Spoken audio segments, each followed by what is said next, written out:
everybody. If you are over on YouTube, this is the start of the VOD, and we're doing the 6.1, I think it's Act 2, 3 and 4 of the Genshin nodkrai Archon quest today. Yeah, we're gonna just hop right in. I thank everybody for being here. I'm kind of excited, so here we go. Well, my model was not picking me up there, but that's okay. Oh, it's been a few days since we Wait, hold on. Sorry. Okay, it's been a few days since we said bye to the others in Asha Town. Still no news about Rerir, though. Where could he have slunk off to?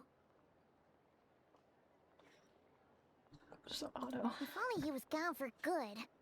But with all the trouble he stirred up before, there's no way we've seen the last of him. Hello! You must be the traveler in Paimon? Mr. Flins has been looking for you. Unfortunately, there's been a serious wild hunt attack over at the quarry. He thinks it's time to regroup and figure out a plan. The wild hunt? Oh, uh-oh. We better get over there, right away! Come on, let's go!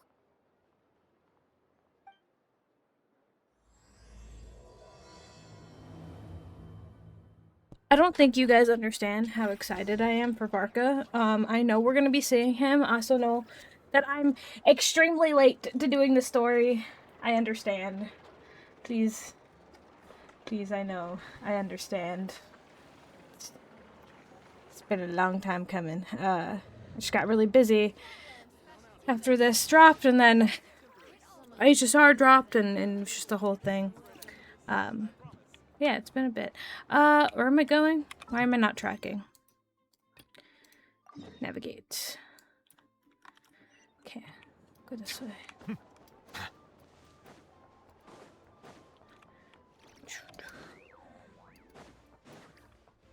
Ooh. Let me run around as flins, maybe.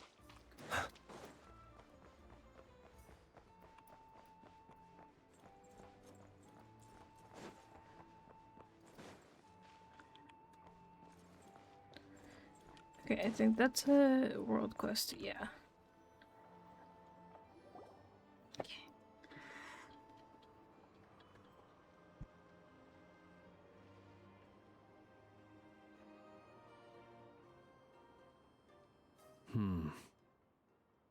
I can barely sense any Kuvaki at all. This whole area feels like a soulless husk. Looks like his appetite truly is insatiable. As if the power of that energy cannon wasn't enough. He's not seriously still getting stronger? What's his endgame here? Ah, everyone's here already. Hey, we made it. So, what's going on? We've all been on high alert since we split up a few days back, expecting Rerir to strike again. But it's like he just vanished into thin air. No one has seen him nor found any trace of his presence. That is, until this morning, when a ratnik found signs of wild hunt activity while out here on patrol. Taking a sweatshirt off, okay. As you can see, the crystalline itself is physically intact, but the Kuvaki it contained is all but completely diminished. And we're sure that Rerir did this. Who else? He's the only one who could pull off a stunt like this. Yeah, she's got a point. Kuvaki loss has reached critical levels. Rächer of Solnari set to maximum threat level. Warning, unless de-escalation measures are taken soon, he will pose a threat beyond our ability to contain. The consequences could be catastrophic. Traveler, do you remember when we encountered Rerir just after regaining his body? There wasn't a shred of sanity left. Nothing but madness and rage. Yeah, bro was a little... He wasn't that happy. I remember it well. He was already extremely dangerous even then. Yeah, didn't he shout out a bunch of names? Then he started raving about how nothing in this world mattered to him. Oh, Paimon gets chills just thinking about it. Oh, but the thought that he's still out there, lurking somewhere in nodkrai, waiting for his chance to strike? Oh, even chillier. Last Paimon, I time need we you to calm fought, we down. were already at a disadvantage. If he has such overwhelming strength, why would he suddenly go into hiding? Yeah, if I were him and I wanted more Kuvaki, I'd just take it by force. No point staying in the shadows. Unless something went wrong. His whole resurrection thing didn't exactly go smoothly. That is also true. The other thing is, how does someone who's completely lost their mind still have the wherewithal to cover their tracks so perfectly? Beats me. According to certain medical studies, insanity does not always entail a complete loss of rationality. It may be that he is simply living in a world of his own. That actually sounds about right. He was ranting away to himself the whole time, like he had zero interest in talking to us. There are many unanswered questions here. He could be right under our noses, and we'd still be in the dark. Besides his name and title, we know little about him. Certainly nothing about his past, or what he might be hoping to achieve. Exactly. And we wouldn't even know where to begin looking. Even Boss hadn't heard of the Rächer of Solnari before all this. I'd be willing to bet that even if we gathered together every scrap of intel in nodkrai, we still wouldn't find more than, like, 3 useful facts about him. So, if we do nothing, he'll just keep getting stronger. But if we want to investigate him, we have no idea where to look. Last time we had Marionette and her big robo-buddy to help us, and we still barely held our ground. If we had to face him alone... Oh, Paimon's head hurts just thinking about it. What are we supposed to do against a threat this big? Well, I do Hello, have a little Cindy. hunch about his next move. How Given are that you? he attacked the quarry, I'd say it's likely he'll target other Came places just in rich in time. Came Kuvaki. just in time. Somewhere like the Eye of Krati, or the Pillar of Embla. One thing's for sure. If we just sit back and let him keep absorbing Kuvaki, we really won't stand a chance against him. A perfectly reasonable hypothesis. However, it is worth noting that these two locations are quite far apart. To investigate them both, we'll need to split up. I agree, we should split up. Right No, now, ordering noodles Rerir's goal probably wasn't a seems to great be idea. gathering Kuvaki, not fighting Fine. us directly. It's too late now. Once we're done, let's regroup on Hisi Island. Wait, why Hisi Island? Oh! If You're I recall perfectly correctly, fine. Your largest If goddess you ever statue need, was carved from Kuvaki rich ore, was it not? need help in Star Rail or anything, you have any questions, that's let me know. right. You have my Discord, you can DM me. It could well be a potential target of his. I should don't head blame you. back and start evacuating the pilgrims. Especially with Amphorius, that's something you don't want to have spoiled for you. I think, you know, you gotta experience it yourself, you know? I completely Splitting understand. up's always gonna be risky. But I guess we don't have much choice, right? We're in a race against time here. And if we do run into Rerir, what then? That's when you follow the third rule of treasure okay. hunting. Run like the Penacony wind. is really fun too. Didn't you say the third rule was go with the flow? I don't know. Did I? I love you, Anyway, Hoda. whatever. In this situation, go with the flow means go find backup. Agreed. If anyone finds so much as a trace of Rerir, do not pursue him. Get out of the area and alert the rest of us as soon as possible. We need to put safety first. All right, we'd better get moving. Come on, Nefer, let's go.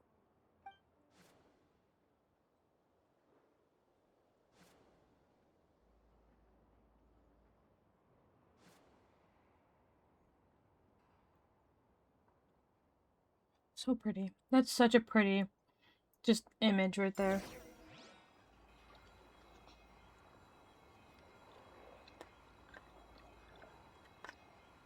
I didn't think through how I set up myself today. So I'm gonna try and not knock my chopsticks off my bowl. Because I have nowhere else to rest them right now. I mean, I could switch to using my fork, but that's not fun. I enjoyed using chopsticks.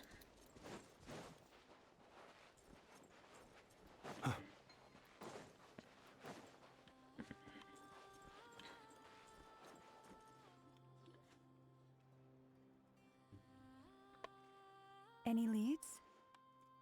Nope. Diddly squat. No clues to where he might be hiding. It's like he's a ghost.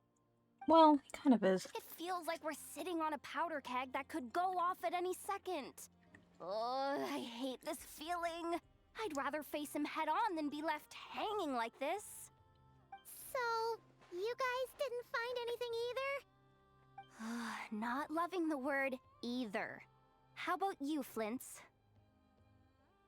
I questioned a few Ratniki and eventually narrowed my investigation down to one suspicious individual. Oh. But by the time I got to his place, he was already gone. Mm. Almost as if he knew someone was on to him. Either that, or he's just extremely cautious and doesn't stay in one place for long. He's been biding his time for a while now. Yeah, like how long has it been? Where, or what, is his next target? No idea.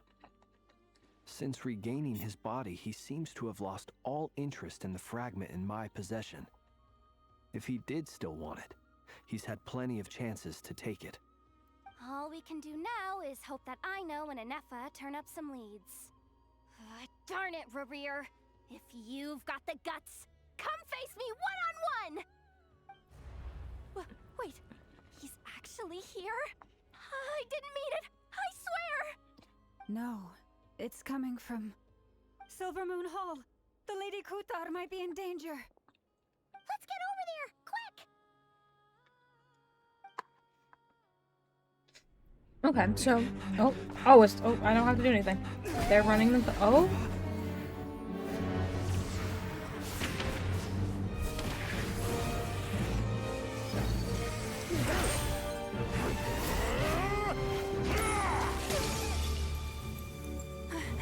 She's so pretty.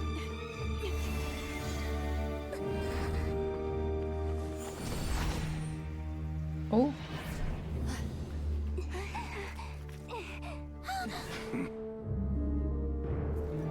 Why is he attacking the damsel elect? What's going on? No time for questions.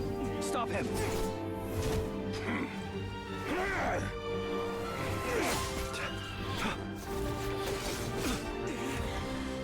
I'm glad the Traveler upgraded from the, like, dull sword we were using for, like, how many updates? How many regions? Up until, like, Jahoda, get Kutar I out of want to here. say Fontaine, maybe? On it.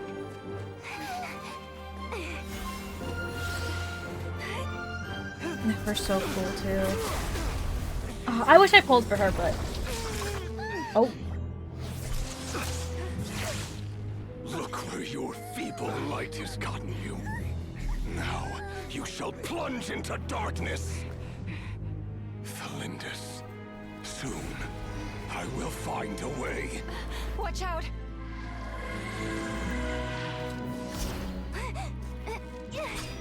Yes, Jahoda. Cool. Girl, duck! Okay.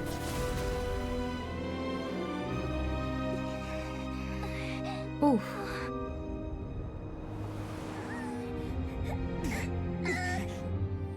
Also, can't Flynn just turn into his lantern form and just get out of it? Oh shit.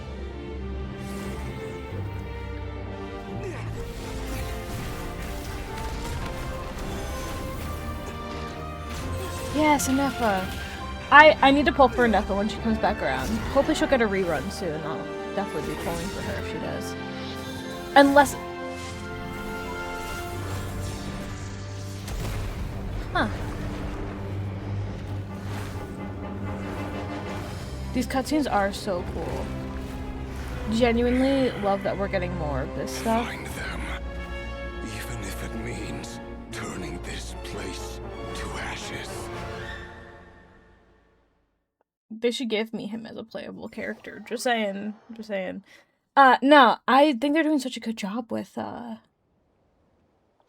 cutscenes. That was too close. We barely made it out of there alive. What's that guy's deal? How'd he get so crazy strong? He's one of the 5 sinners, and that probably wasn't his full strength. Yeah, I mean, he is one of the 5 sinners, to be fair. Also, don't tell me, but I think I remember seeing Dainsliff at some point. Thought I saw pictures of him, but it was a long time ago. So don't say anything. We'll find out together. His strength could even be measured Well, by I'm gonna find out. standards. You're just here for the ride, I guess, if you already know. When me and a nefer showed up, we saw him chasing after this lady like he wanted her dead. What was that all about? We weren't there for the whole thing either. They were already duking it out by the time we arrived. Yeah, we didn't see how it all started. It all escalated so quickly, we had no choice but to step in. Kutar, can you shed any light on the situation? Kutar. Cross-checking database. I see. So you're the one that the Frost Moon Scions refer to as the Moon Goddess? Wait, she's the moon goddess?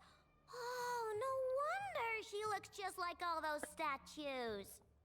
Thank you, I know. There are many reasons why people might worship the moon, and just as many why they might despise it.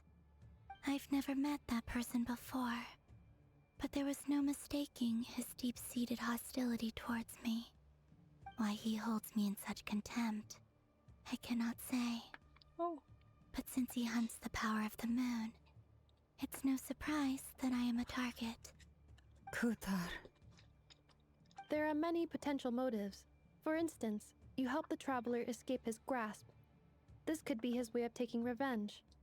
It is also possible that he covets the Kuvaki inside you, and seeks to take it for his own. The list goes on. But, right now, devising a counter-strategy should be our #1 priority. The likelihood of this location being discovered is close to 100%. A counter-strategy? But we don't stand a chance against an enemy like this. Surely our only option is to run. He's not gonna chase us to the end of the world, right? So Well, as long as we can sneak out of nodkrai undetected. No, I'm I so can't sure say that he that. wouldn't follow you. Come on, Jahoda. This is serious stuff. You can't suggest we all just chicken out.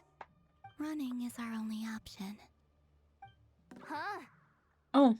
You seem surprised. But what other choice do we have? We are facing an enemy we cannot possibly defeat in battle. I mean, she was just shocked that you agreed with her. I mean, yeah, but still. It's not too late. I can distract him, so you'll have plenty of time. But to he's make your after escape. you. Like, Wait, Gritty. You're gonna act as big? He's after you. I fear. Doesn't that make sense? I'm the one he's after. Yeah, but There's why? no need for you to risk your necks on my behalf. A coyote doesn't stop for bypassers while it's howling at the moon. I guess that's fair, but like, What is it, Lauma? she doesn't want to do The that. Frost Moon Scions have already No. grown accustomed to life without their goddess. My Yeah. presence here is no longer essential, and this is not my home, so you needn't ask me to stay. We can't just roll over and let him get away with this. Thank you, That's I not know. our style. Yeah. We can't just call it quits after everything we've been through together. Besides, she pretty much saved my life back there. If I just ditched her now, I'd never forgive myself. We can't overlook that you have saved our lives multiple times now. To talk of returning the favor would be a little crass for my liking. But suffice to say that we are friends, and friends look out for one another. This is true. His true objective remains unclear. Even if we were to sacrifice Miss Kutar, there's no guarantee he would stop.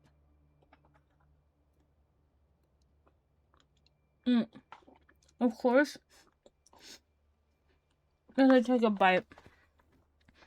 Running won't solve anything. We stand and fight no matter what. This is true. Running away, a good option. But it's only a matter of time before he catches up to you.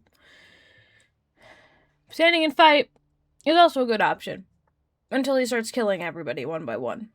So, you know. But no, I think we stand and fight no matter what. Because you gotta protect. You gotta protect her. You gotta protect her. You gotta protect her. I know why you left the Frost Moon Scions so long ago. It was because people started treating prayer as a form of trade. They would make self-centered wishes, force you to accept meaningless offerings in return, and then expect you to perform miracles for them, as if that were their entitlement. If it were me, I might have walked away too.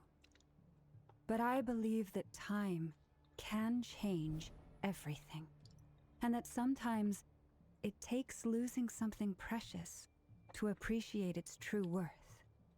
After much reflection, I've realized that this was never about whether the Frost Moon Scions need you. Any relationship based on need is purely transactional.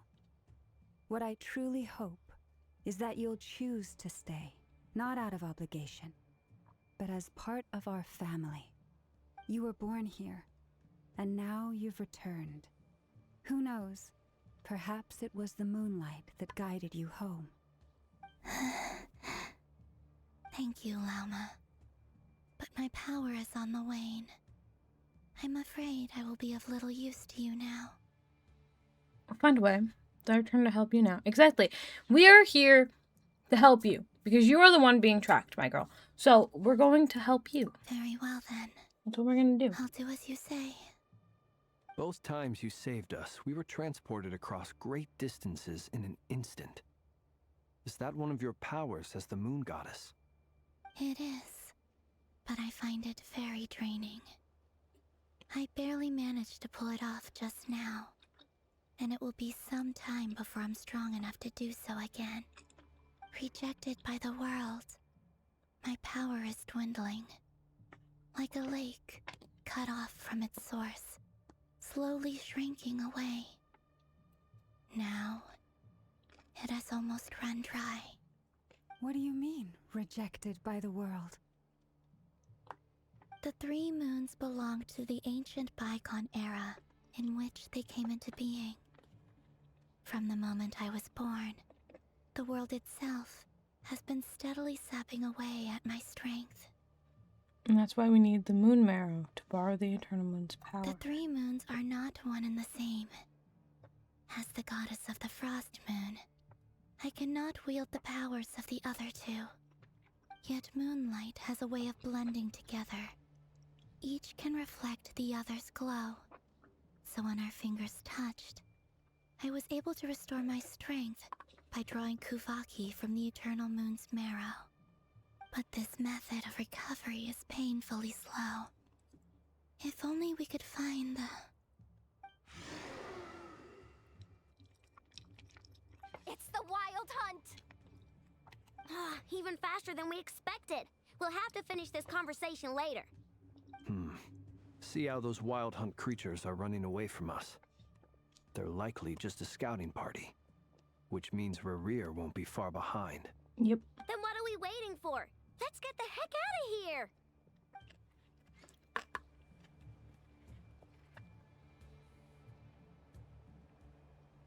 You're just gonna teleport me somewhere? I'm not gonna have to do something. Oh no, I gotta fight. Okay. Oh, okay. Forest, protect us. Hold on. I know. Look, a rainbow!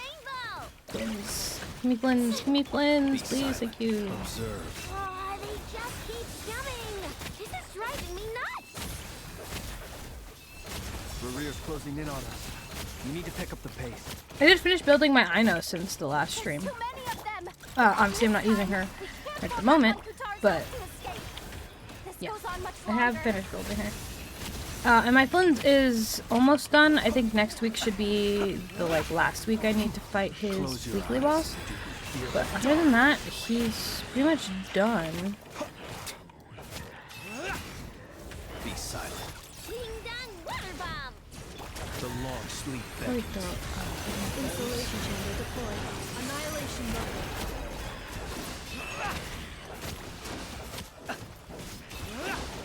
For the everlasting forest.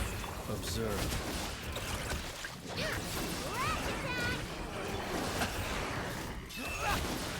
The night cometh. I would like your skill, buddy. Be silent. Observe. Night falls. Ding dong! Preparing for dust up.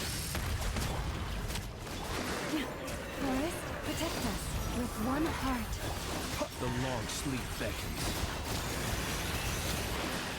Close your eyes. Oh my god, there was a lot happening there. Just spamming buttons, to be honest.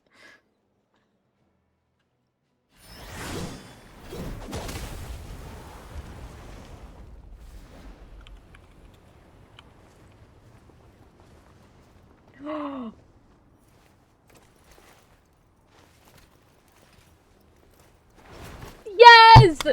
Yes!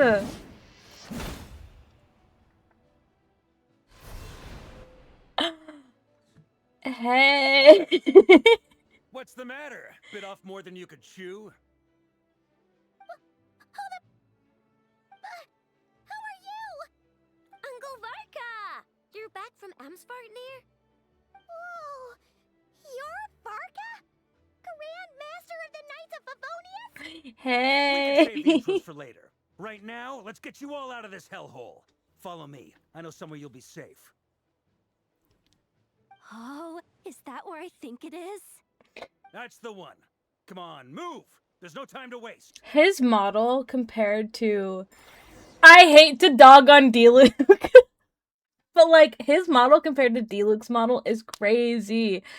I think we talked about it in one of my last streams of Genshin, but, like, they could definitely update models. Wow. Even if it's just a Where skin, are we? you know? This is so well hidden. Well, that goes without saying. This is the Knights of Favonius' meeting place in Nodkrai, and a contact hub for the Northern Intelligence Network. The Northern Intelligence Network. AKA, the black market of intel. Oh. No matter what faction you're with, it's the place to buy and sell information. Their headquarters are in Nodkrai, but they've got contacts in every nation. As an expeditionary force on foreign soil, working with them has offered us the most effective way of getting our hands on reliable local intel. This is where we meet, so naturally, it's secure. Anyway, where were we? Folks from Nodkrai should be pretty familiar with me by now, but I believe this is the first time we've met.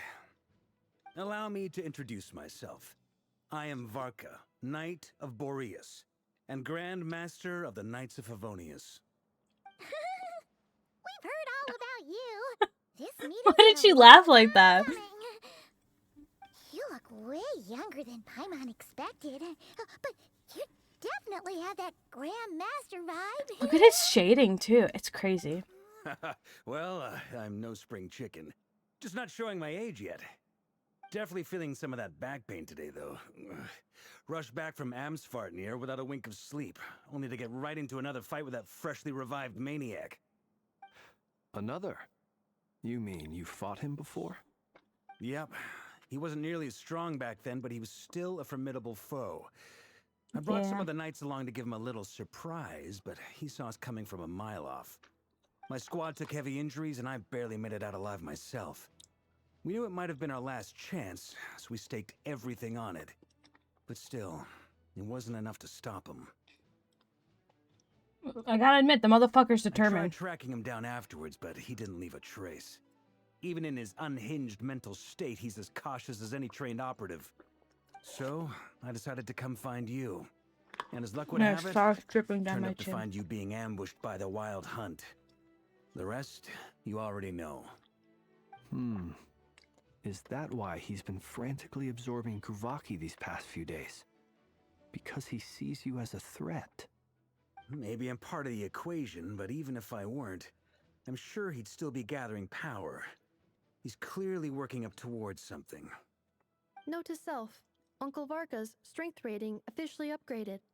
Guess it's my turn to ask questions now. So, what exactly has been happening in Nodkrai? Why has the wild hunt returned in humanoid form? And why is it after you? That's a long story, but I'll try to make it quick. I do not stink, thank you very much. Wow, I had no And I idea will. so much had happened. Sounds like you guys have really been through it. So, the Kutar is actually a Fatui Harbinger. Yes, sir. And all this wild hunt activity in Nodkrai is the work of the Rächer of Solnari, one of the 5 sinners. Oh, that's a lot to take in. Need some time to wrap my head around it all. I'm truly sorry, Mr. Varka. You stood with us against the Wild Hunt, and did everything you could to stop it from escalating into a full-blown catastrophe. And then, the one time you're away, it all comes to a head and all your hard work gets undone. You've got nothing to apologize for, Miss Moonchanter. You can plan 100 steps ahead and still slip up. That's just life. No one knows what tomorrow holds. You can't predict which way the wind will blow next. And, to be perfectly honest, I can't say I'm surprised. For all the times we've defeated the Wild Hunt in the past, we've never been able to completely wipe it out. Turns out, we were just delaying the inevitable. But now that a new variable has come into play, fate may well take a different course. A new variable? You mean us? Who else? And in a strange way, I think his resurgence might not be an entirely bad thing. The Wild Hunt is like an unrelenting force of nature, but Rerir is an individual with an agenda. He's gotta have a weak spot somewhere. That said, while I was explaining everything just now, some of the points that Mr. Flins added caught my attention. You mean about our mystery ally? That's right. From what you've said, not only did they lead you straight to some key files, they also shielded Hisi Island from a lethal Kuvaki blast. I don't know who or what could pull something like that off. Heck, even Miss Columbina doesn't have a clue. I hadn't heard the story about those files. Would you mind repeating their titles for me? Wild Hunt Phenomena Log, a nodkrai and Ratnik's Field Journal, and Kuvaki Survey Log. Oh. No. Still doesn't ring a bell. I should have grabbed a thicker blanket. Another dead end. Old. Guess all we can do now is hope that our mystery ally keeps showing up when we most need them. Still, it's safest to assume they won't be intervening again. From here on out, we'll have to resolve this crisis by ourselves. Your intel also explains something else I've been wondering about. The reason I led my team to Amsfarnir was because we'd had reports about a possible source of the Wild Hunt showing up there. But once we looked into it, it turned out to be a red herring. I don't know who was behind it, but clearly, it served its purpose. I doubt it's by chance that he happened to make his comeback while my attention was diverted. And from everything you told me, it sounds like his scheming began well before his return. So maybe luring me away was all a part of his plan. But is it even possible that he orchestrated all of this by himself? The Moon Maiden and the Rächer of Solnari, nodkrai of all places. The way everything is unfolding, it can't be a coincidence. So, what do we do now? Got any ideas? Right now, we've got at least 3 things to consider. Let's go through them one by one. First, we need to figure out how to take down Rerir. If we can't beat him in a straight-up fight, the rest won't even matter. To my knowledge, the bulk of nodkrai's fighting force is already gathered here. But even with everyone united, we're still no match for Rerir in his current state, let alone with his power still growing. What if there was a way to tap into a new power of our own? How so? Have you thought of something, Columbina? 3 moons once watched over this world. The Eternal Moon was the largest. The Frost Moon was the brightest. And the Iridescent Moon was the most mysterious. They say that back then, the 3 moon goddesses wielded immense power. Enough to shape the workings of the world itself. I now bear the Frost Moon's power, and the Eternal Moon's marrow resides within the Traveler. Hold on. Are you suggesting? The iridescent moon, the last piece in the puzzle. That's right. If we can find the Iridescent Moon's marrow, I will be able to regain my strength much more quickly. The 3 moons are said to stir the tides and illuminate all things. Perhaps they hold further secrets beyond our understanding. According to my analysis, the solution is feasible. However, it is subject to one major condition. How do we locate the iridescent moon's marrow? I know a way, but we will need to visit the Fatui's Experimental Design Bureau. The Experimental Design Bureau? Are you saying we need to involve Marionette? Yes. I must speak with Sandrone. It's a long way from here to the Experimental Design Bureau. There's a high chance you'll be spotted. You shouldn't go alone.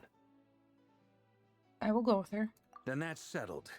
Next up, our second priority. Somehow, we need to figure out Rerir's end goal.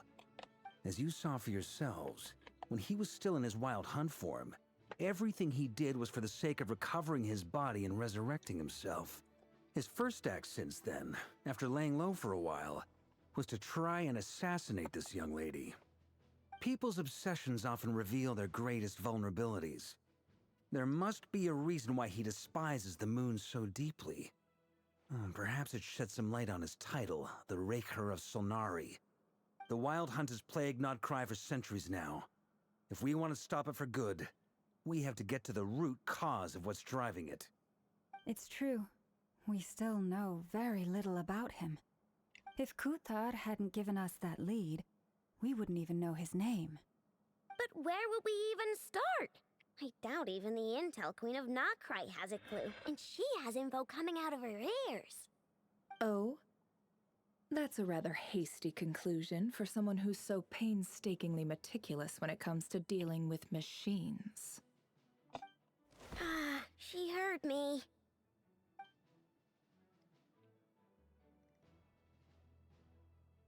Boss! What are you doing here?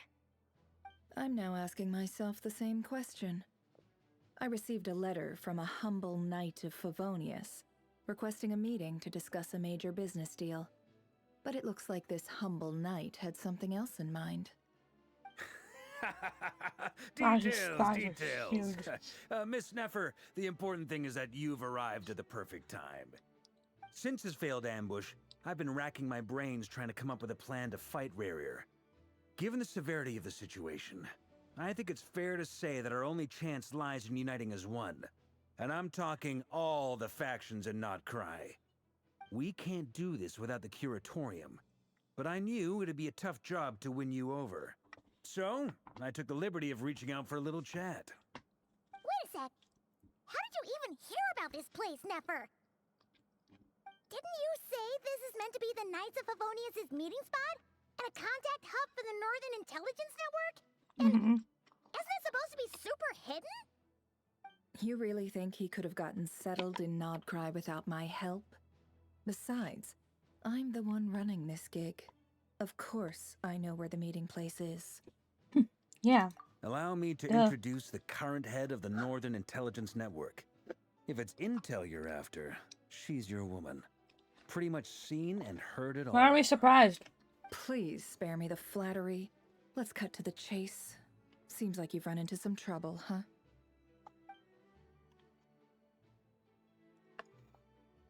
Well, this certainly qualifies as an unforeseen crisis. On behalf of the Curatorium of Secrets, I wish you all the best of luck. So you're just going to sit this one out? Why should I get involved? What could possibly be in it for me? What if we told you we can't do this without you? Oh? Then I'd say, you'd better make it worth my while. I don't work for free. I can't put a price on something like this. It's just not in my nature. But then again, you and I have always been polar opposites in this regard. So I can't exactly say I didn't see this coming. If you insist on compensation, I will pay you. Consider this a formal commission. Sound fair? You just don't give up, do you? Too bad. I know you well enough to know you can't afford my prices. The riskier the job, the more it'll cost. And a moonchanter's stipend isn't exactly generous. Unless you're planning to start passing the donation box around among the faithful. Boss, just a thought. If they come up short, maybe you can take the difference out of my next few paychecks. things got really dangerous during the fight with Rerir. If this girl hadn't saved me, I'd be ley line fodder by now. I'd be gone for good, boss. If there's any way we can make this work, I'd really like to help her. Please? I'm begging you. You can't say no to her. This is why I'm always telling you never accept favors. They are the hardest debts to repay. No, you can't say You no. have to be careful who you get involved with, or you invite all kinds of misfortune. Very well. Jahoda, I will help. But just this once. Don't count on this happening again. See, I told you she can't say no. That fragment that Rerir was after, do you still have it on you? Of course. Let me borrow it. I need it to follow up on some leads. Wait, you actually have some leads? Shh. This is top secret information. I didn't realize she get has it. fangs. We all have things we'd rather keep to ourselves. Plus, I know we can count on you, so we'll leave the intel gathering in your hands. And that brings me to the third and final item. We need to find a way to distract him. We need time to make our move, so someone will have to stall him. I'm in for this part, no matter what. Anyone coming with? Count me in too. Come off it, you two. Quit playing heroes. I'm way ahead of you here. And Nefer did a scan of the moon goddess's Kuvaki signature, and we're gonna use it to make some decoys over at the Kramkake craft shop. Anyone who's in, follow me. Once they're ready, we'll deploy the decoys across nodkrai. So as long as the rest of you keep moving, he won't catch on to your scent and won't be able to track you down. I like it. Genius idea. No biggie. All right then, we'll split into 3 teams. Once your team has finished their mission, return here and wait for the others. Dismissed! I mean, makes sense.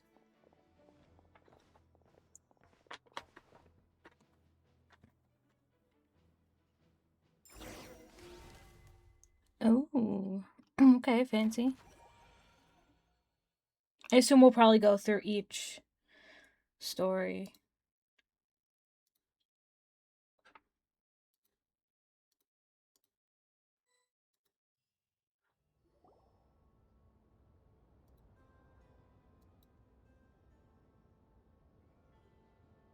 Lady Damselette. Wait, and you two?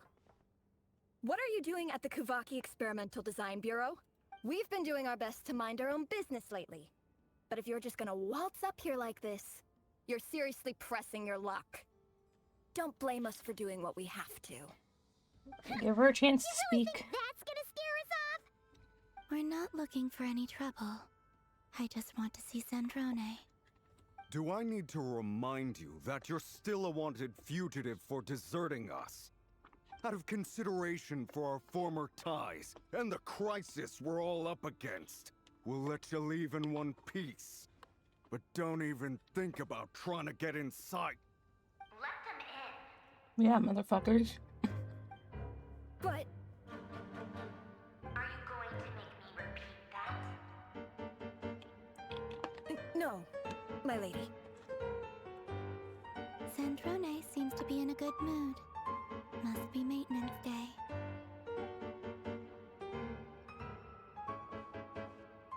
Might go get a bigger blanket soon. I'm fucking cold.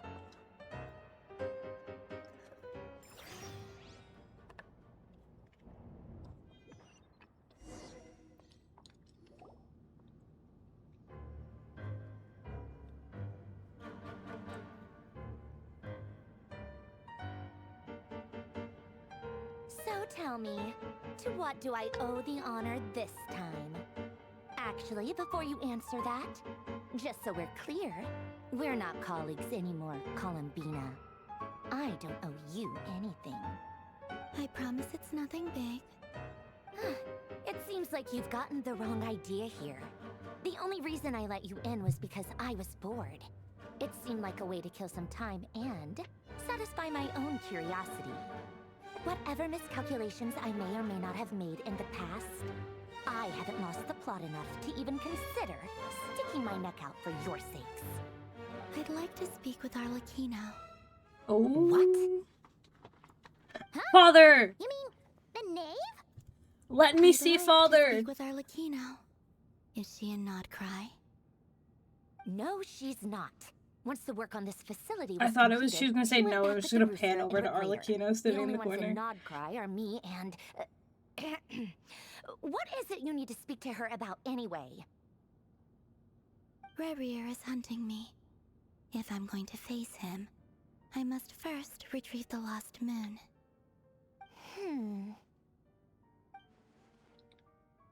Marinette seems lost in thought, but she doesn't look surprised. She must know more than she was letting on. I know Arlecchino is here. I know that for a fact. I'm just saying. I don't understand what Arlecchino has to do with the iridescent moons and marrow, but at this point I have no choice but to go along with Columbina's plan. Is that a no, then? We're only doing this to stop Rerir. He's our common enemy. As if I need He reminding. is. I was this close to settling things with him before someone decided to whisk me away to their weird little garden. Have you held any tea parties lately? Tea parties? Yeah, obviously. You don't seriously think we'd pack it all in just because you aren't here. If anything, they've been more eventful than ever. Just me, Arlecchino, and a bunch of insolent, insensitive guests who won't stop asking where you've gone. Oh, they've been a real joy. I bet you served them the worst tea you have. Just like you used to do to me when I upset you. Damn. That's crazy. Who cares about how good the tea is when there's no one around to drink it? I keep losing people. First Rosaline, now you. I'm running out of people who can make me laugh. Honestly, what could be more ridiculous than a multi-centenarian goddess who's only ever had the plain herbal tea she received as offerings? You'd always brew a different type of tea for me each time. Was it really just to see how I'd react?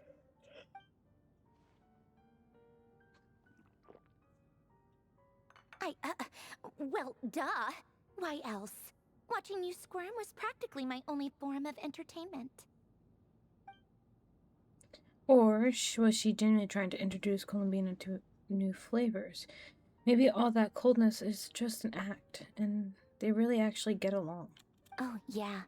And Capitano sometimes used to bring Tartaglia around, too. But I guess we won't be seeing him again. Well, I guess we are overdue for a get-together. Polonia! Have Fevronia pass a message to Arlecchino for me. It's time for tea. Will suffice. Pass along a message for me, too, if you would. My body cannot contain the marrow of 2 moons, so I'll be leaving one of them in her care.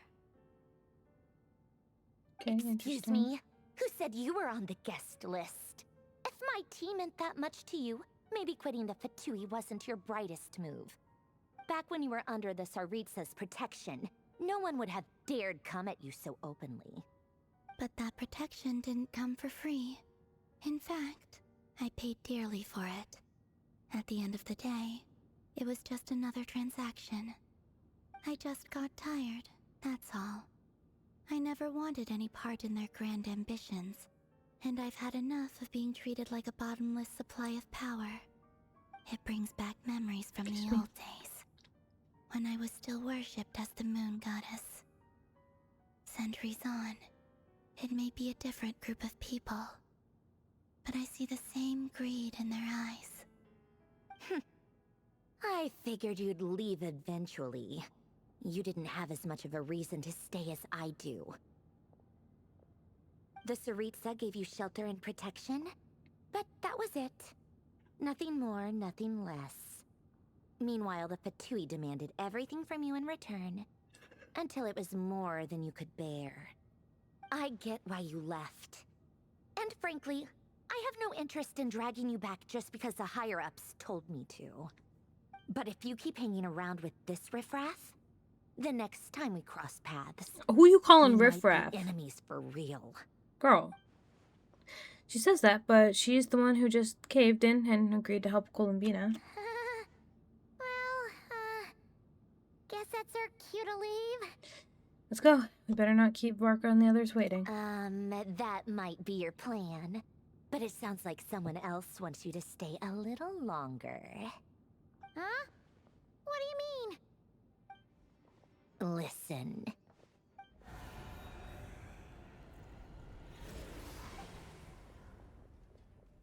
My lady, it's the Wild Hunt. A horde of monsters is headed straight for the facility. Another uninvited guest trying to crash my tea party. Clear the area. I'll handle this. Wait, what? You want us to leave you here by yourself? Huh. You'll be lucky to make it out of this alive. You really think you can afford to worry about me? Go on, get out of here. You may have stopped Polonia from crushing him last time, but I've made sure that won't happen again. The entire Experimental Design Bureau is rigged for war. I mean, fair. Stay and watch if you want, but it'll be at your own risk. You're not flagged as friendlies in the weapon system. Just be careful, okay? Don't tell me what to do! Damn, girl! Look, if you're leaving, make it quick. Or you'll just get in my way. There's a secret passage on the 2nd floor. It'll take you right to the plains out back. Stare all you want, Columbina.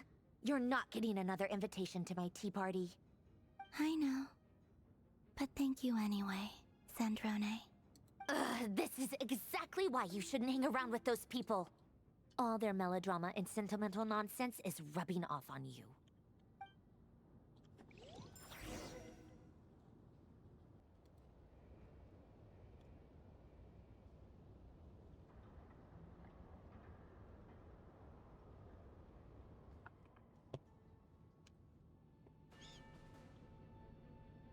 Come on then, Mr. Rächer. Let's pick up where we left off. It's your Wild Hunt monstrosities versus my beautiful creations. Let's see who comes out on top.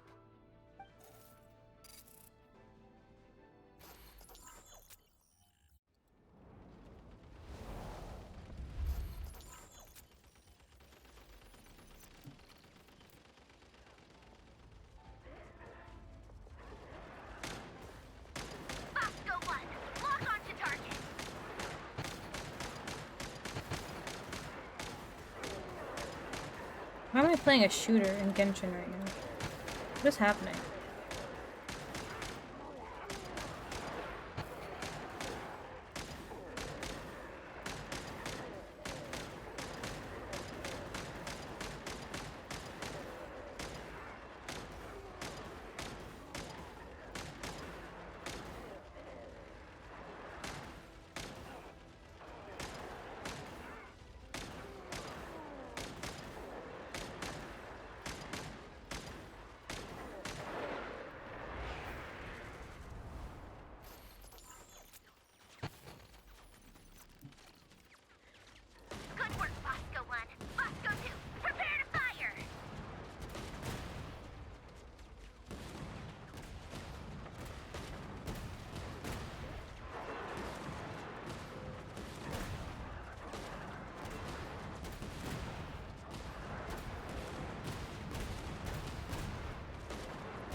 What is even happening right now?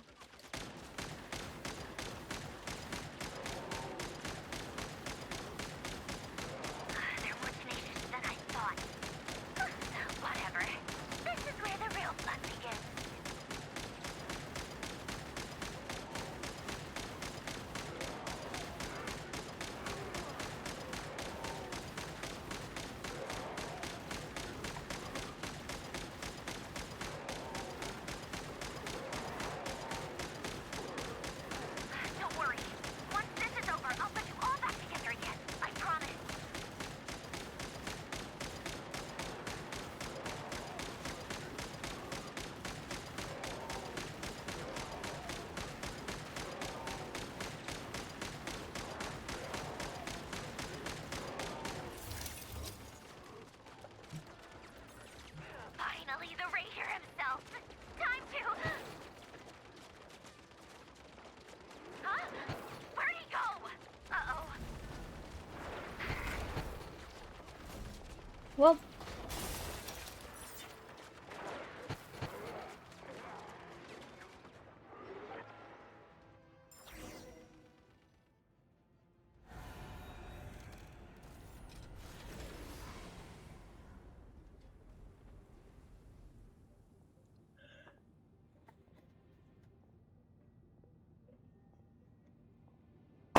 Ah.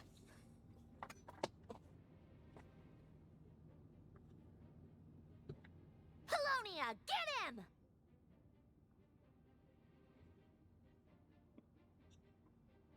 Oh, it's not auto anymore. I've upgraded Polonia again since our last encounter, and uploaded every last scrap of your data. So let's finish this, once and for...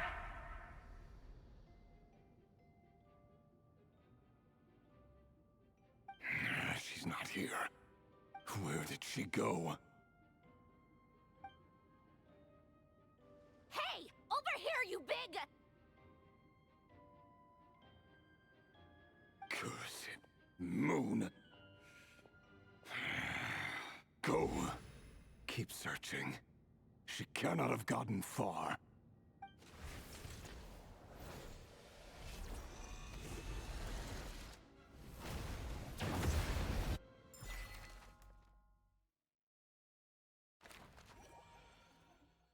Mm-hmm.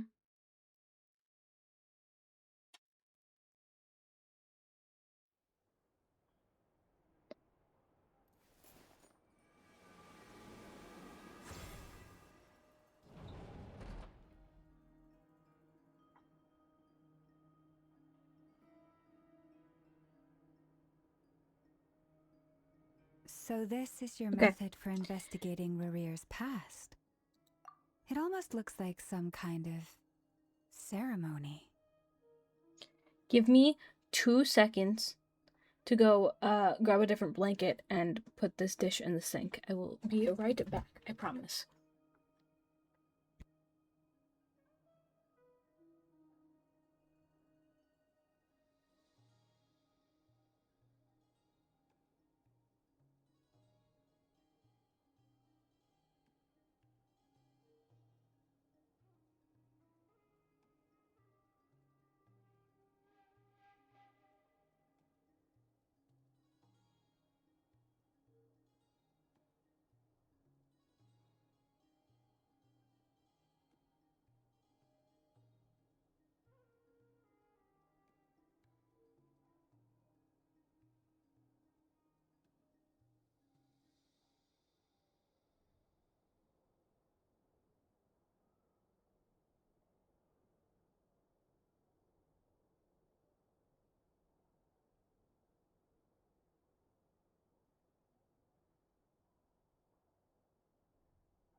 Okay, I am back. My model's gonna be a little frozen because I'm putting on a sweatshirt, but we can continue the story. Okay. Good deduction. But it's quite a different affair from what you're used to with the Frostmoon Scions. Whoa! First time I've ever been in here. Boss always said it was off limits, so I pictured some kind of creepy dungeon. But it's actually kinda nice. Oh, I guess this must be Sumero decor? That's where Boss is from. And that nice shopkeeper who sold me my treasure compass. I'm not sure exactly what you've got planned, but it looks like you're all set. When do we begin? Whenever we wish. But for some reason, I've got a feeling this isn't going to end well. Probably I've never not. faced Rerir myself, but from what you've told me, his power is beyond anything I could imagine. I, on the other hand, am just an ordinary businesswoman. Our paths should never have crossed, yet here I am, forced to make an enemy of him. If you ask me, you're about as far from ordinary as it gets. So what are you saying? You're getting Nice. cold feet? Nice thick blanket Once on I my lap take a now. job, there's no backing out. Still, I have to ask myself if the power I'm relying on will even work on an opponent of this caliber. And also how to make sure I come out of this alive if things spiral out of control. Death is the one thing we can take for granted. It is the great equalizer, however fortunate or unfortunate we may otherwise be. So it's important to consider how to spend what lifespan we have left. Come on, boss. Lighten up. Quit talking about death. It's bad luck. For once, I agree with you. When you're up against a foe like Rerir, there's no such thing as being too prepared. Is there anything I can do to help? That won't be necessary. I've already made up my mind. Time to cash in a precious favor I've been saving for a rainy day. Jahoda, I need you to find someone for me. The sooner the better. Eh? Find who? That shady merchant who sold you an overpriced treasure compass the other day. Come on, boss. You're pulling my leg again. In what way is she shady? She showed up when I was completely lost and sold me a neat little gadget that was exactly what I needed. Trust me, she's a good person. Girl. Anyway, I know who you're talking about. Don't go anywhere. I'll be right back.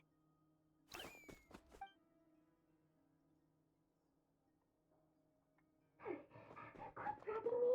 I genuinely can't run any further.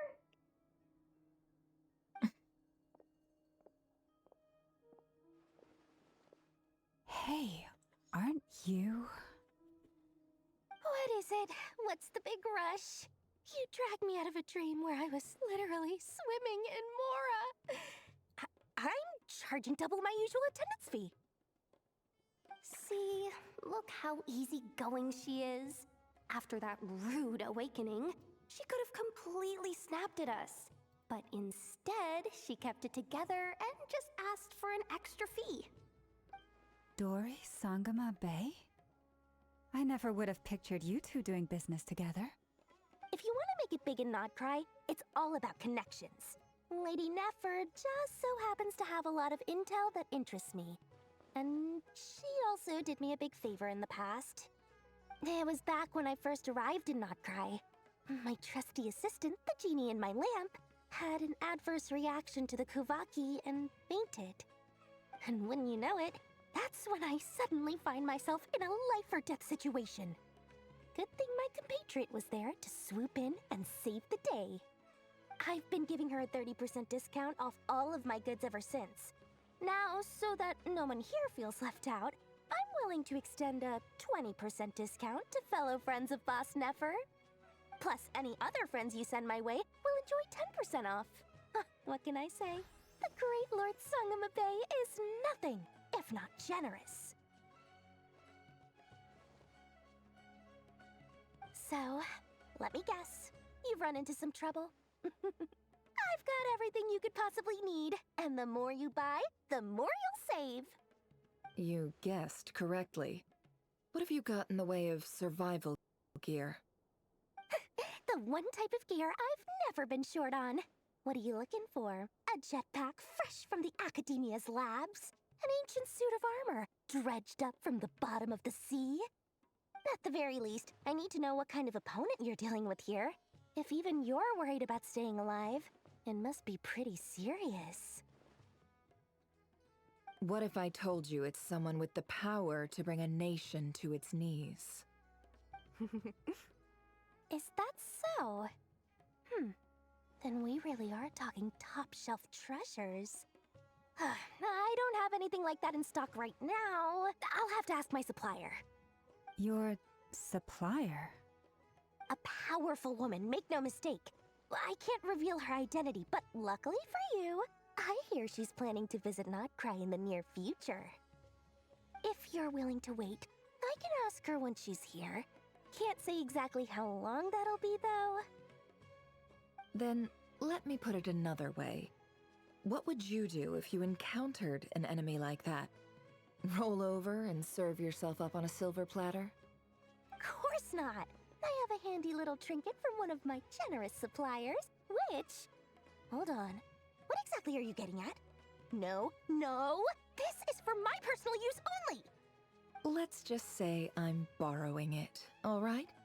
Just for insurance purposes. You'll get it back later.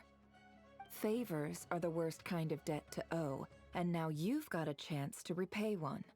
A win-win situation, don't you think? Fine. You can borrow it for 5 days. No, make that 3. And for every extra hour after that, I'm charging you 1,000,000 mora. Deal? Deal.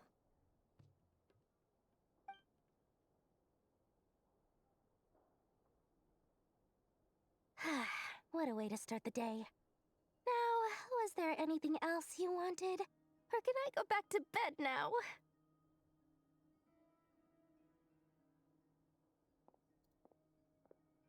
That will be all.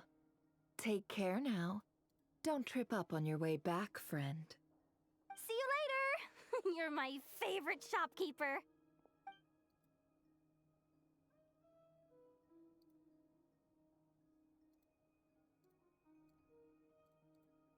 Excellent. Everything is well and truly ready.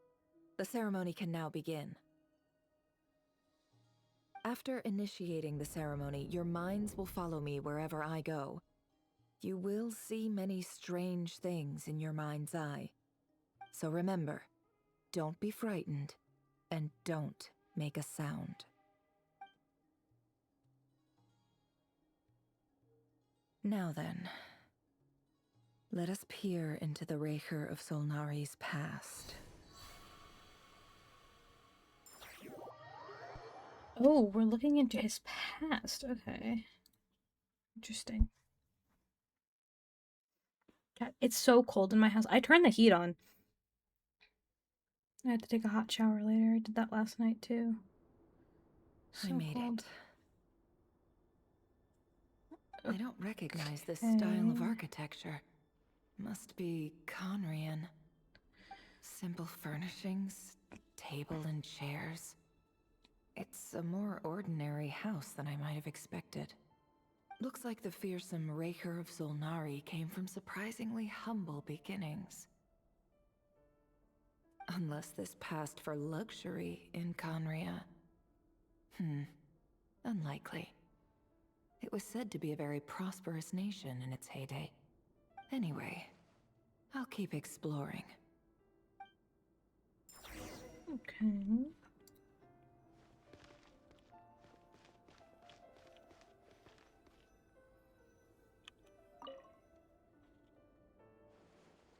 Handwritten note. Hi, Rerir. Since you're working extra hours tonight, I thought I'd keep myself busy by checking out that new kebab shop. I've heard good things about their menu. I'll test it out, and if it's as good as everyone's saying, let's go back together sometime. P.S. New stash from the Universitas Magistrorum. I brought some goodies home. A few teacups and a pin rack. Hope you like them. They didn't sign their name. But they must have been close. Sounds like they were living together.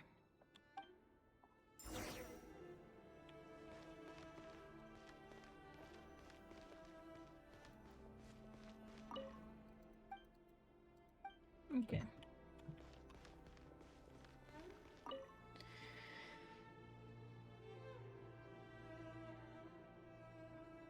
I went over to Joseph's for drinks today. They have a fine collection, but I went alone. Flindis was tied up with something and couldn't make it. Joseph asked why I came alone, but I didn't really have an answer. He then went on to ask about other things. If you ask me, someone who asks that many personal questions is too nosy for their own good. But if he invites me again, chances are I'd still go. Flindis. That's the same name Rerir mentioned. Crane imports keep falling. If things don't pick up, we'll soon be back to meat and mushrooms only. Honestly, I'm not a huge fan of that new type of mushroom everyone's been into lately. Didn't it start out as a lab-grown variety? I heard it's even mildly corrosive. Seriously, why would you even eat something like that? Maybe it tastes good. I don't care if it's an impressive feat of alchemy. That just isn't the kind of thing I like to eat. Grain has to be imported, and they're eating a diet of mostly meat and mushrooms. Could it be because Conria is underground, so it doesn't get much sunlight? That would explain why they use so much stone in their buildings. They even use alchemically modified strains for food. Seems like the people of Conria don't have many options when it comes to dining. No. I've just about saved up enough now. Time to buy it and keep it somewhere safe. Making a big purchase. I wonder what it is. Most of what's written in the diary are mundane details of everyday life. It's clear that the author was an ordinary Conrian, or at least that they were passing themselves off as one. The author's handwriting doesn't reveal anything. It's neither showy nor stiff. In fact, it doesn't really leave any particular impression. He really is a professional. No wonder he's so good at covering his tracks. Despite what he's become, it seems like he's retained certain habits, at least in this regard. Near the end of the diary, you notice a page with a shallow indentation along the bottom. The previous page has been torn out. For now, its contents remain a mystery. Did Rerir rip it out himself? But pen marks like these, leave a trace. With something like charcoal to add some color, you just need to find the right angle. When Nefer looks around, she finds some charcoal pencil on the desk. Before long, she has restored the missing words. Compared with the forgotten handwriting from before, these lines have been scrawled in a rougher, more haphazard way, as if the person who wrote them was in an emotional state. Before I met you, I was convinced that my heart was nothing more than a stagnant pool. The burial place of a fallen moon. A withered, windless grove where the waters rested forever unrippled. It was you who helped me see that my heart hadn't entirely withered away. That it could still beat to the rhythm of love. This is just trivial sentimentality from the looks of it. Why would he go to the trouble of hiding that? The burial place of a fallen moon.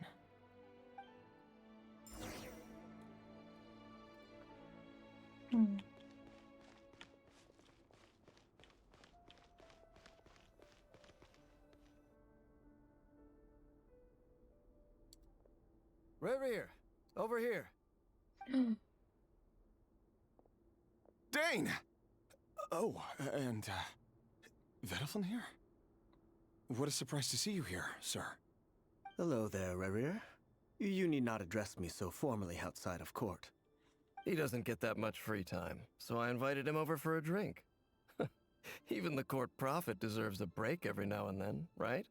Oh. Well, I'm flattered. So, what are we discussing today? Hey, don't look at me. As far as I see it, We don't need an excuse to have a few drinks. No, it's also Come on, don't give us that. Didn't you say you were about to pop the big question? How's that coming along?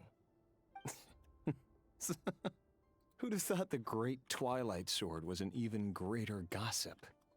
I just didn't expect you to be the first one to settle down and get married, that's all. Yeah. If you told me that a few years ago, I wouldn't have believed you either. So, are you planning to come clean about your job then? I'm guessing you still haven't told her. Sure, I'll have to tell her at some point. But I'll need to pick the right time and place. To be honest, I have no idea how she'll take it. Come on, stop being such a pessimist. For all you know, she could be thrilled. I bet she'll be much more impressed by your actual job than the one she thinks you're doing now. A member of the King's Guard. Quite the cover story. Does the king himself even know? Of course he does. Anyway, enough about me. How have you been? Me? Same old, same old. Nothing much to... Huh? What's up, Fed? It's nothing. Vedifulnir, Dainsleif's elder brother. Renowned throughout the court of Conria as the Visionary, and said to possess a wisdom far beyond the reach of any ordinary man. And yet, despite the gulf between us, he seems to have something to say about me. Does he even know me? Does he see me as a friend of his brother, or just another of the Vinster King's blades? Why did he react so strongly? Was it really to do with what we were talking about? Brown, curly hair and brooding blue eyes. So this is what Rerir looked like back in the day. Perfectly normal. No different from anyone else. He looks a lot better than every other NPC we have in this fucking game, but that's besides the point. There's something even more unsettling the fucking NPCs about look seeing the the human same. he used to be.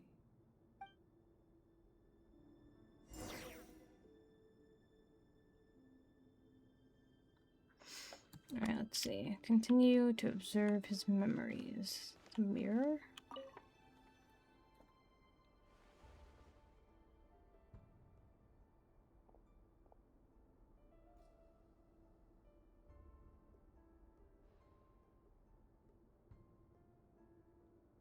Felindis? You're back early? Our equipment's being serviced today, so I got off earlier than usual. How's your day been? Aw, why the long face? Is something the matter? Has your boss been giving you a hard time again? Went for a drink with Dane and the others after work. Isn't that a good thing?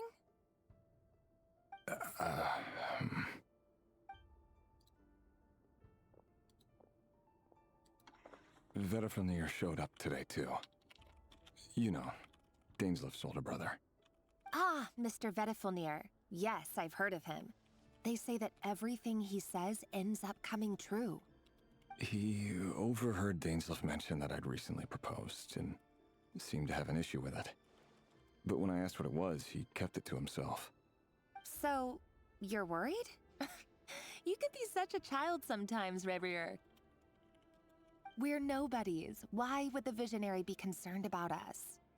I'm sure someone in his position has much bigger fish to fry. Maybe you're right. You worry too much, Rerir. We've been together for ages now, and everything's been going so well, has it not?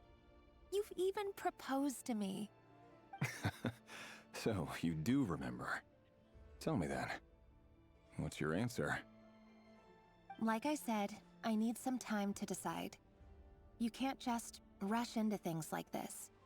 We may be nobodies in the grand scheme of things, but if we want things to work out, we've still got to plan ahead. All right. Take your time. Just don't keep me waiting forever. Nobodies. Sounds about right. In the eyes of people like Vedifulnir and Dainsleif, what do we matter? Can someone whose gaze is so fixed on a far-flung future even see the present clearly?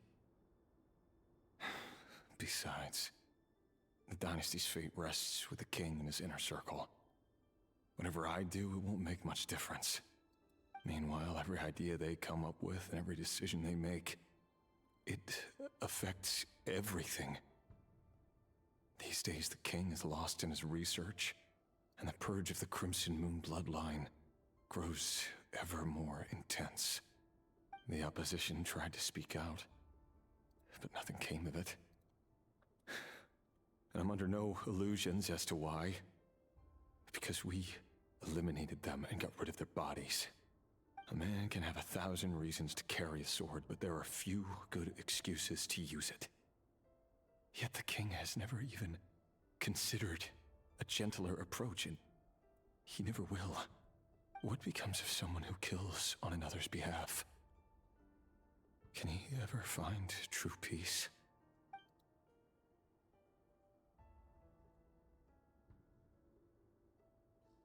Damn. Thelindis? I'm just gonna tell her. It's nothing. Oh, you were right. Fate has never smiled upon nobodies like us. But by the same token, it's unlikely to bear a grudge against us either. There's no reason we can't keep living happily together, cherishing the simple joys of each day as they come. See? You just need to stay positive, Rerir. I can feel your warmth, your breath. You're right there, right by my side. Just seeing you makes me happy in a way I can't explain. And that's something that no one could ever take away from me. So smile, my love. Let go of that frown. You're right, Thelindis. I've just been overthinking things. That's better. Getting caught up about things like this will only ruin our evening. Speaking of which, all set for the ball tonight? I need to go get ready.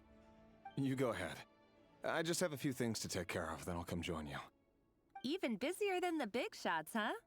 Fine, I'll go get started. But don't be late. If you keep me waiting too long, I won't be a happy bunny.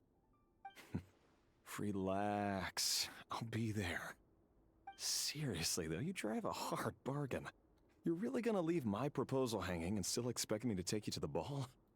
Well, that goes without saying. I already told everyone I'd be coming with a dance partner. Besides, they're two completely different things. Let's take it one thing at a time, all right? All right. White outfit it is. It seems like Rerir was deliberately hiding his ties to the intelligence services by giving the impression that he was just an ordinary member of the Finster King's Guard. He clearly doesn't want his would-be fiancée to know about his other life. Then again, that's hardly surprising. People in the intelligence trade rarely do. Who'd have thought we were in the same line of work? Let's dig a little deeper. Okay. Oh. Hey. Oh. Oh, I am him. I see. Okay. Kinda hate that, won't lie.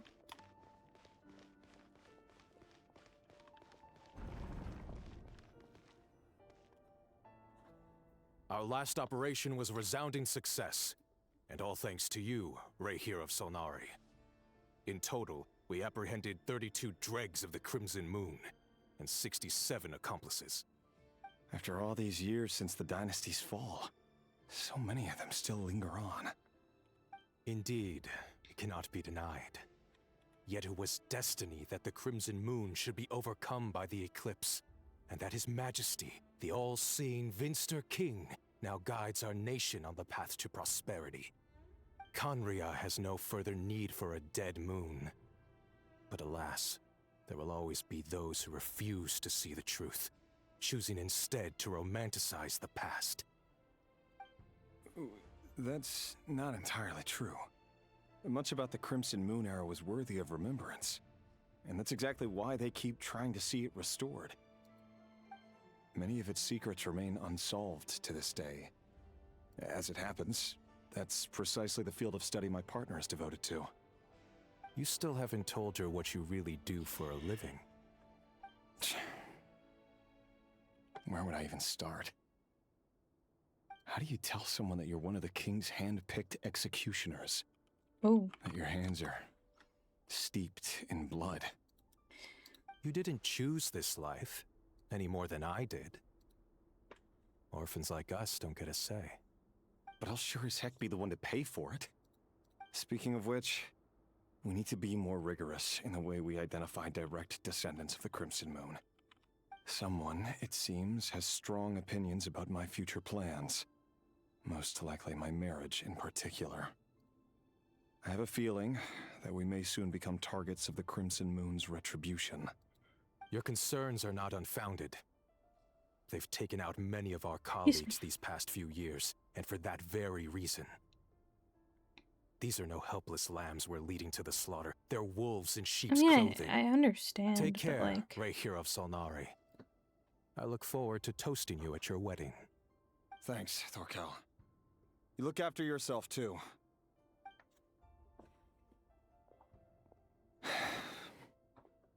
Thelindis, I never wanted to keep this from you.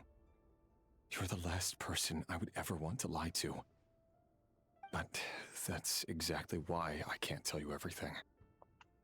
There are things you shouldn't know. Things you cannot know. The moonlit dynasties are a thing of the past. Yet even now, with the sun shining high in the sky, there are those who would call forth a dead moon's ghost. Could that be why Vedalfnir held back? Or was it because of some court secret he's not at liberty to share? I have to get a clear answer from him. No matter what happens, I will protect Thelindis.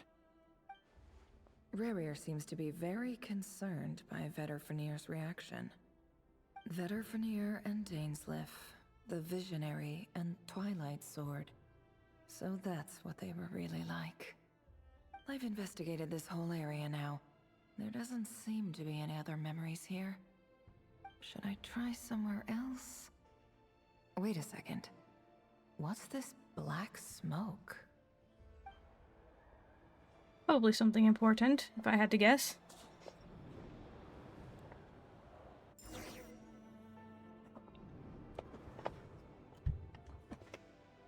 So, he's late after all.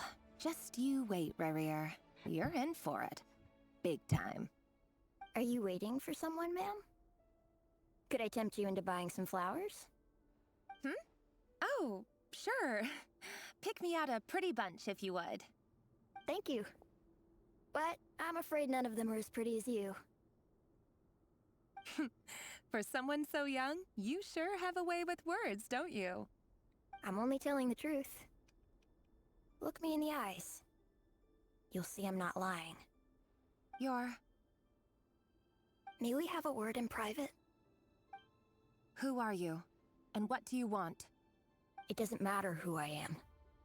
Too many of our kind have fallen lately, so I decided to take the risk of reaching out. Not long ago, the Rächer of Solnari led an assault on one of our strongholds. We suffered many casualties, and many who came to our aid lost their lives as well.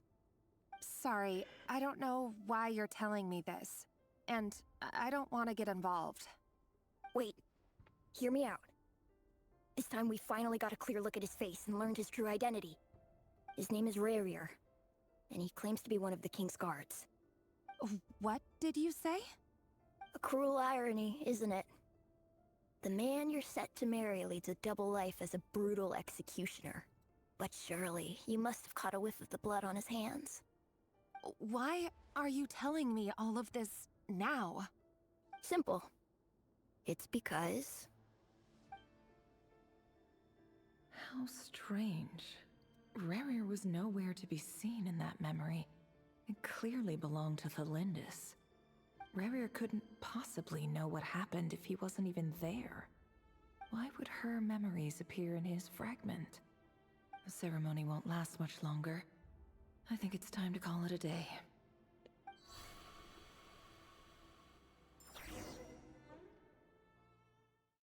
I mean, I see why he lied.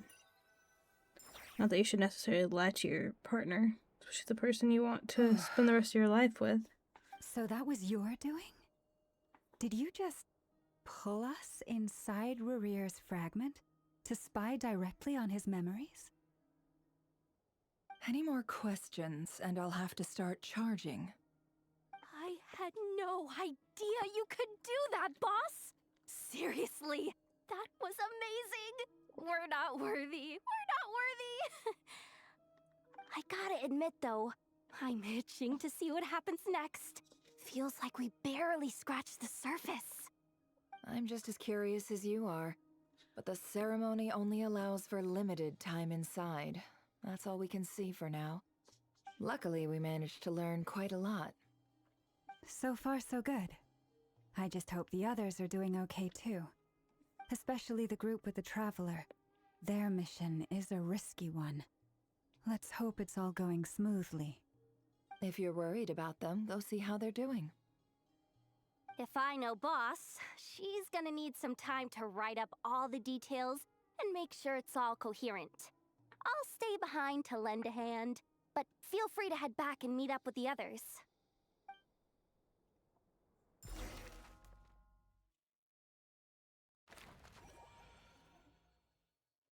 Making a great escape.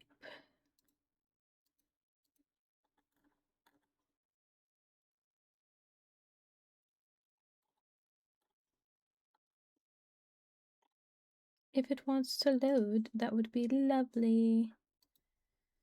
There we go. Oh. Oh, they've been prowling around for nearly 2 days now. These things just won't quit. Oh, they might not have seen us yet, but them constantly sweeping the area, our way out is completely blocked. Just have to sneak past nice and quietly. Oh, that's never gonna work. One little slip up and it's game over. If they spot us, they'll run straight back to Rerir. And once he knows we're here, it won't be long before he's breathing down our necks again. Be it as we may. Be that as it may, we still have to try. I can read, I promise. Guess you're right. All right. Time to zip it.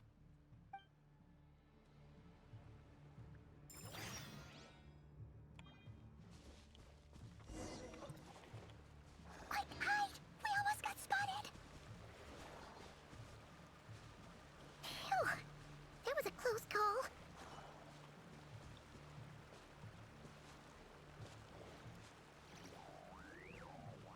Watch out! It's coming this way!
Because I just have to stay behind them, I guess.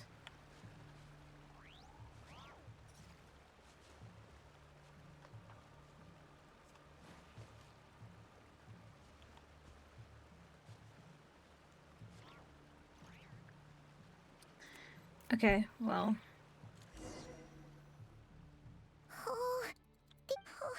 Alright, you don't need to make me sit through this dialogue again. I understand. Just Quick, hide! We almost got spotted! Phew. That was a close call. so do I literally have to wait?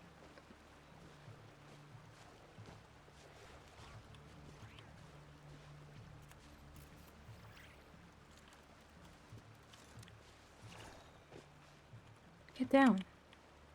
Watch out! Yeah, yeah, I know. Jesus! Game. Holy fuck. Keep going. We're nearly there. Okay, so I could just walk in front of them. I'm just stupid. Got it. It's fine.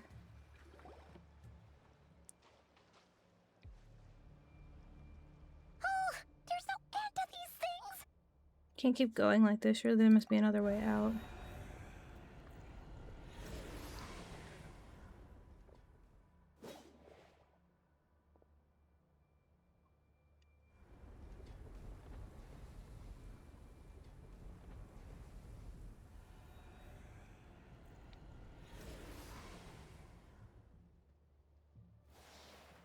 Fire. Fire? Wait, what's that smell? Oh no, there's a fire!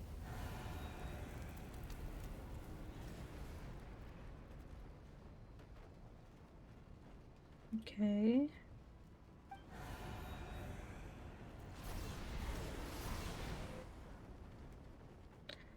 That was quick. Oh. Father! Yeah. I already knew she was gonna be here, but that was a sick fucking way to introduce her. Zandrone was right. You look weak, Columbina.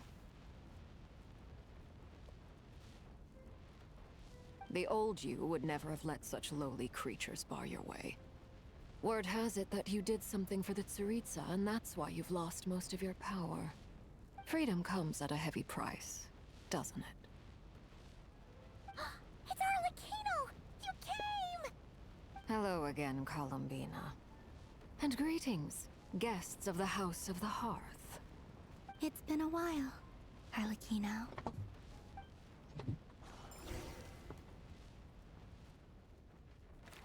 Back to Sandrone, okay.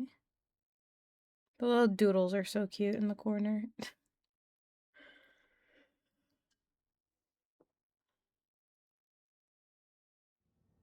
Ugh, I'm so tired.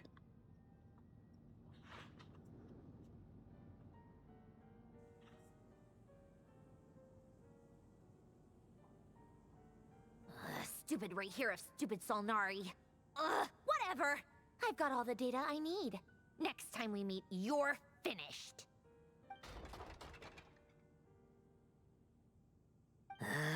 He sure doesn't pull his punches.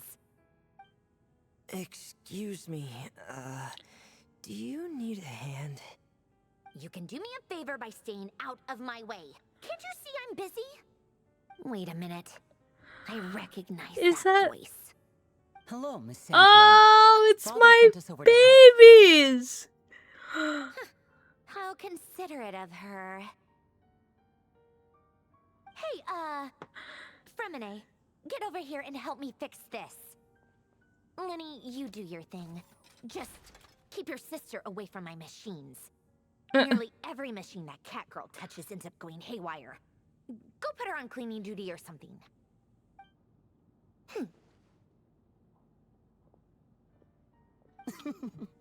Then let's start downstairs. Fremine, we'll leave this place to you. You've got it. Wait a second. Pretty sure there's still some tea in the cupboard. If you want some, you'll have to make it yourselves. She's protective over them. She pretends she's not, but she cares about the people around her. I like that. I like a character who kind of pretends to not care, but very obviously does care.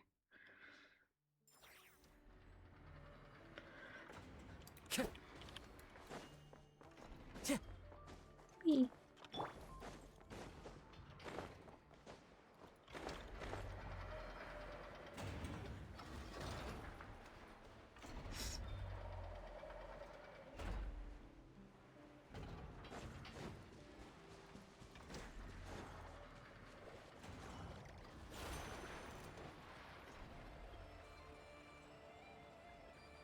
Wee.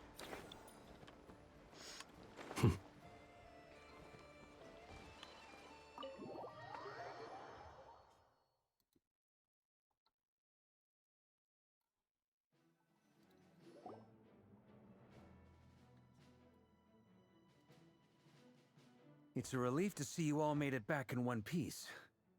Huh? Feels like there's quite a few people missing. Where's Flins and the others? And what about Nefer? I returned ahead of them.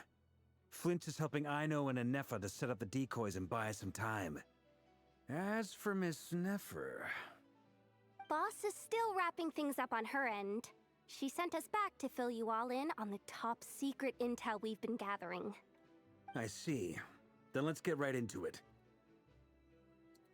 But first, who do we have here? You brought someone else in to help? Greetings. I was invited here to help as a longtime tea party companion of Columbina's. You may call me Arlecchino. Father. Surely it can't be. Those eyes. Oh, where have I seen them before? Wait, of course. In those memories we just saw. The only Arlecchino I know is the fourth of the Fatui Harbingers. So either you share a pretty uncommon name, or you're more than just a tea party buddy. You are well informed, Grandmaster. A man from Mondstadt living all the way out here in nodkrai, and yet the people and affairs of Snezhnaya seem to hold a special place in your heart. Oh, the feeling's mutual. Sounds like you know all about who I am, too. A Fatui Harbinger. The atmosphere in here just got really tense. Guess we can't just start trusting Fatui Harbingers, even at a time like this. I must admit, though, I'm a little curious. Seeing as the moon goddess no longer belongs to the Fatui, what makes you so willing to put your neck on the line here? Nor does nodkrai belong to Mondstadt, Mr. Varka. Yet still, you're fighting for it all the same. Things don't always have to have a tangible payoff.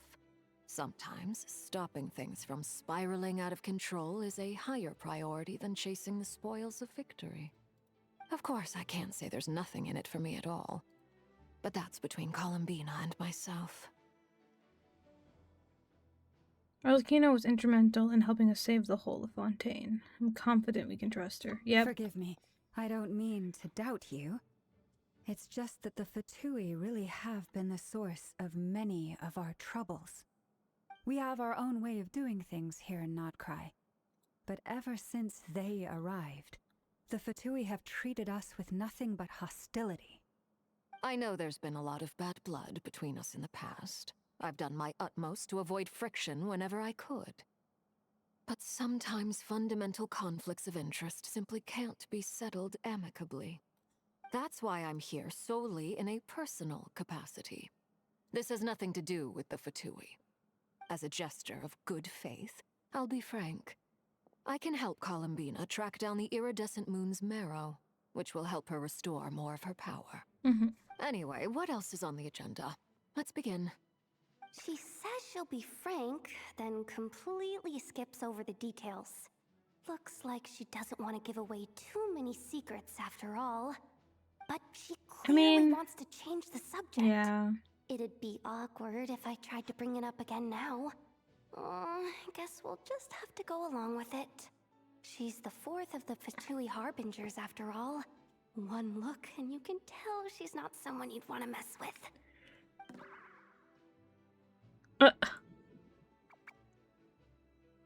I love how expressive they've made Jahoda. It's so good.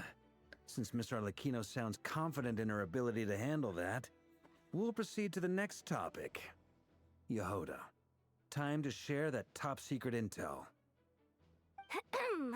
Alright, listen up everyone. First, we now know that Rerir was originally a Conrian secret agent whose primary mission was to hunt down and assassinate the so-called Dregs of the Crimson Moon. The Dregs of the Crimson Moon? In the memories, there was a lot of talk about the Crimson Moon and Eclipse, and a whole bunch of other stuff from the time of Conria.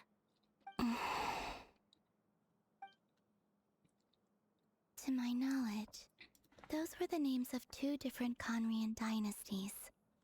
Long, long ago, it is said that the people of Conria worshipped the Crimson Moon. drawing a mysterious power from its reflection. But one day, a coup saw the Crimson Moon eclipsed, hence the name of the new dynasty that replaced it, and how it became the new emblem of Conria. Still, long after the Crimson Moon dynasty had fallen, the last ruler of the Eclipse dynasty, the Vinster King, still coveted the secrets it left behind. So, he sent the Rächer of Solnari to secretly hunt down the Crimson Moon's few remaining followers. Interesting. In those days, Rerir showed no signs of madness. In fact, he was as normal as any other person. Oh, and he had a fiancé, or at least a would-be fiancé, called Tholindis. Tholindis? What's the matter? Just after Rerir regained his body, he called out that name. Verfnir, Freindaughter, Flinders.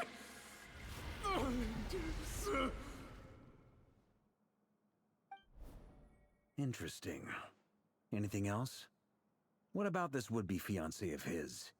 Do we know anything about her? Well, she was a researcher at the Universitas Magistrorum, but it felt like she was hiding some kind of secret. Oh, and one more thing. For some reason, Rerir's fragment also contains some of Tholindis' memories, though only a very small portion. Well, no shortage of potential leads, I'll give you that. In any case, it sounds like we can conclude that while Tholindis was still around, Rerir appeared to be lucid and quite normal. Tholindis, it seems, must have been the one thing in this world that he couldn't let go of. Tell me, though, were these pure-blood Conrians we're talking about here? Why do you need to know that? Hold on. If she was a pure-blood Conrian...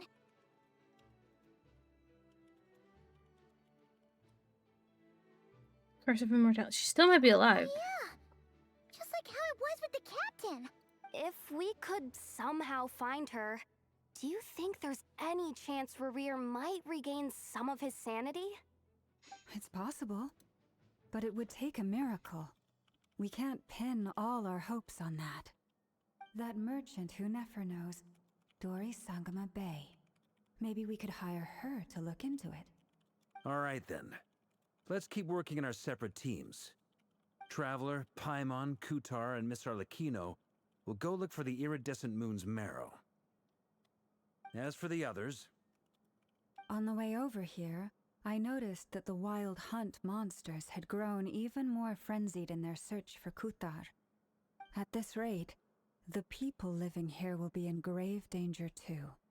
So I'm thinking of gathering together some of our followers to go wipe them out. Seems like a good idea. I'll head back to the curatorium and meet up with the boss. Feels good knowing we've all got something to be getting on with. Yeah. Given that the Wild Hunt has been a lot more active lately, the Lightkeepers have likely begun their own operations too. If that is the case, someone will need to pass the news on to Flins. I'll hold the fort for now, then discuss our next move with Flins, Ino, and Nefer when they get back. All right then. Well, the clock's ticking. If that's everything, we'll be on our way. We'd better get moving too. We'll try to buy you as much time as we can. Relax. Just do your thing. I decided to call in some backup since things are getting so hairy. Our reinforcements should be here any minute now. Stay safe, everyone. Dismissed.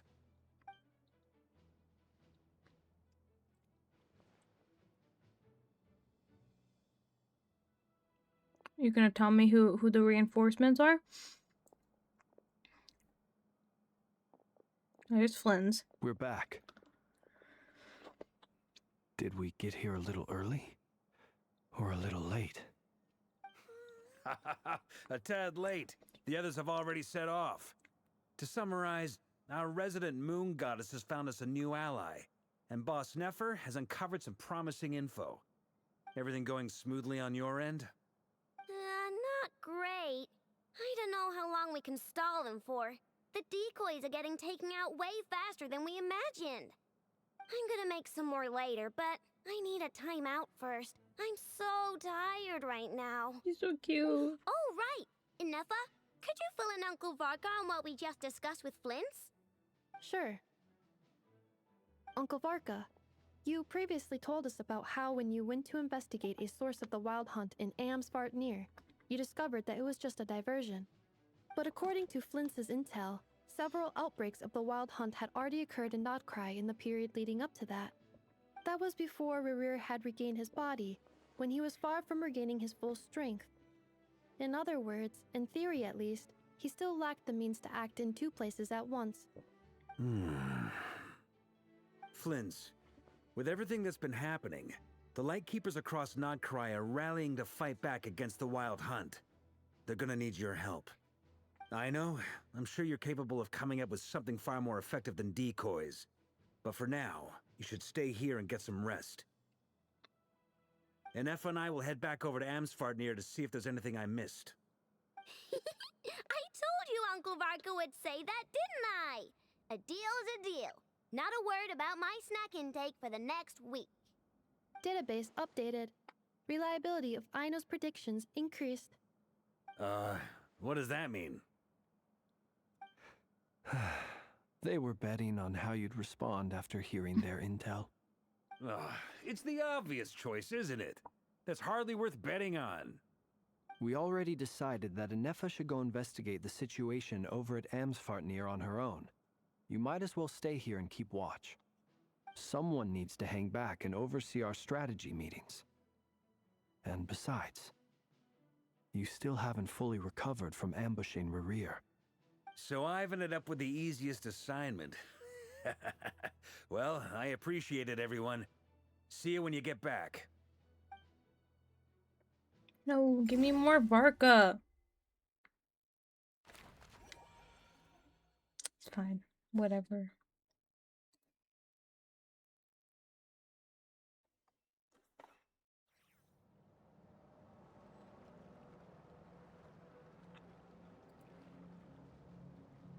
Hold on. Okay. Go to the place the name mentioned. This way.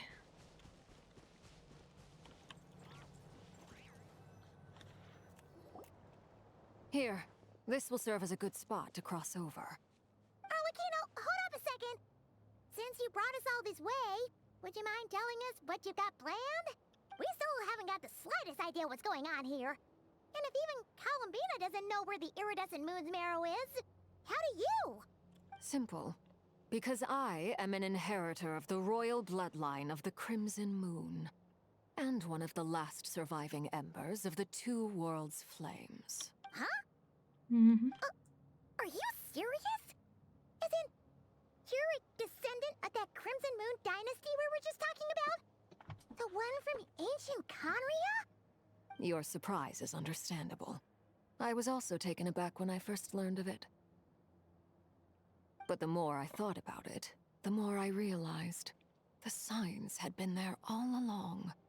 When I was young, I discovered I could wield a very special kind of fire. It coursed like blood through my veins and smoldered away inside my nerves. What's more, whenever I experienced strong bursts of emotion or drew too deeply on this power, it was like some kind of presence within the fire would begin to gnaw away at me, consuming me from the inside out. Your hands. Exactly. That is why my hands are like this, too. At first, I saw it only as a curse, but once I became a harbinger, the jester apprised me of the truth. Together with my own investigations, over the past few years, there are several things that I have gradually come to understand. For instance, take the so-called Crimson Moon.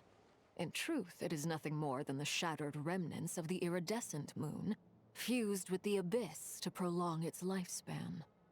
Since this blood flame was bestowed upon me by the Crimson Moon, it is a fusion of the iridescent moon's former power and the corruption of the abyss. You all understand the nature of the abyss well enough. I draw upon its power, and in return, it hungers for my soul. This strange blackness is the mark of corruption it has left behind. If I recall correctly, you once told me that if the corruption ever made it to your heart, you'd become a completely different person. Yes, and that's the reason I'm always careful not to push my power too far. It's essentially a never-ending tug-of-war. Oh, sounds intense. Anyway, the rest of my story can wait. Is there anything else about the Crimson Moon or the Iridescent Moon that you're unclear about? Paimon has a question. So, the crimson moon that the Karians used to worship was actually the iridescent moon, right? Which was one of the three moon sisters. Does that mean that the Karians were to the crimson moon as the frost moon scions are to the frost moon?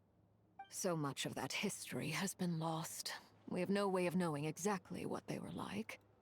But I would suspect that the Conrians weren't as devout in their moon worship as it might appear. The iridescent moon's remains simply served as their link to the abyss.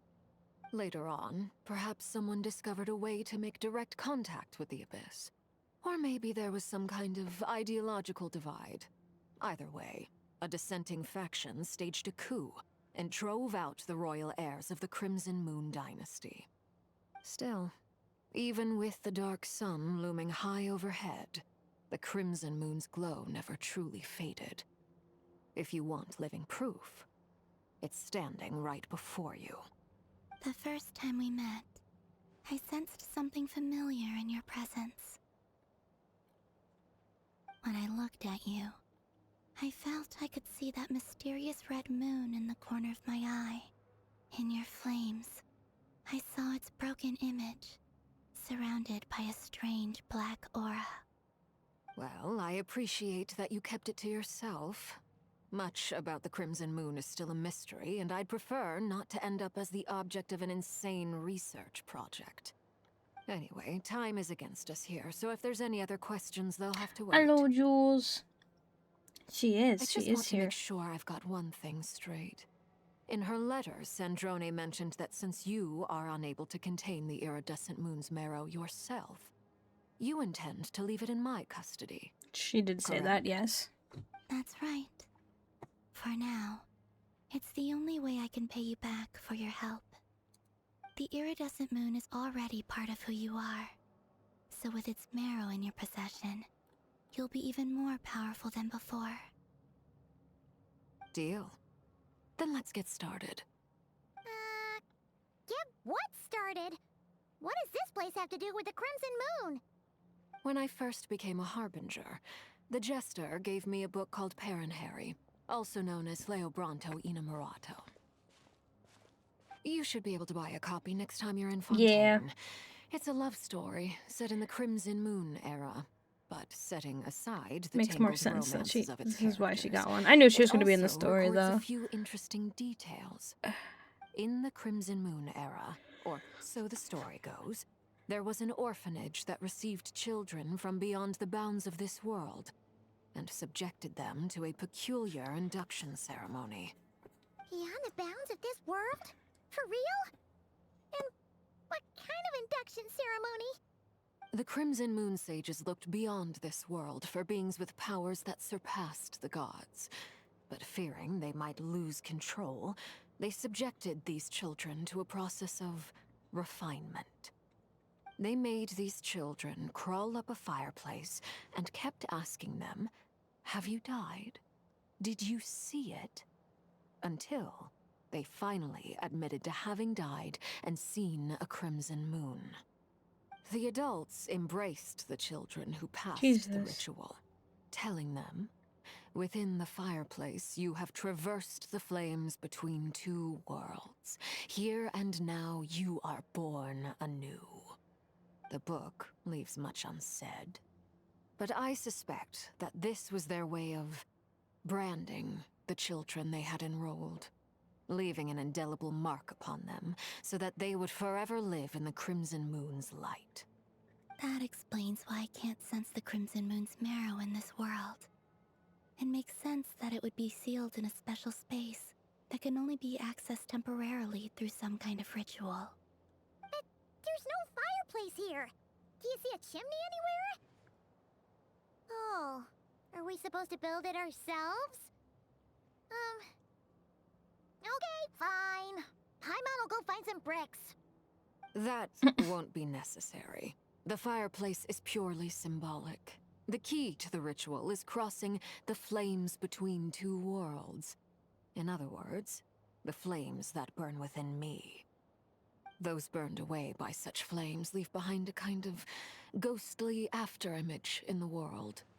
In the days of Conria, people believed they could be used to bridge the gap between the two worlds of life and death. In short, I can open a passage to that space for you.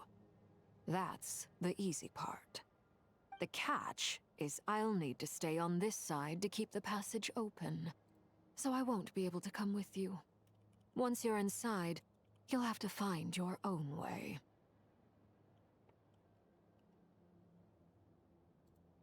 Understood. Very well. Then I'll open it up. Traveler, spare me a little more moonlight if you would. I may need it.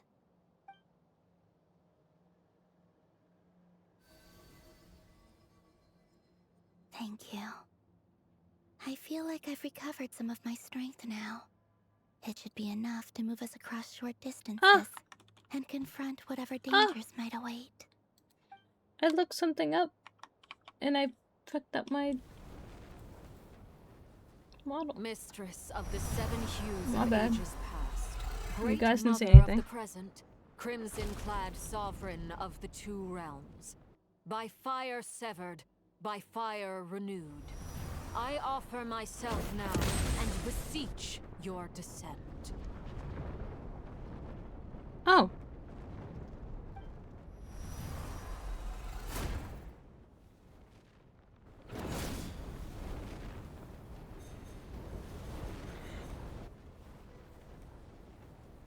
Huh. Okay. That's not horrifying. Loki. One word of advice. As you're crossing over, no matter what voices you hear, do not answer. Yes, ma'am. Got it. I sense a Just like sinister glow Appalachia. inside, but You hear a also voice the coming from the familiar woods. No, light you of the didn't. moon. No, you I didn't. feel that I am about to meet an old friend who has changed beyond all recognition. All right, let's go.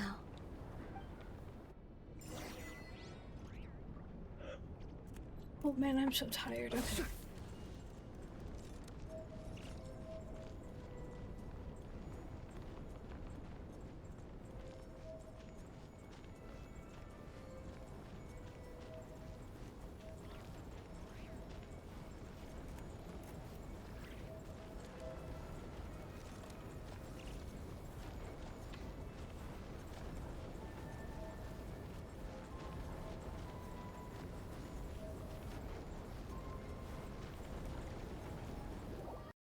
In we go.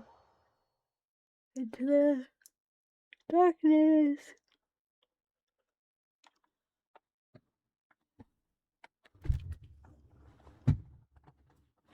Oh, what in the fuck? Okay. I sense your presence and crave you death and rebirth. Wait, you are... Why are you... You have crossed over from another world, transcended fate itself. I have no right to...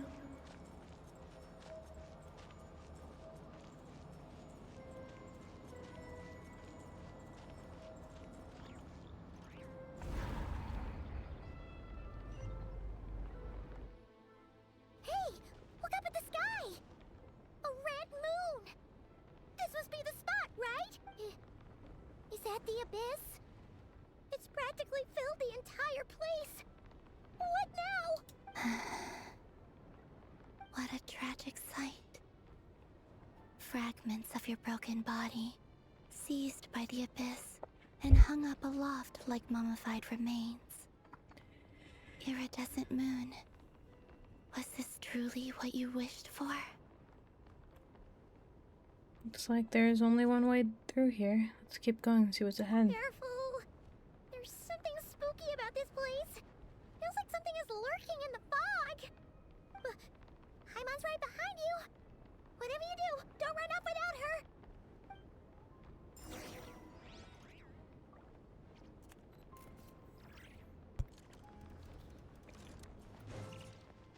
By the way, Columbina, didn't you tell us that the iridescent moon had shattered into pieces?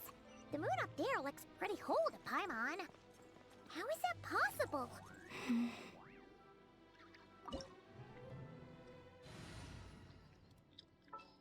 Sorry, Risley, I'm gonna throw a nefer on my team. Not a nefer, I know, sorry.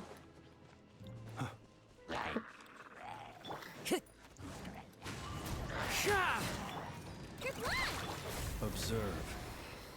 I didn't have to do that, they were already dead.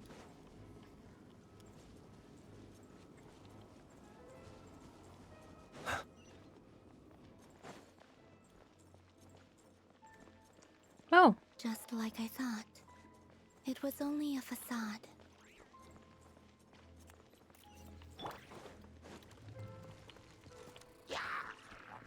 Into the wind. Be silent. Close your eyes.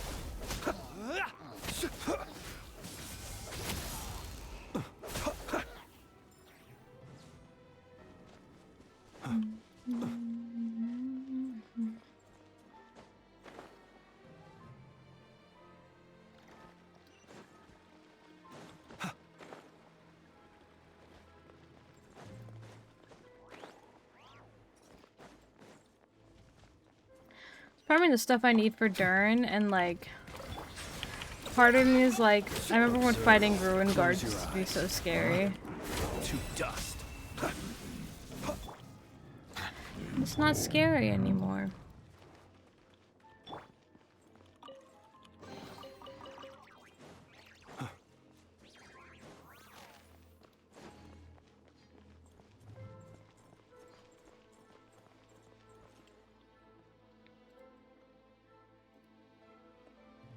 Huh?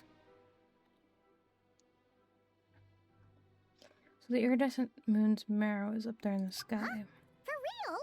That's way too high. There's no way we'll be able to reach it. No. I'm not sensing anything up there. It's coming from under the mountain. Let's see. Ah! There's some kind of weird shadow over the water. Wait, see that? Looks like a mechanism of some sort. Let's check it out.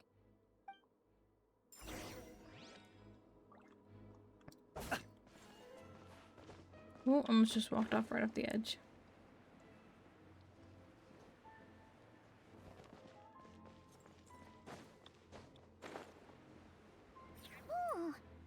Looks like a device from the time of Kalia. Maybe people once came here to study the Crimson Moon's domain, and they left this behind. Oh, if we can activate it, we might find some clues. Okay. We'll do that on all three sides.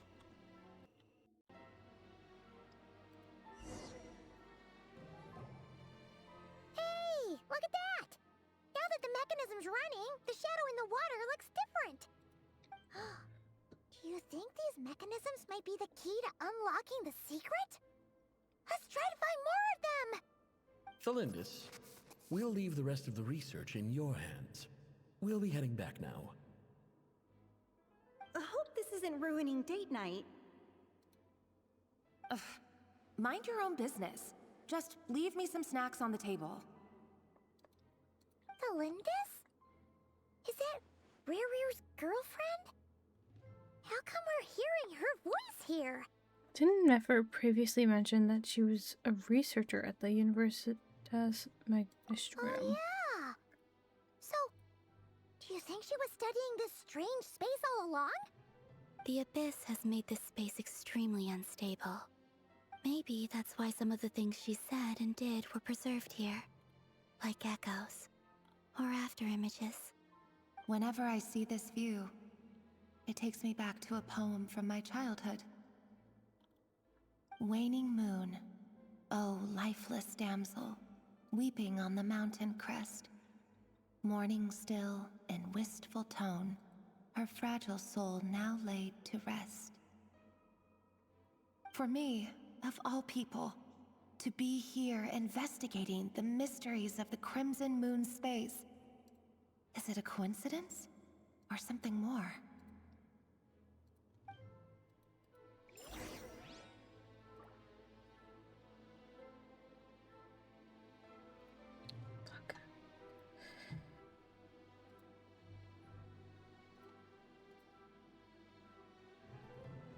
Sorry. Noticed an art bot joined my Discord server. I had to ban them.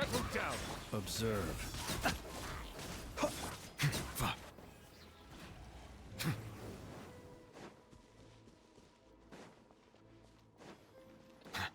Oh, looks like the Abyss has messed up this mechanism. We need to find a way to get it working again. Let's see if there are any other devices nearby.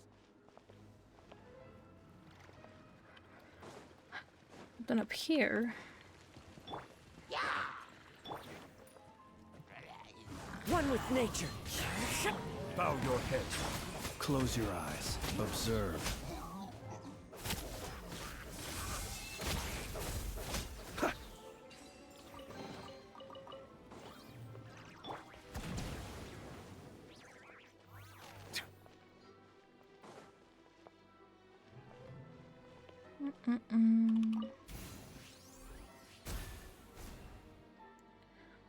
So weird to have a device that you could... Why can't you just aim that device? Okay. Sure.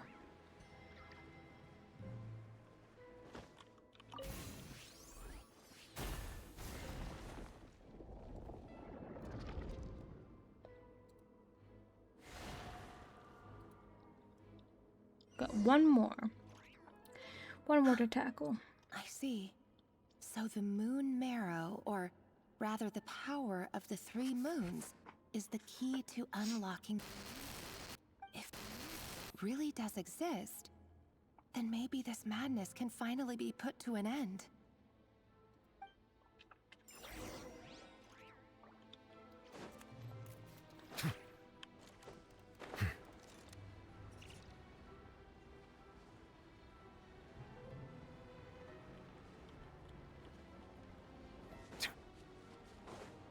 Ooh.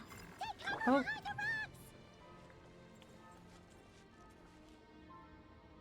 Hmm.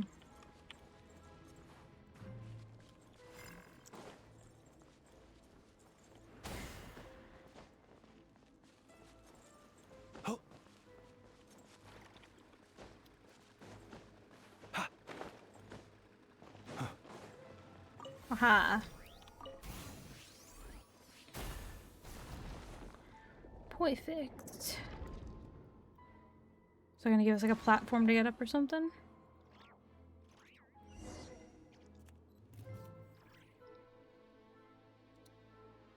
With the Abyss inhibitors in place, I should be able to access the chamber with the moon marrow. Oh, Rerir, with every step you take, you're drifting further from what you truly desire. But you're not the root of the problem. Ever since that outsider set foot in Conria, the Vinster King has sunken deeper into madness. If only I could get my hands on that outsider.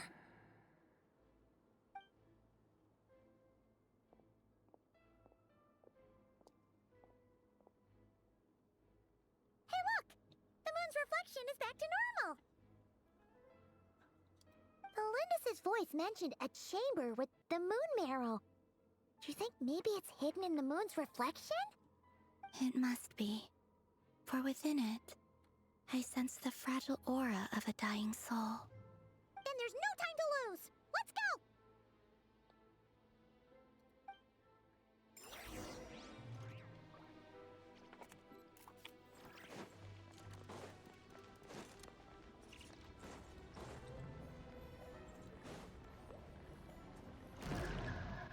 Whoa.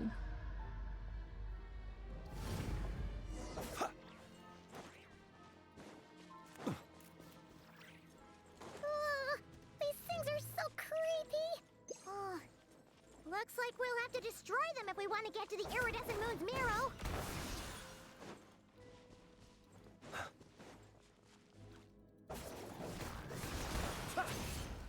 Whoa. That must be the iridescent moon's mirror. Oh, but we'll need to destroy these things before we can reach it. Listen, I like the new Paimon voice. I do. But there's some little inflections she's got in her voice that I'm just like, oh, okay. Alright. Alright. Flash attack! You're blocked! Be silent. Beware the creatures of the night. Observe.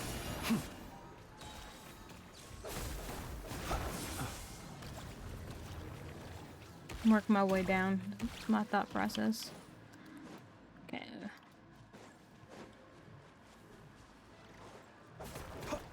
Hang in there! We're so close!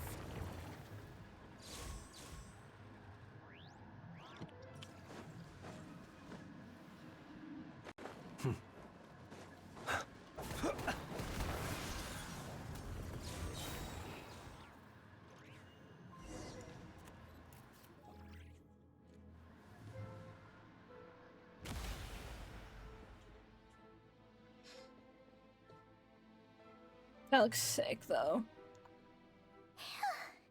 We finally did it! The iridescent moon's marrow. Still burning away like an undying flame, yet now contaminated by the abyss. It has taken on a new form entirely. If we can purify the abyssal power within, we should be able to obtain its untainted essence. Leave it to me.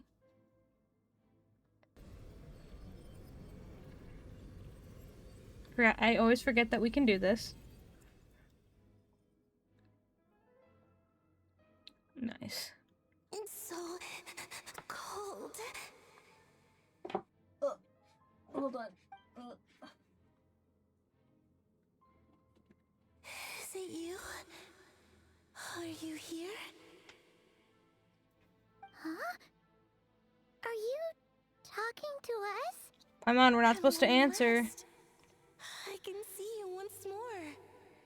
Our fates have crossed, and I am finally free. I'm sorry, I lied to you. Even knowing what was to come, I still couldn't let go of the fear in my heart as death drew near. The moment the moon shattered, my body began to split apart piece by piece. Like I was being cut into pieces by 1,000 blunt blades.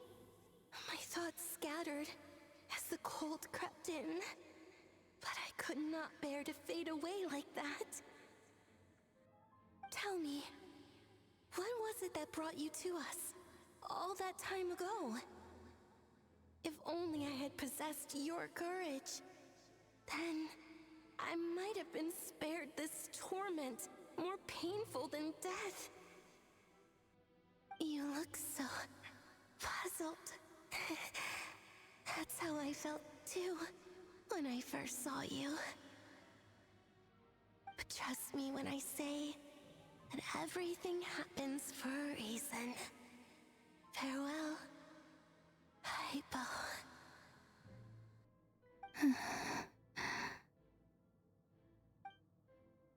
What was that all about?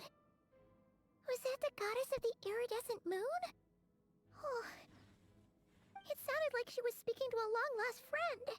But none of us have ever met her before, right? Perhaps. She took me for the goddess of the frost moon she once knew. For a fading soul like hers, our auras must be too similar to tell apart. But anyway, we've got the iridescent moon's marrow now. That should help you regain your strength, right? Alright, time to leave this place and meet back up with Arlecchino. Yeah. Let's go!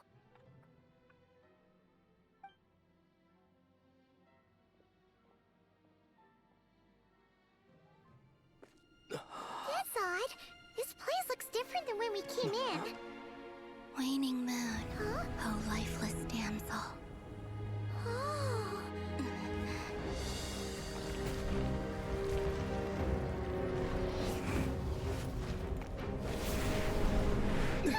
Hurry! The place is collapsing! It wants to trap us here. Who's it? The Abyss? Now we've taken the moon marrow. All that's left here is a dark will.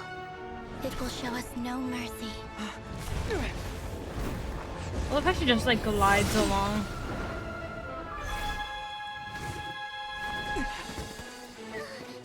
Give it back!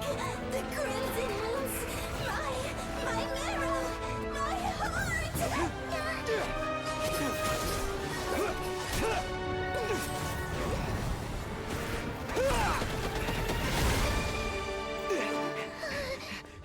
Finally! Huh? Oh no! The exit's blocked! They're back! Now what do we do? This is where you fall. Witness my rise. So fucking cool. Arlecchino. What are you waiting for? Oh, run! I told y'all not to hesitate.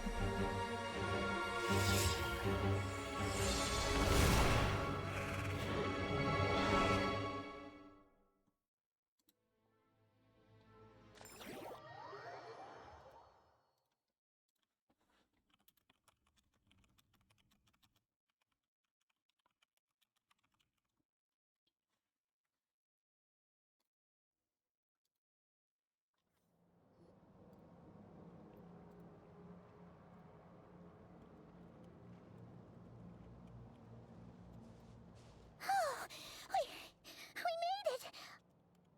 Was that you, Arlecchino? Did you save us? Wait, your hands! They're... Oh, this? Don't worry. It's a small price to pay. The Abyss wanted to trap you inside, and I defied its will by bringing you out. No wonder it's a little angry.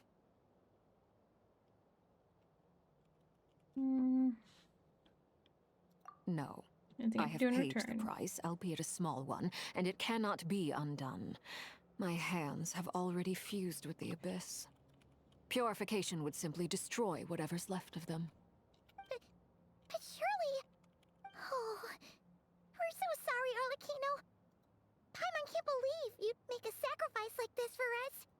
As much as I'd like to call it a favor, the truth is I was simply holding up my end of the deal. Well, Columbina. Yes, you did your part. And as promised, I will leave the iridescent moon's marrow in your care. From this day forth, may the two worlds' flames burn ever more brightly.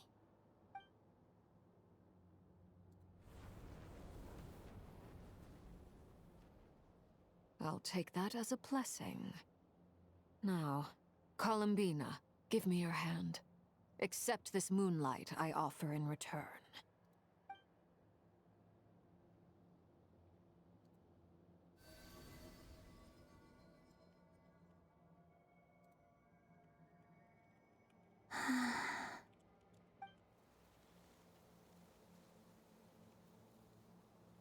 Feeling stronger? Hey, Columbina, are you okay? I'm fine. Our powers are a little at odds, that's all. By the Frost Moon's authority alone, wielding the power of the other moons was always going to be a stretch. Still, I think it's fair to say that your strength has returned, at least to the level it was at as Third Harbinger. It's still not enough. There's no way I can hope to challenge Rerir like this. Just one more ray of moonlight, if you would.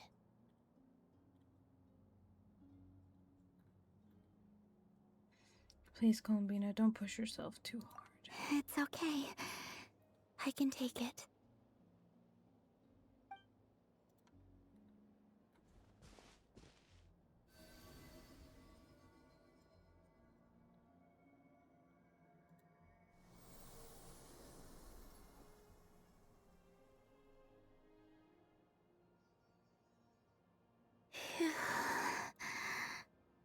How about now? Fighting fit? At the very least, I won't have to stay hidden like before. I want to see him gone from nodkrai. The Rächer of Solnari and his wild hunt must be sent back where they belong. Well, it's good to have something to aim for. You certainly seem more alive now than you did earlier. When I first met you, you didn't strike me as a ray of moonlight. More like a wisp of fog drifting in from who knows where, ready to scatter at the first sign of a breeze. But now, you're full of vitality. Just like the frost moon, once the brightest of them all. May you keep shining, Columbina. Oh. This is who you are. Thank you. Look after yourself too, Arlecchino. I know you have plans of your own, and that's why you're always seeking to grow stronger. But whatever you're after, don't let the abyss take a hold of you. I do not wish to see you go down the same path as Rerir. I appreciate the concern, Columbina. Although perhaps it's time you took a new name. A new name? Kutar, the Moon Maiden, Columbina. They're nothing more than code names.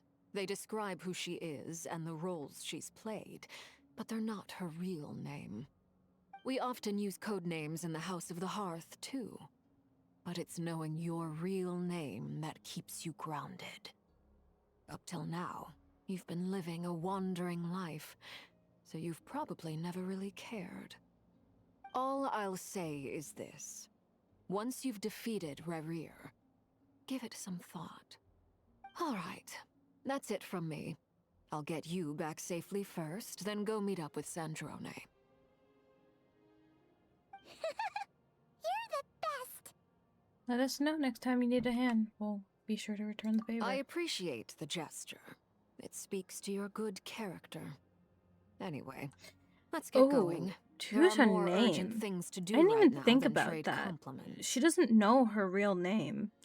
So she would give herself one realistically, right? So like yeah, I guess that makes sense. That was a good first that was a good like part 3. That was good. The third act. That was pretty good. I enjoyed that. Call, but we got the iridescent moon's marrow and restored Columbina's strength. And that's all that matters. I'm thinking I should go run to the Mission bathroom. accomplished. Paimon wonders how everyone else is doing. Let's see.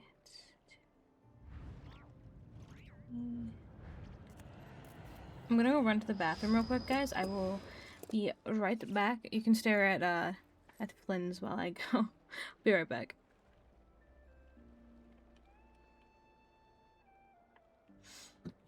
Okay.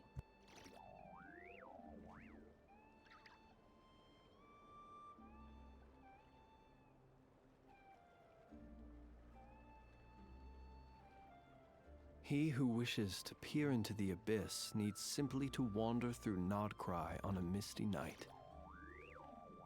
The march of the wild hunt will be sure to drag him into the darkness.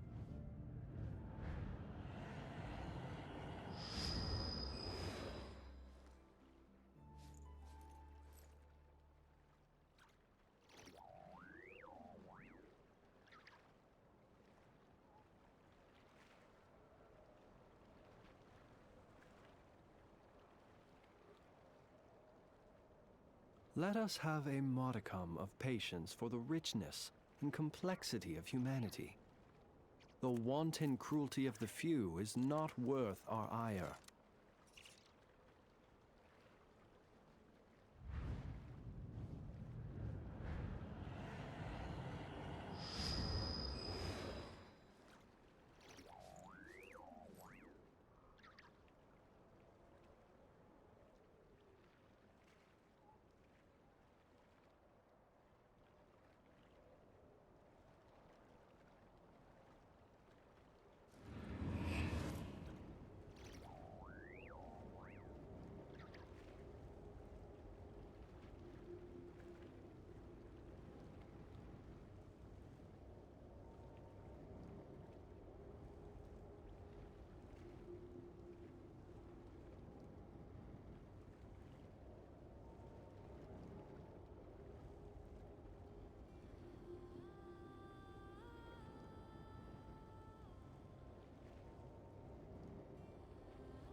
People ought not be so frightened of ghosts.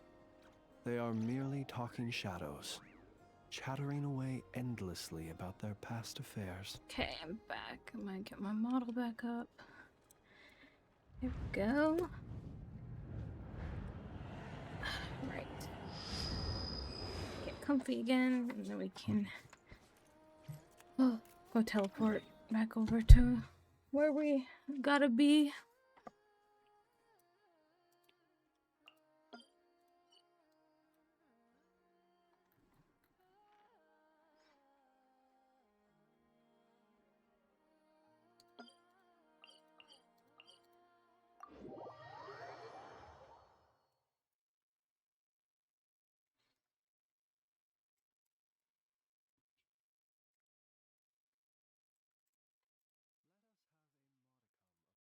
For the richness and complexity of humanity. The wanton cruelty of the few is not worth our ire.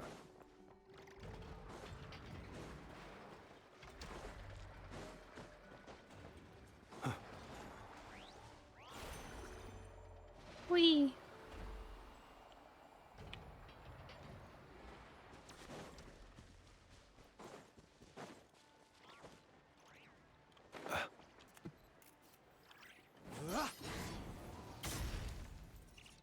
Whoa, a little lagging. Oh, do you think the others are making good progress? Hope it's all going smoothly. Oh, hey look! They made it back as well! Flins! Lauma! How'd it all go? All is well, thank you. Nefer and Jahoda had to stay at the curatorium to wrap things up, so they won't be joining us for now. I ran into Miss Nefer and Miss Ino on the way back. Their work is still in progress, so I suspect they won't be back for a while either. You seem rather cheerful today, Mr. Flins. I certainly am. I achieved what I set out to do and came away with more than I bargained for. Fighting alone can get quite tedious, but I had the good fortune to run into a pair of brave young warriors. We meet again. How have you been? Oh my god, it's my son! It's been too long. I'm guessing you're here to see Varka. That would be a natural Albedo, I love you, but you're not my son. Move. Move. Get out of my way. Get out of my way. Get out of my way. These two courageously lent me a hand while I was fighting the wild hunt. When they told me they were Sir Varka's colleagues, it all made sense. And given how people of outstanding talent tend to cross paths, it's no wonder you're already acquainted. My son. Oh? Who's your travel buddy, Albedo? Move! Why don't you come and introduce yourself? Oh, it's my boy. A gentleman of few words, I see. And a rather stern countenance. Wait, those horns, you must presumed you were acquainted with him. Is that not the case? Hold on. I'm getting comfy again. Okay. Wait, those horns, you must be... It's nice to meet you. Again. We've technically met before. Wait a sec! You're Minnie Durin! My baby! Right. My It's son! Me. I'm glad to see you again. By the way, he says it's okay if you drop the mini. Yeah, I'm not as mini as I used to be. No, but you're still a Interesting, baby. isn't it?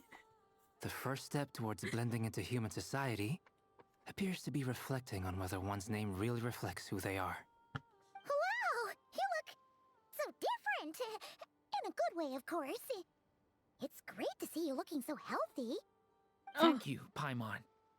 And although you're as mini as ever, I understand that diminutives don't always convey endearment. I'll be sure to simply call you Paimon as a sign I'm gonna of cry. my great He's respect for you. so cute. Wow! You're such a smooth talker now. Paimon could get used to this.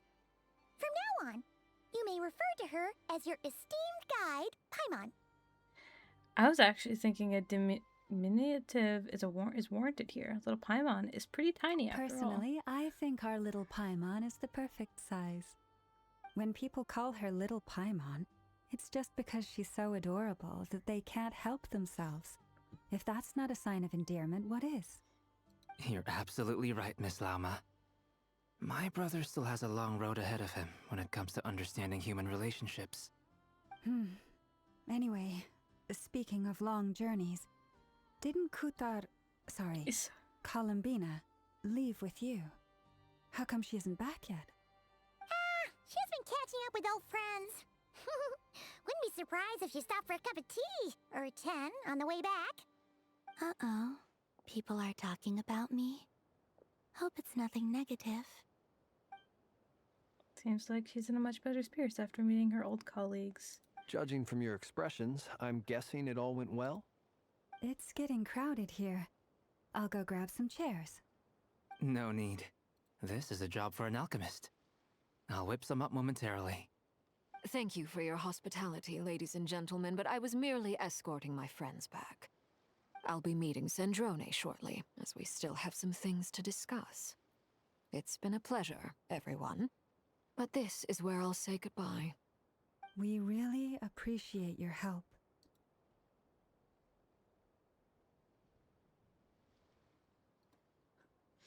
Hi, Mikey. Thanks for standing by us, Come on. Spare the formalities. Alakino. I'm just glad I could help out some true friends. I understand. Well, bye for now, Harlequino. That's it? That's all the Linny we get too from earlier? No more Linny or Lynette or Fremine? Oh, this place is hopping. It's probably a good thing one of us left. Otherwise, we might not fit all these people in. Are you saying we're about to run out of chairs? As a matter of fact, I am. Come on in and see for yourself.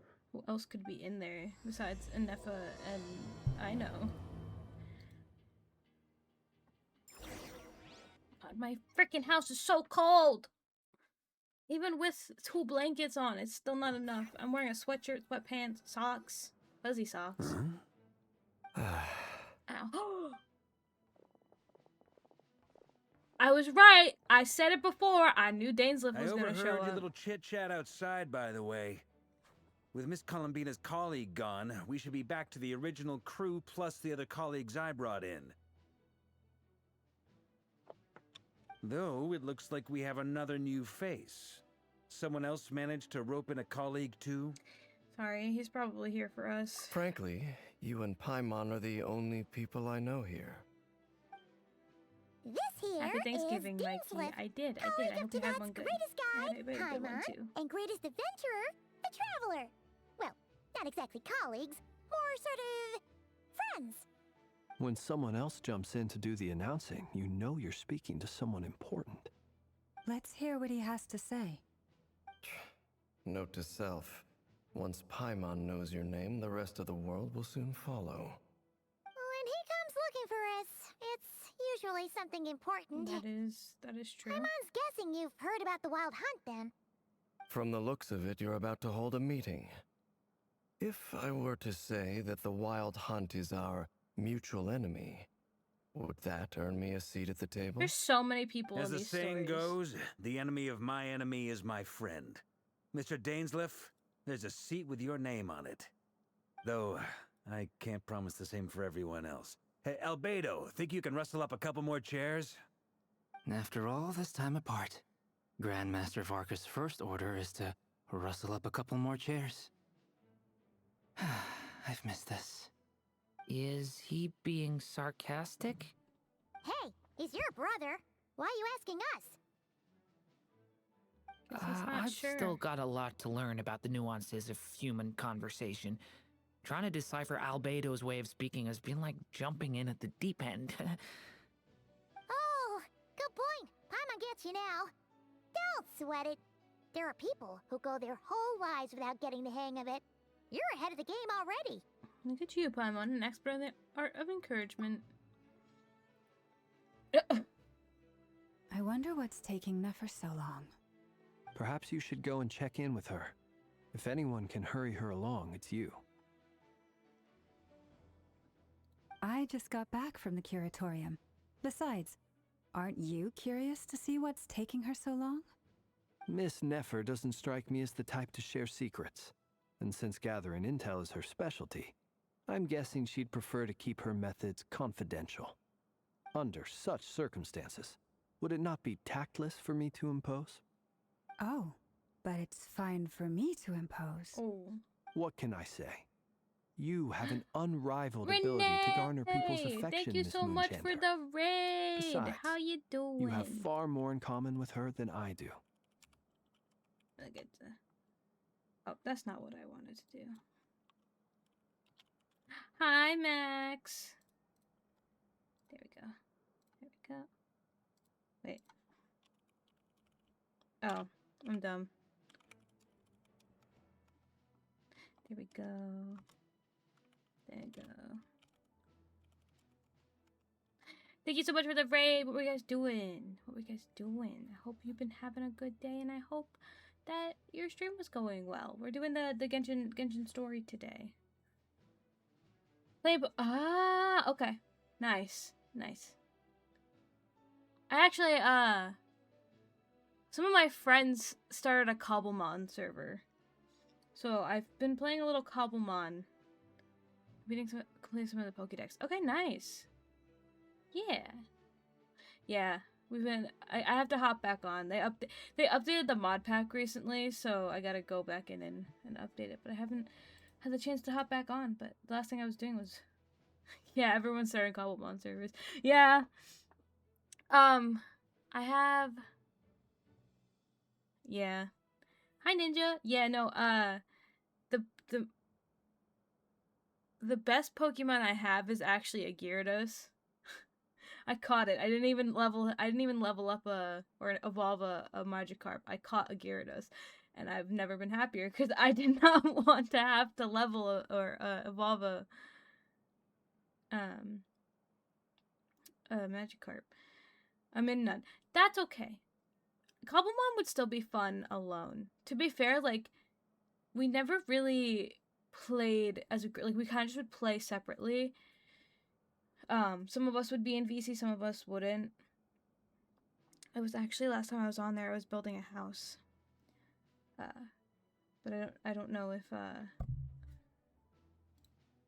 don't know if I liked the design I was gonna go with, so I don't know.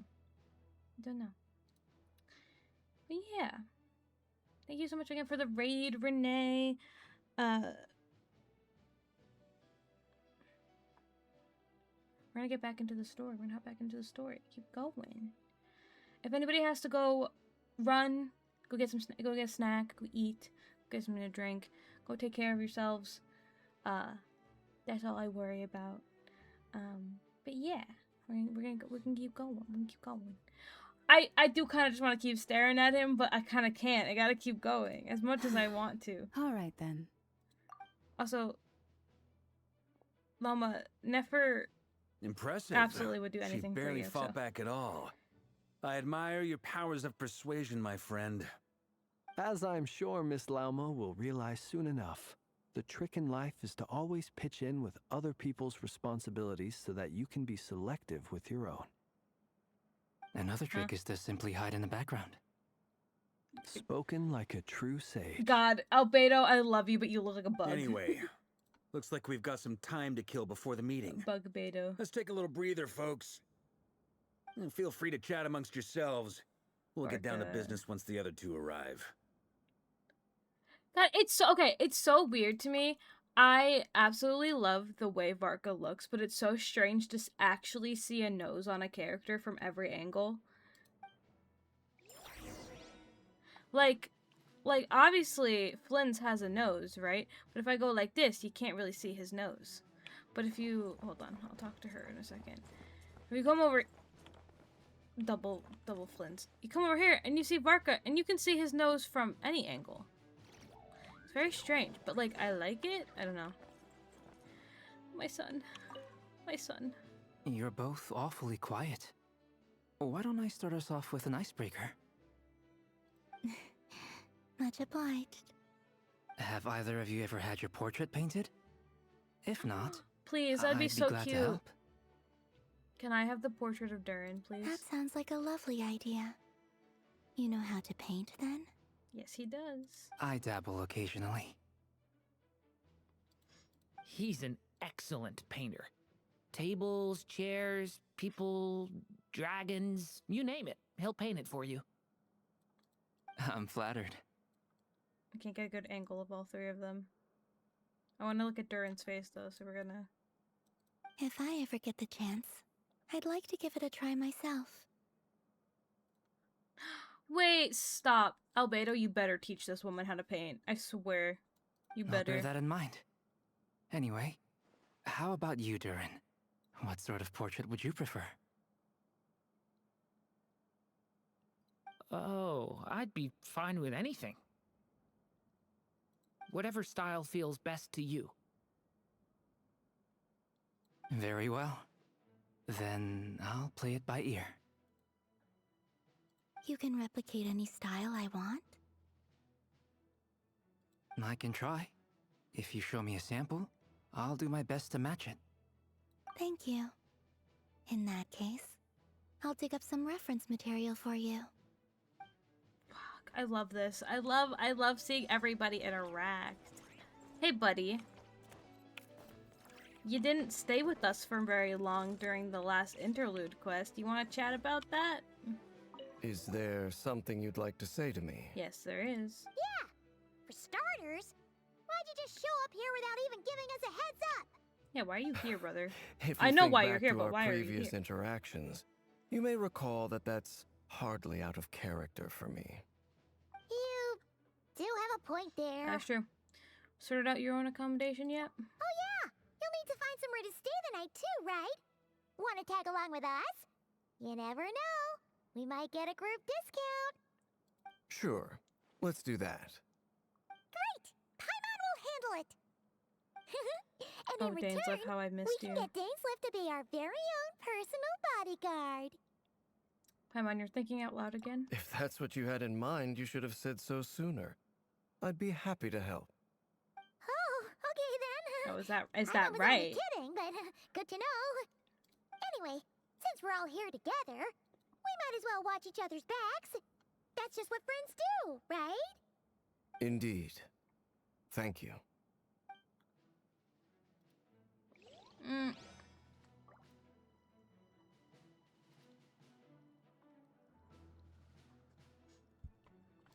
Sorry. Oh, I'm not meaning to stab you. The boba was stuck in my straw. I'm so sorry. Truth be told, I can't remember the last time I was in a meeting with so many people. You're not alone there, my friend.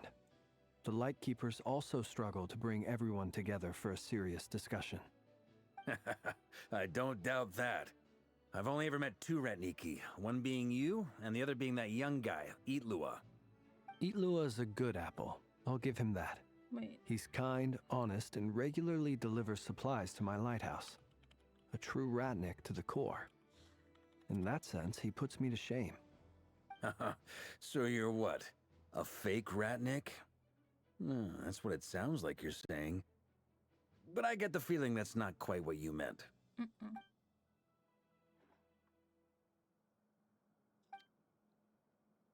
The silence is Come very on, telling. why the awkward silence? Sorry. I'm not even gonna bother trying to hide it. You've known all along, haven't you, my friend? Yeah. He's... Yeah. Now that was an awkward silence.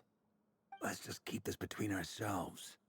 Probably best if Eatlua doesn't know, huh?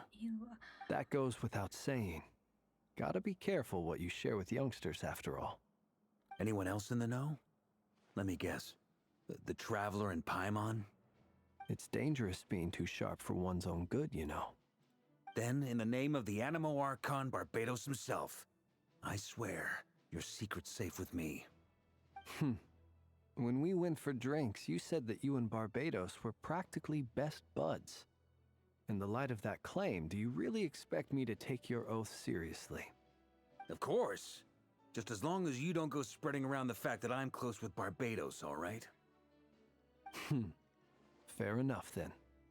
Nothing like a bit of mutual leverage to seal the bonds of friendship. He's winking! He was winking! And I missed it! I'm fine. Sorry. I didn't mean to shout. Thanks, guys. Yeah. I wish. It would be cool, but obviously you can't get it. Though when they do Miss say Nefer, skies at any you point, made it after all. it jump scare a little bit. Even if I know they're But what talking about about the Jahoda? actual sky. I'm here to give you an update on how things are going on our end. Once this is over, I'll be heading straight back to continue my work. I left Jahoda back at the curatorium to watch over things while I'm gone. Huh. So much for just this once. Yes. Shh! Not so loud! We're on a roll here. What if she remembers and suddenly decides to back out? Yeah, they do this with a lot of like the Hoyo games. Did you say something, Mr. Varka? Like in Genshin, it's the Traveler or the Honorary Knight, depending on where you are. They have different like little nicknames for you. Mostly the Traveler though. HSR, it's what's it called? It's the Trailblazer, or they'll just refer to you as like him or she, like depending on which one you choose. It's fair, like it makes sense. It would be cool if you could have the character say the name, but I also like agree, because like what if someone has like a weird name, or like you said, like a button mash name, which happens more than you would right, think. Flins? I've seen a lot of Must people have with been a button frog. mash names. They get so noisy around here at nighttime. A frog. It's like they're putting on a concert in the background. Anyway, before we begin, there's a few introductions to make. Let me start by saying that it's an honor to be speaking before so many distinguished colleagues and collaborators. First up, we have Miss Lauma. As Moon Chanter, she's the leader of the Frost Moon Scions, a local religious community in Nodkrai. Then there's Miss Nefer, boss of the Curatorium of Secrets, an intel gatherer extraordinaire. Nefer is leading the investigation into Rerir's background, assisted by Jahoda and Lauma. From the little I've heard, they're making some great progress. Over here, we have Mr. Flins, a ratnik and guardian of the abandoned lighthouse. In our last operation, he courageously distracted the wild hunt to buy time for the rest of us. For those of you who've never met, this is Mr. Albedo, a renowned alchemist and captain of the Knights of Favonius investigation team.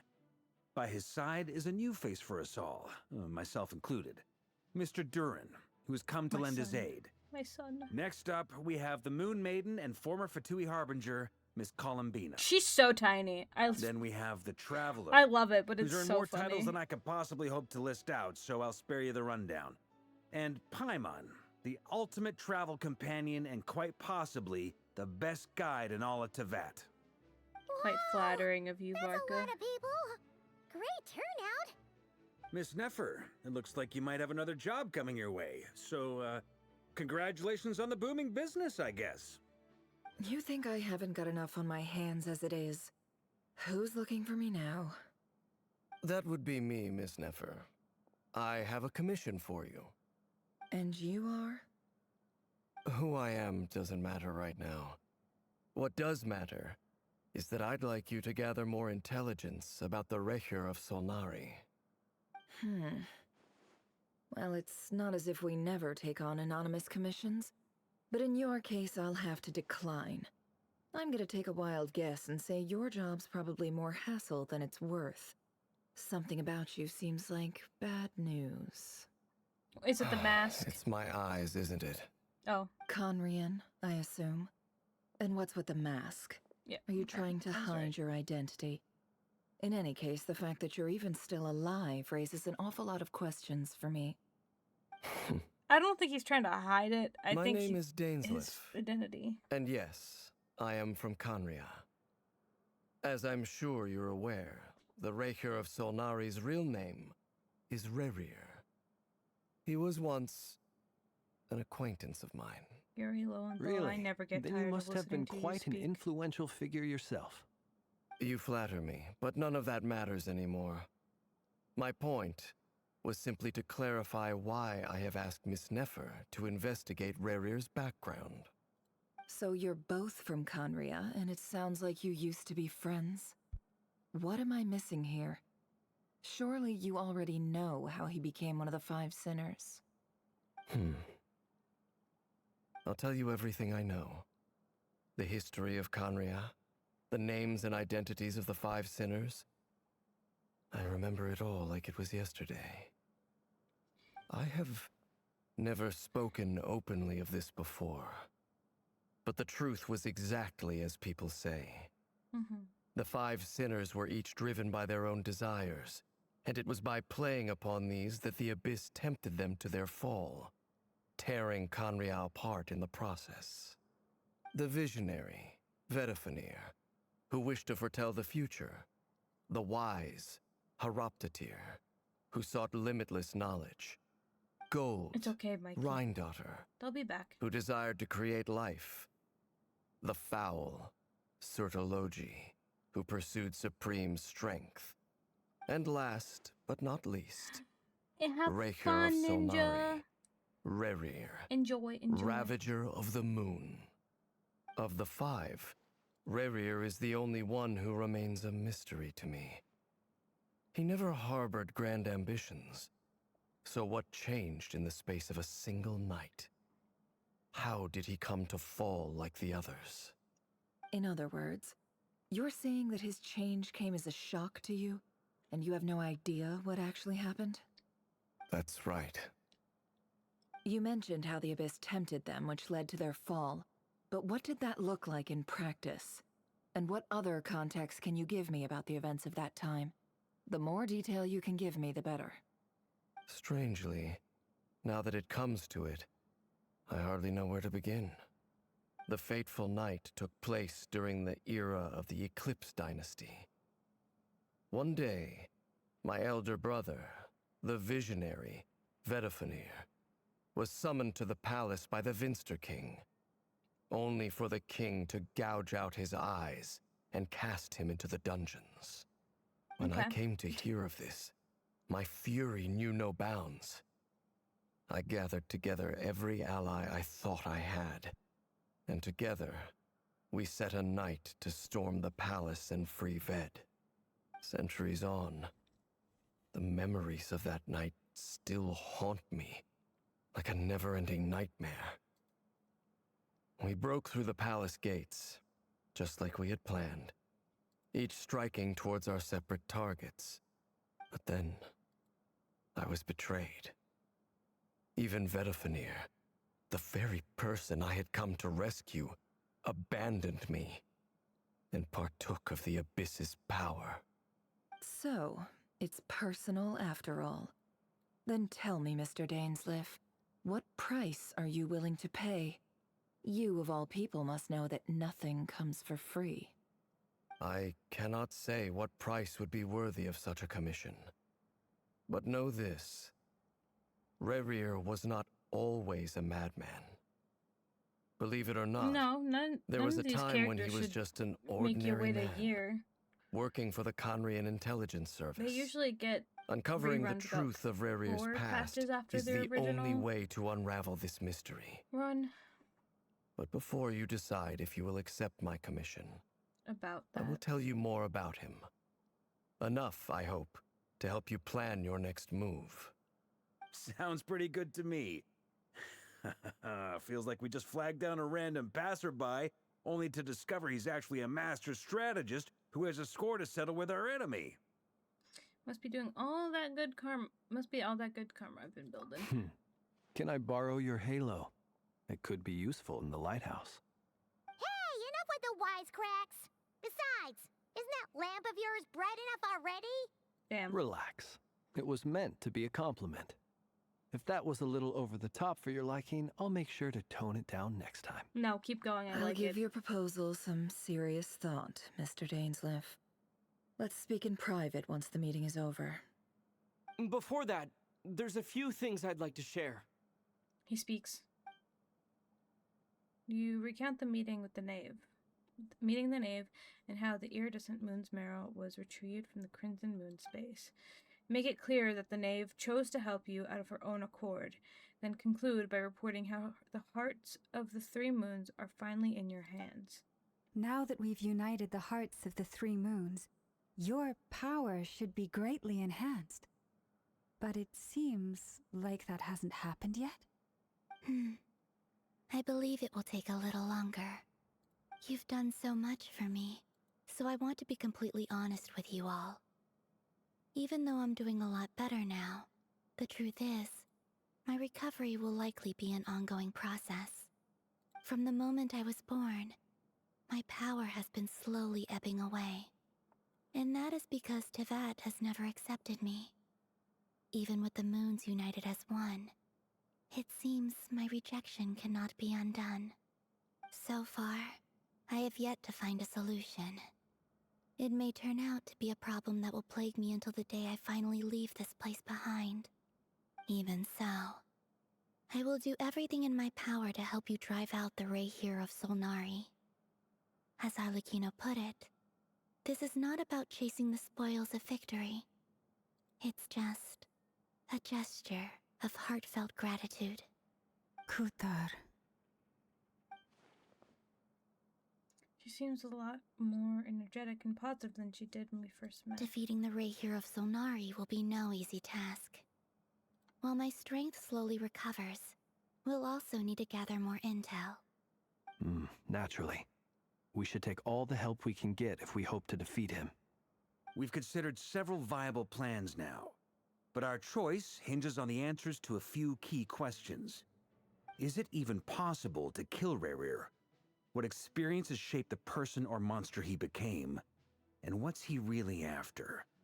Given Albedo's expertise in alchemy, I think we should leave him to try and answer the first of these questions. Understood. As for the other two, I'm afraid we'll have to count on you again, Miss Nefer. Believe me when I say it's not my wish to burden you. But right now, relying on your skills is our only option. So you're placing all your hopes on me, huh? We can't thank you enough for agreeing to help us. Honestly, I can hardly believe how lucky we are. You sure have a talent for changing your tune, Miss Moonchanter. Timid like Jahoda one moment, then flinces insincere flattery the next. Ladies, please. I must object to your portrayal of me. That's all. Feel free to keep bickering. Just pretend I'm not here. Wait, what did they say?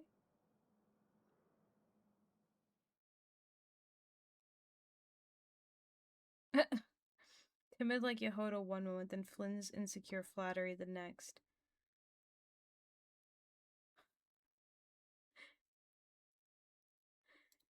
He's just a little awkward. He's fine. He's fine. I almost don't want to leave this room. I'm curious to see how this plays out. I have faith in you, Miss Nefer. Something tells me you'll stand by us until the very end. Oh? And what makes you so sure of that? What if I suddenly decide that my compensation is insufficient? This isn't about the money. I can sense that you've got a deep-seated distaste for Rerir. And knowing you, that alone is motive enough. Look at them getting along so well. Like two peas in a pod. And I'm the one they accuse of insincere flattery. There is no justice. Miss Lauma, you have to understand something. Unlike you, I don't actually enjoy having everyone's hopes on my shoulders. Is that right? Well, maybe the fact that I'm willing to put my hopes in other people says more about me than you.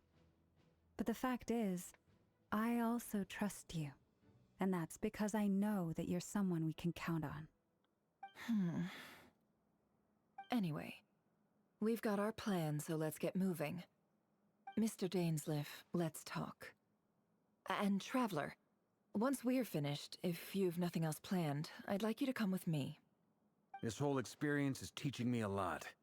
For instance, I now know that when other issues come up in the future, I'll have far more luck getting Lauma to convince Miss Nefer than trying to do it myself.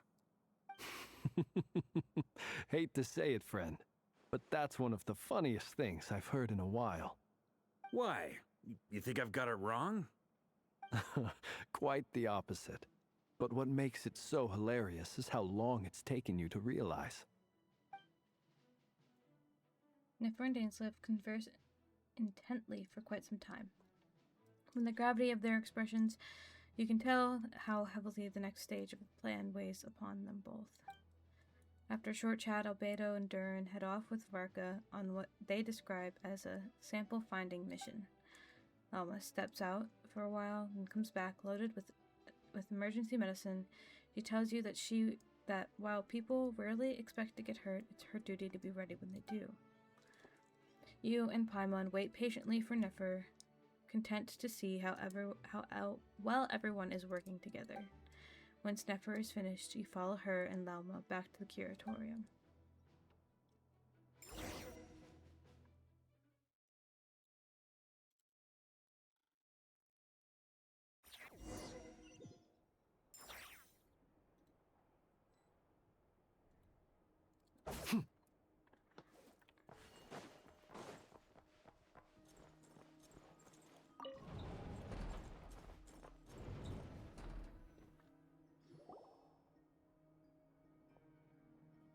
Thank you for waiting.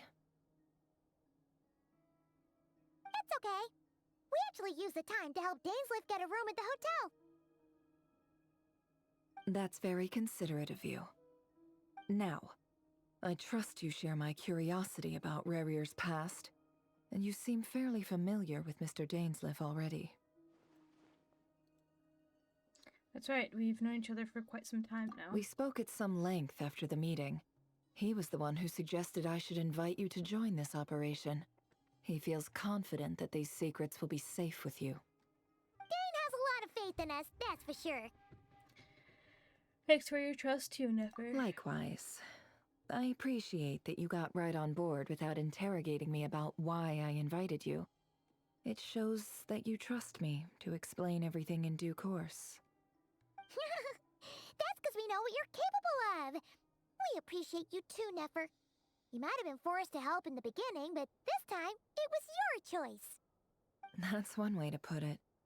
Another is this, that once a decision's been made, it's set in stone. After that, my only goal is to see it through. Alright, so here's how it is. I'm going to access Rerir's thoughts again using my confidential method. Now, I'm sure you've seen things like this before on your travels, so you're surely well aware of how dangerous it can be.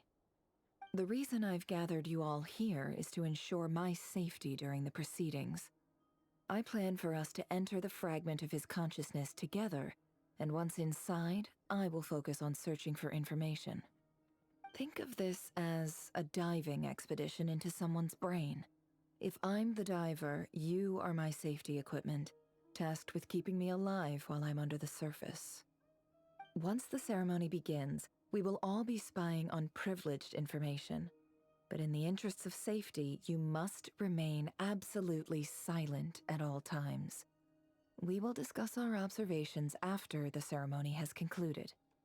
Lastly, any individuals of a weaker constitution are advised not to partake in the ceremony. In any case, Paimon has her own job to do, which requires staying in the room but not joining the ceremony. Nefer conspicuously left out the details of her confidential method. Guess her brain diving techniques are a trade secret, which fair. Well, good luck, everyone. Sounds like all Paimon can do is cross her fingers and root for you guys. There's a little more to it than that. I was being serious when I said you have a job to do. While the rest of us are inside Rerir's mind, it's imperative that we have a team member on the outside. In the event that something goes wrong, you will be our first responder. I don't anticipate any issues, but the extra level of safety will be greatly appreciated. I second that. This is a dangerous operation here, and you're our whole rescue team. That's pretty much the most important job in the crew. So, Paimon's like the lifeguard? Yeah, that makes sense. All right, got it. Good. Please, take a seat. We'll get started momentarily.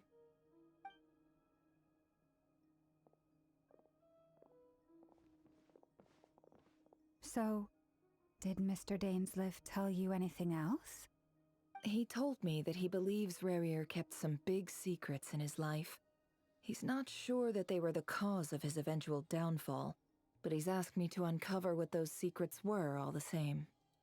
But surely you're not planning to go through with this, no matter the cost. If you think that, you'd be overestimating me. I'm a businesswoman, not a mercenary. But I do have my own professional reasons for taking this job. You think I'd turn down the opportunity to get a first-hand glimpse into Conrian history? No chance. Well, as long as you don't let morbid curiosity get in the way of safety concerns, we're good. We'll do whatever we can to help you. You're such a killjoy. She's got incense candles. Almost feels like a summoning ritual. Seems like Nefer still has no intention of sharing her trade secrets, but now it's not exactly the moment to pry. I see.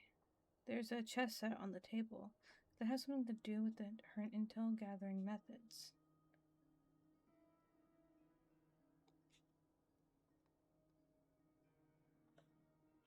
All right, I'm good to go. All set over here, too. I'm ready as well. Promise, Paimon, you'll be extra careful. Pinky promise. All right. Let your whole body relax. We're about to begin. Close your eyes.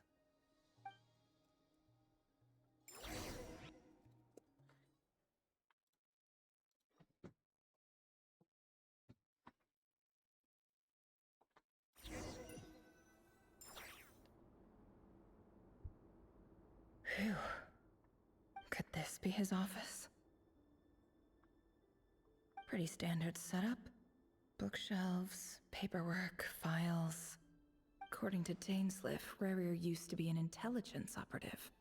Chances are there's plenty of top-secret intel stashed away in this room. Is this where you keep your secrets, Rerir? Can't say I'm not looking forward to this. Excuse me.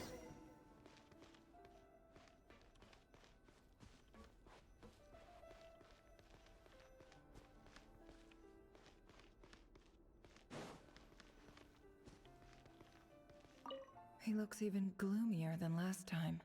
I wonder what's changed.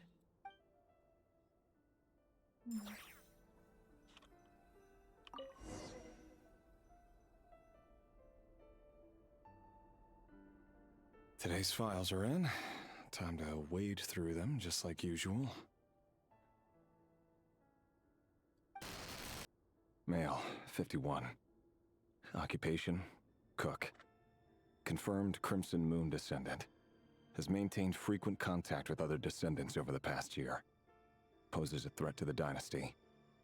Neutralized.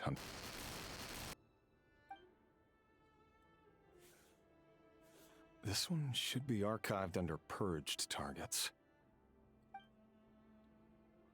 Oh.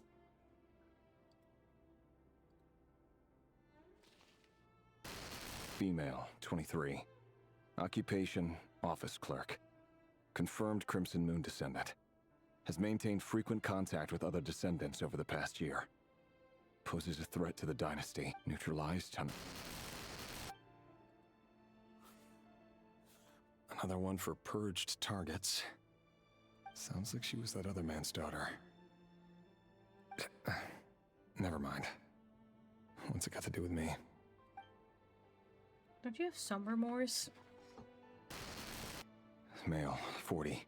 I mean, realistically, these Occupation, are teacher. innocent people, right? Confirmed So... Crimson Moon descendant. Has been observed making contact with other descendants during the past year. Poses a threat to the dynasty. Neutralized on...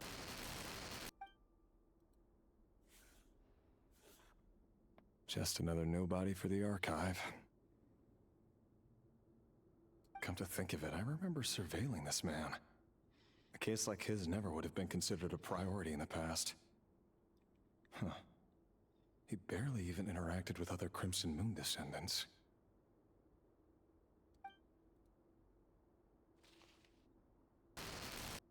Female, 16.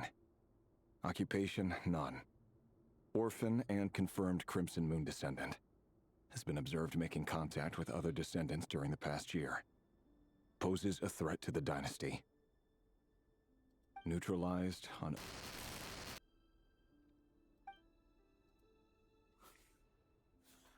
Filed. I have no recollection of this girl. None whatsoever. She doesn't seem to be anyone important, but then again, how many of them really are?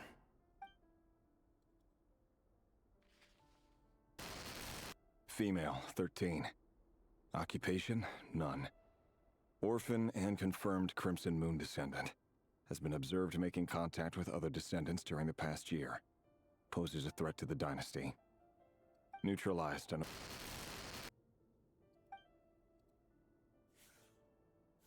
Filed.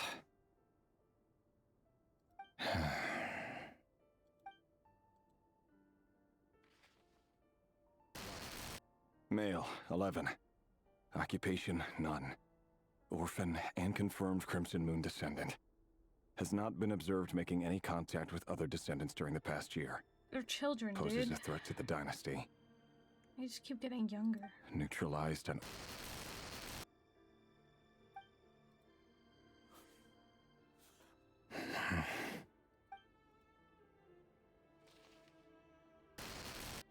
Male. 6. Occupation, none. Orphan and confirmed Crimson Moon descendant. Poses a threat to the dynasty.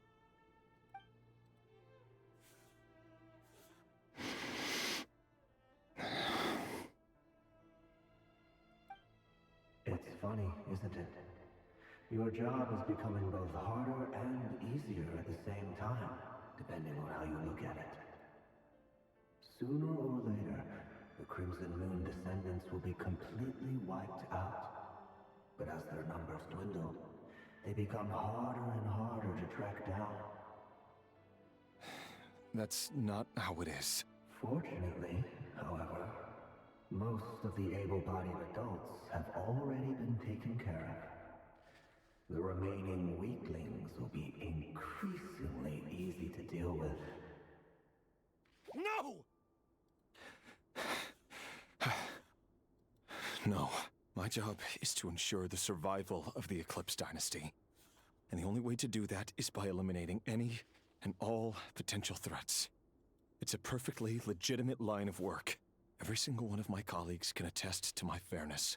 And if my friends were aware of the facts, I know they'd back me up too. Assuming, of course, that they were aware of all the facts.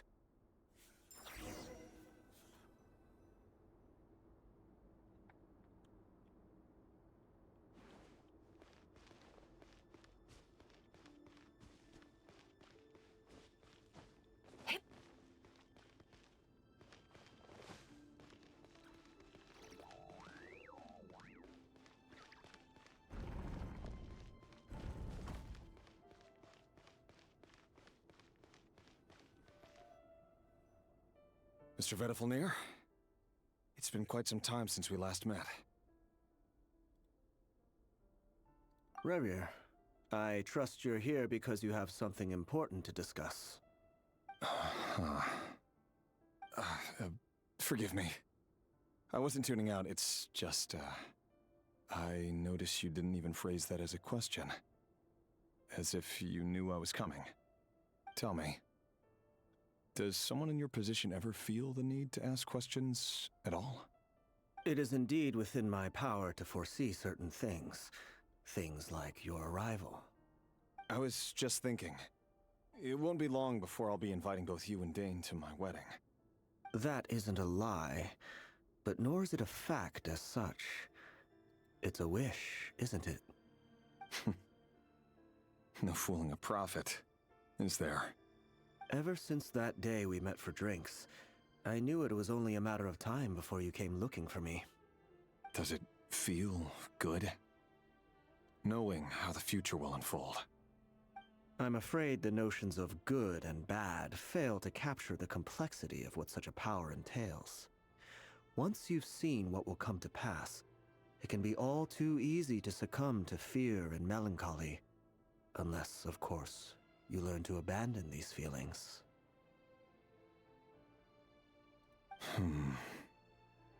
You fear my silence, and long to hear the words I left unspoken that day. That's right. You must have noticed my reluctance to broach the subject, and the reason is simple.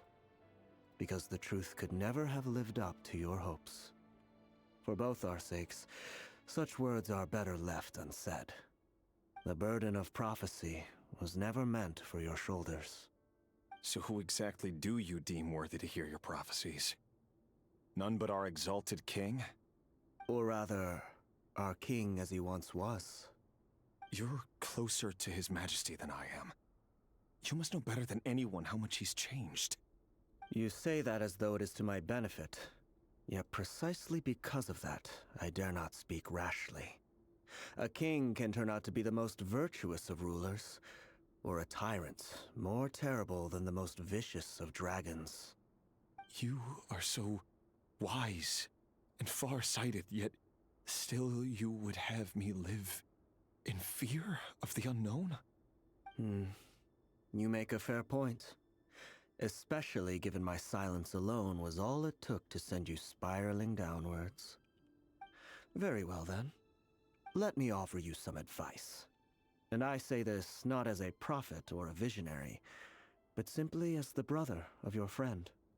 For many reasons, there is very little chance of your marriage ending in happiness. If happiness is what you seek, you should find another fiancé.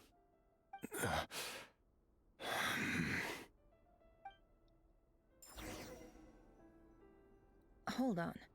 There's that same black fog again. Could this memory belong to Thelindis? Oh! Whoa! Whoa. Guess I better tread carefully. That lag was crazy.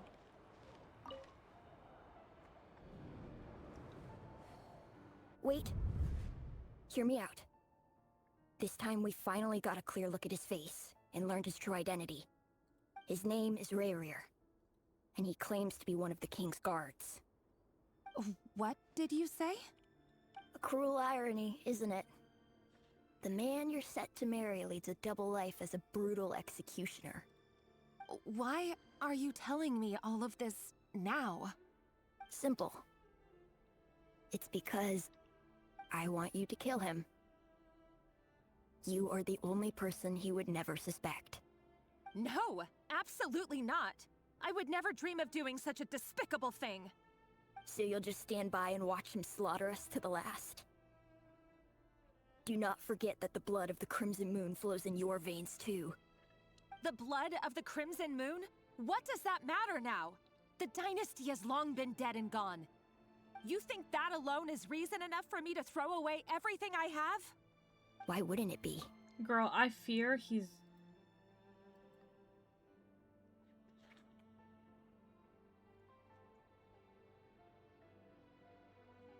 I fear he's hunting your people. You two were once a child of the Crimson Moon, just like me. Don't tell me you've never felt so much as a flicker of fury for the way we were trampled into the dust. As long as you promise to abandon this pipe dream of restoring your dynasty, I can try to persuade him. Or have him persuade the Vinster King. Persuade the Vinster King? Do you even know why he's so obsessed with hunting us down? Why he keeps trying to force us to hand over our secrets? Over and over again? Or why we refuse to give up on restoring the dynasty? The Vinster King. A blind fool. His eyes clouded by powers from beyond this world. A petty little man with a miser's heart. And he dares to sit upon the throne? Mark my words. Sooner or later, Conria will fall. And it will be his doing. If you can't bring yourself to do it, so be it. Just you watch. It won't be long before calamity descends upon us all. The Rächer of Solnari. That really is quite a secret you've been keeping from me, Rerir. But who am I to talk? Am I really any better? I've kept my own past a secret this whole time, too. Love should be built on honesty. But ours was born from lies. And yet... is it really so wrong to hide things that would only make life harder? If we don't cover up the parts that no one else should see, how can we go on pretending to be normal? Vedifulnir must have known all this. And that's why he made his prophecy. In the end, nothing stays hidden forever.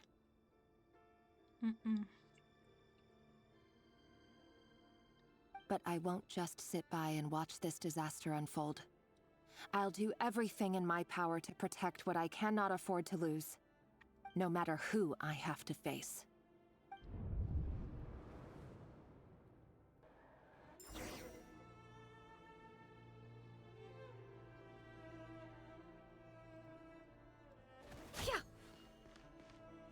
Huh? Was that Rerir who just walked past the window? Doesn't it give you the chills that he still takes the same road to work every day? As if nothing ever happened. Killed her. Those people at the deli. Enough already. They're clearly pretty taken by their own disguises, so just smile and play along. Pull the rug from under beasts like that, and you'll risk having your throat torn out. Deli? Oh. They're talking about those people from the opposition. Right. I'd almost forgotten they used to run a deli. People of no consequence always vanish so easily. And no one even remembers them. But surely you can see he's not the man he pretends to be. So many have died already, and they say that the king's madness grows with each passing day. We're not going to survive this, are we? But why does it have to be this way? Do we really deserve to die just because of the blood that runs through our veins? Flindis, are you even listening? Sorry, Freether. My mind was off wandering. I heard you, though. You're talking about what Rerir said. He's just following the king's orders. He's a secret agent, and it's his job to hunt down rebels and dissidents. By the time you first met him, he'd already taken lives. Maybe he was using you from the very beginning. No. Rerir has no idea I have anything to do with the Crimson Moon. My family are only distant relatives of the main lineage, and besides, my eyes are perfectly ordinary. Truth be told, apart from my teacher, pretty much no one knows I have any connection to any of it. It's been a long time since my family severed ties. But as Orlog said, who could possibly talk sense into that raving lunatic of a king? No one. I'll work something out. Trust me, I'm with you all. But for now, you need to keep yourselves hidden. Don't let anyone find you, anyone at all. Don't forget that Rerir is an Eclipse operative. You need to be extra careful when he's around. And when I am too. For now, don't come looking for me. And if anything happens to me, just act like we've never met. If even you can't escape this, what hope do the rest of us have? But after all this time together, surely he wouldn't lay a hand on you. I won't speak in his defense, nor can I give you a clear answer to that question. But I'll do everything I can to put an end to this. Here, hold on to this. If an opportunity to escape presents itself, take it. You'll be glad you took some spare change. You call that change? But what about you? I've got a job, and there's still money coming in. But you can't go anywhere right now. Please think about yourself for once.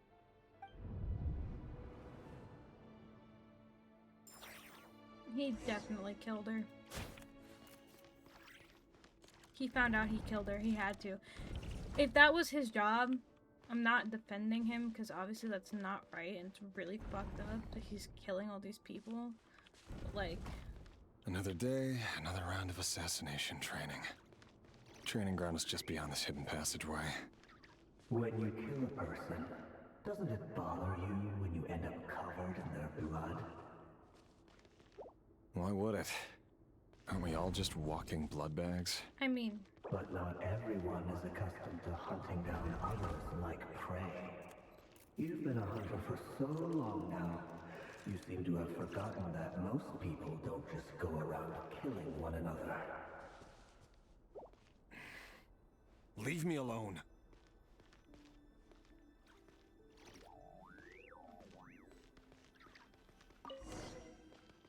It all adds up. Make sure you have a firm grip on the handle, and choose your angle well. Keep your movements light and brisk. And the prey won't sense a thing. I doubt that. I'll bet no one's ever died a quiet death at your hands. I work clean. No traces.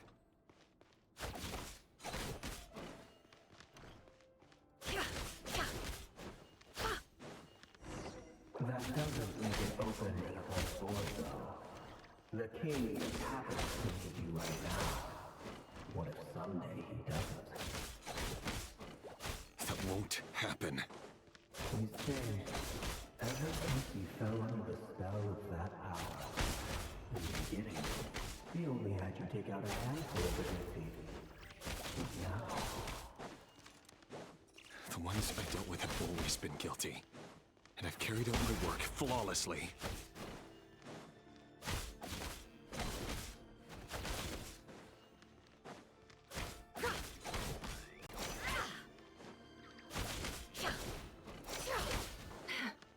Can't hide the truth. No more lies.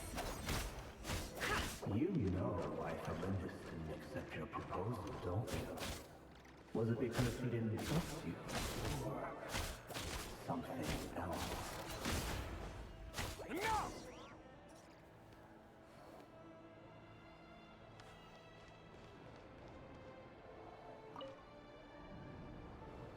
Felindis, do you still remember Orlog? Orlog. The boy who was pretending to sell flowers. You spoke for quite a while, didn't you? Yes, we did. What about him? He was arrested 2 days ago. Chances are he's already dead. He... I just don't get it! After everything he's done, why do you still stand by him? Or does it mean nothing to you that people keep dying? No, that's not... Just hear me out. I need to go now, Felindis. They're looking for us.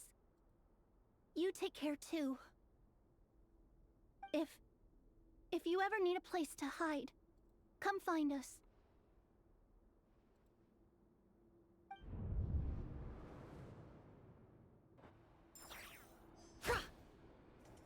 Yeah. I'm processing. Author Felindis. Over the course of this week, the research object was subjected to interference for a total of 47 hours for experimental purposes. The results are as follows. All subjects of observation that were sent inside have now... The situation within is proving more problematic than anticipated. No progress whatsoever. What now? Won't you give me even a glimmer of hope? Things are getting worse by the day. I have to find a way or we'll all be in danger.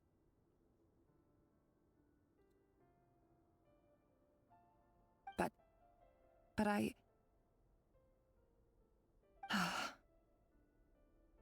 If all this research comes to nothing, what then? Sooner or later, it'll be my neck on the line. But could he really bring himself to kill me? No. Surely he wouldn't have the heart.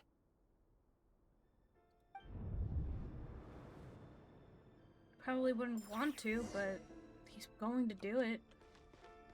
You say he doesn't have the heart to do it, but you don't know that he's killing children, man. Like, he killed kids. Why won't you just let us go?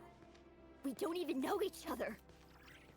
All we want is to live ordinary, peaceful lives. You want to live? Yeah, they do. Yes. I just want to go on living. Is that really such an unforgivable crime?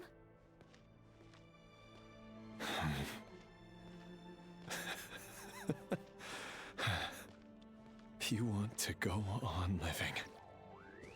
I want to keep living too. To keep living forever. That's why I have no choice but to continue on the path I'm on. Oh. If only some savior would suddenly swoop down and change the way the world is. Too bad it's not going to happen. Imagine that. If there really were such a person, you and I wouldn't be standing here like this, would we?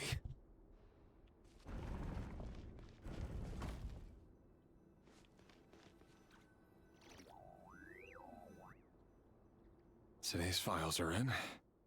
Time to wade through them just like usual. No, I don't get tired of it. It's my job. And not only am I lucky to have it, I'm good at it too. He's gonna come across her file. Wait. That's... Flindis? No. No! No! Why? I fear... But you bear no mark of the Crimson Moon. How could you possibly have anything to do with them? It cannot be! A diluted bloodline. Carefully concealed. I see it now. You've been living in the shadows just like me. What a fool I've been. Numbing myself with talk of justice. Even imagining my friends would back me up. But in the end, Irminsul. Finster King! How far are you going to take this? From the direct bloodline to secondary offshoots? And then what? Today it's the descendants of the Crimson Moon. Who will it be tomorrow? Will you not rest until everyone down here is dead? No. This cannot go on. This is where it ends.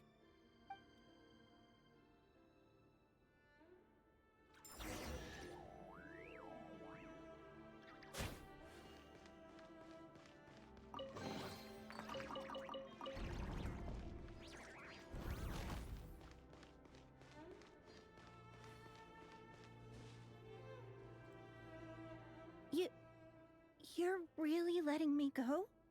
I am. As long as you can guarantee that no one will find you. Don't worry, I'll be extra careful.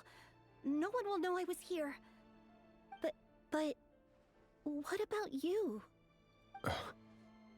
Me? If you let me go, you won't be able to complete your mission, will you?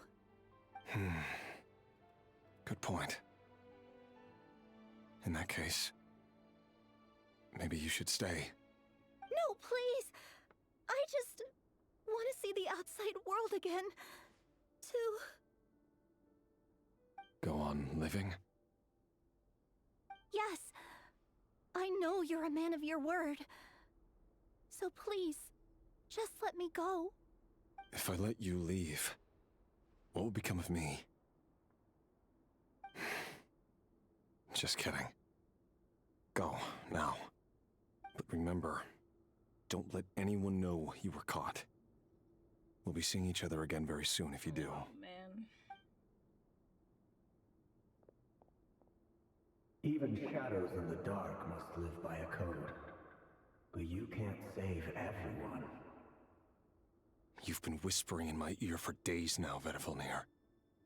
What are you trying to do? Break me down?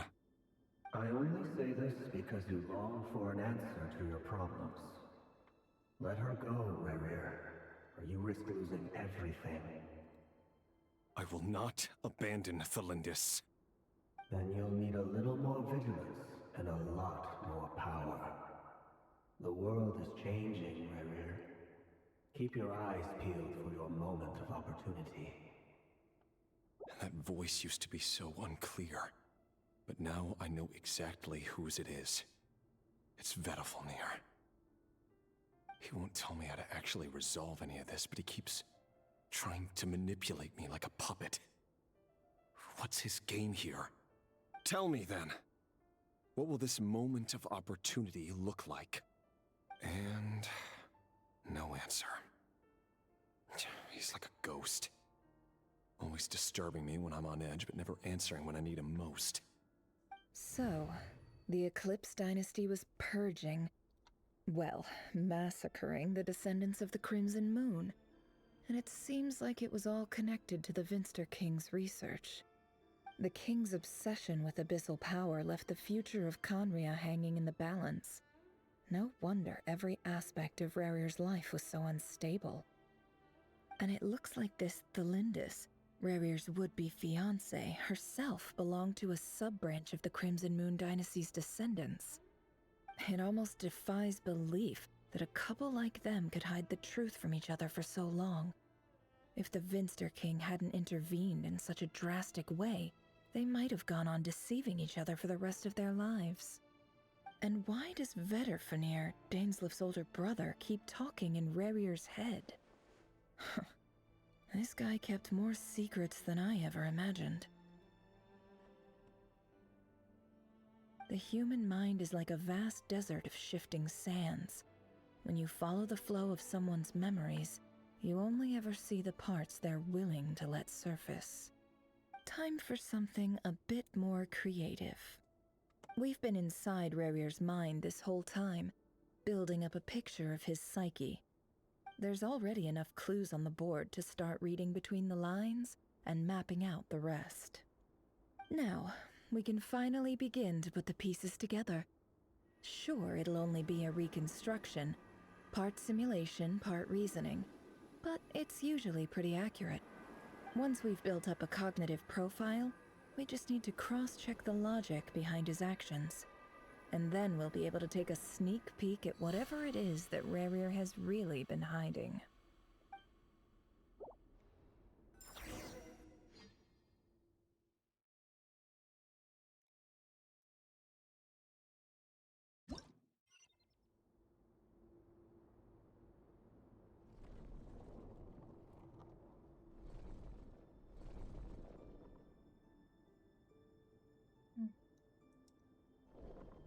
Rerir, are you there?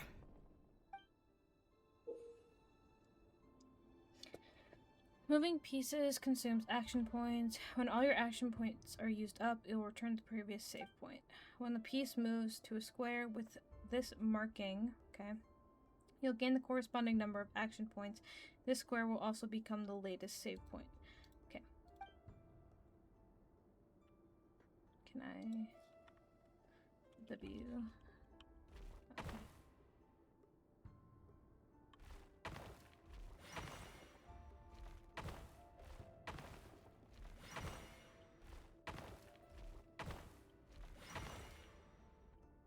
Hey, Rerir! Come out, it's urgent! Dane? What's wrong? Quick, come with me. I'll explain everything once we've met up with the others. Okay. I'll come. But the Lindis is still over at the Universitas. I'll need to leave her a note. All right then, but make it quick. I've never seen Dane so worked up before. Whatever this is, it must be big trouble.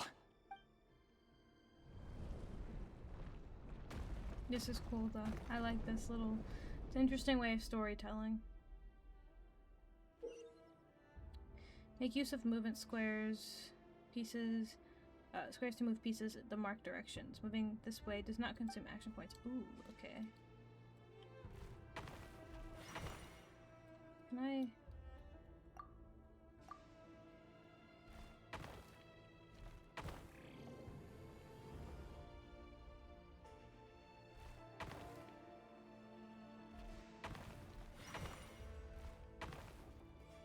Wait, hold on.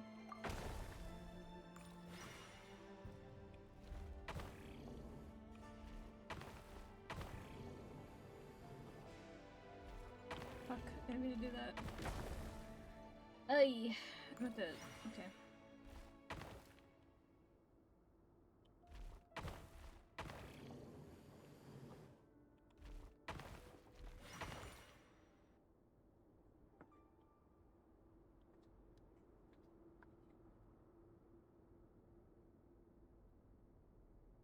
Well, this is a nice change, meeting you all at this hour. When men and women of ambition can speak face to face in broad daylight, I say that's a big step forward for our dear Conria. Don't be ridiculous.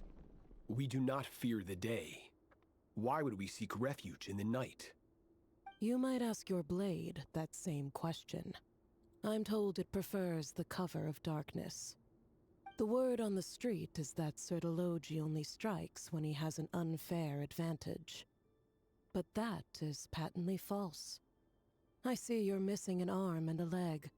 Surely only a fair fight could explain that.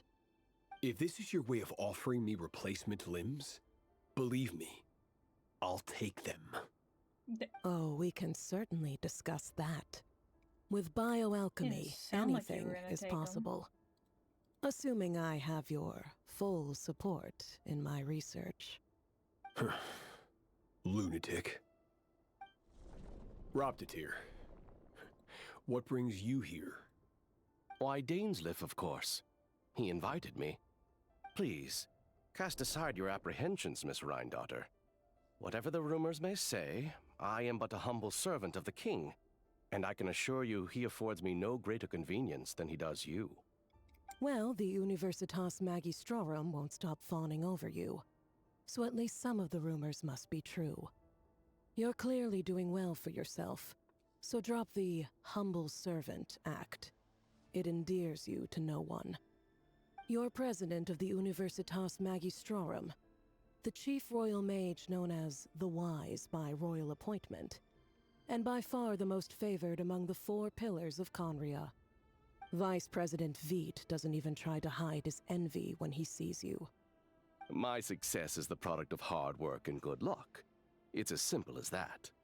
Were the king not such an extremist, I hardly think I would have received a senior post at my age. Of course, no job is without its gripes. Serving a king like ours can be a challenging task, as I'm sure you can imagine. And as for Efterveit, in missing out on the presidency, he's dodged a mountain of stress. Like everything else in life, it comes with pros and cons. You're all here. I apologize for the short notice, but it was an emergency.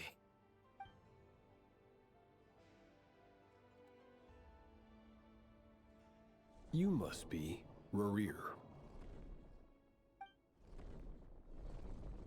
Mr. Sertologi. Yes, I handled your case file during your sentencing. Nothing personal, of course. I'm pleasantly surprised that you remember me. You're clearly a person of substance if you've been invited here. But Dainsleif, you'd better have a very good reason for convening this little gathering. It's my brother, Vedofenir. After he spoke at the court this morning, the king was so infuriated by his words that he had him blinded in both eyes and thrown in prison. Vedofenir in prison? Strange. I thought the king trusted him and Roptatir more than anyone else in the world. Does this mean the king's circle of trust just got even smaller? It has nothing to do with trust. It's about what the king wants, which is as clear as day to anyone paying attention. I simply appease him, because it's in the best interests of the Universitas Magistrorum. And also because you're slimy. Vedofenir, perhaps less so. But still, a visionless visionary? It rather inclines me to think that qualifications are not what get you ahead in Conria. Do you honestly think this is an important discussion to be having right now? Dane, what are you planning to do? Rescue Vedafinir, I assume. Correct. It will mean storming the palace by force. Tonight. I need all of you on my side. That's far too dangerous. And don't forget, Dainsleif, you're captain of the Royal Guard. You swore an oath to the throne. Hmm? You've been planning this for a while, haven't you? I have no desire to commit treason. But whatever critique the king may have of Vedafinir, disfiguring your most loyal subject for putting the best interests of his court and nation first, this is not the conduct of a wise ruler. My blade will force the king to see the error of his ways. So, Vedafinir's prophecy enraged the king. I'm sure it wasn't what he wanted to hear, but if he won't take counsel even from the visionary, that is deeply troubling news. The extent of His Majesty's madness is now all too clear. The question is, how does a man like me get out of this situation unscathed? You You don't. have noble ambitions, Dane, That's the answer. but I'm afraid they You don't do much for a guy like me. I'm not interested in saving the world. All I want is a letter of pardon. A letter of pardon? For whom? Thelindis? The chances of the Vinster King issuing a pardon for anyone connected to the Crimson Moon seem vanishingly slim.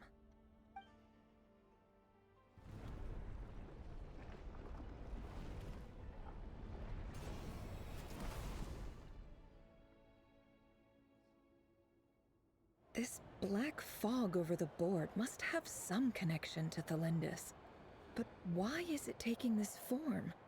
Does it have something to do with Rerir's past? Another mystery I'll need to unravel.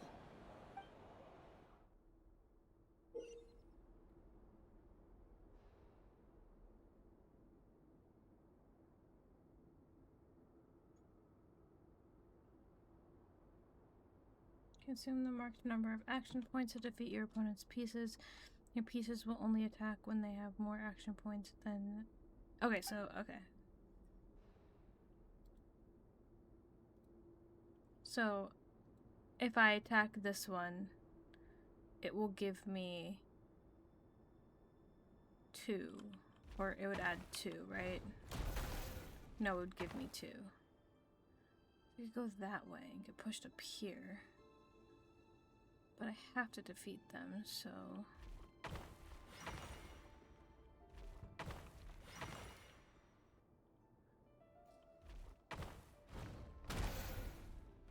Or no, wait. Shit, hold on.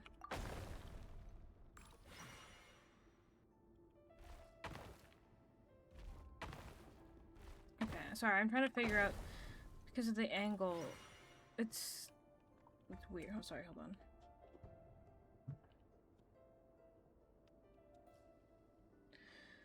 So I'm gonna go here, here.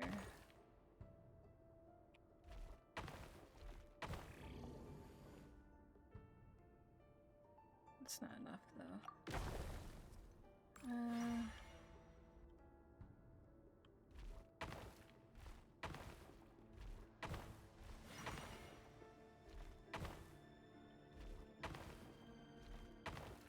Enough.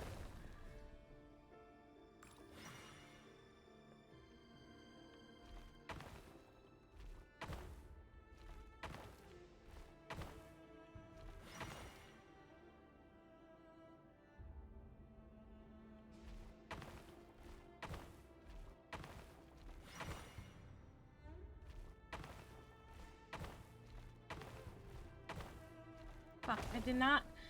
There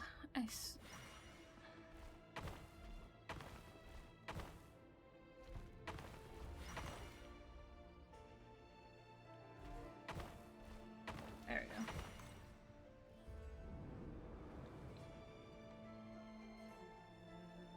Author Thelindis.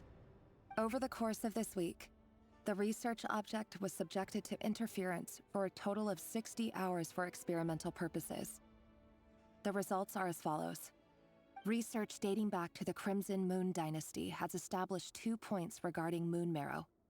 Firstly, its origins have something to do with a god's power. Secondly, it serves as a portal to an as-yet indeterminate location. Moon marrow can thus be defined as a spatial gateway. However, there are a number of hurdles to overcome before we can answer the question of where it leads to. To start with, opening the gateway requires a specific power source, which the relevant literature indicates. An enormous amount of power is then required to keep the gate open. Currently, the total power output of our instruments remains in the single digits. To make matters worse, I am now the only staff member remaining in the Moon Marrow lab.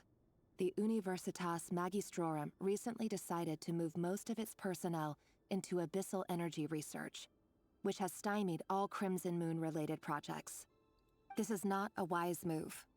I have always maintained that placing all our hopes in a single source of power is risky, especially one as poorly understood as this. As well as making ourselves overly reliant on a single resource, we are neglecting other promising technologies. I apologize if this comes across as disrespectful. But as a Moon Marrow researcher, I desperately want to see the world beyond the gateway. If we really made it there one day, what would we find? And how would we go about taming the unknown? My imagination is endlessly fueled by questions such as these. I fear you're not gonna make it.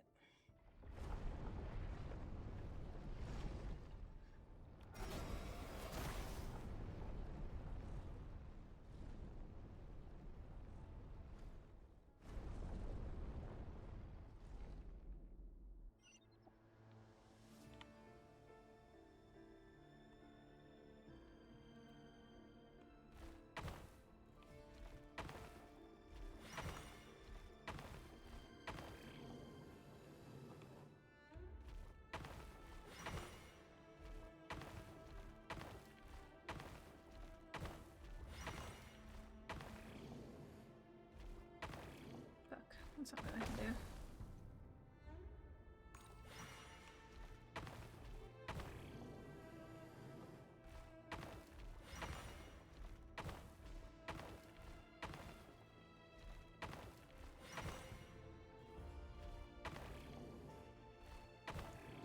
I hate that.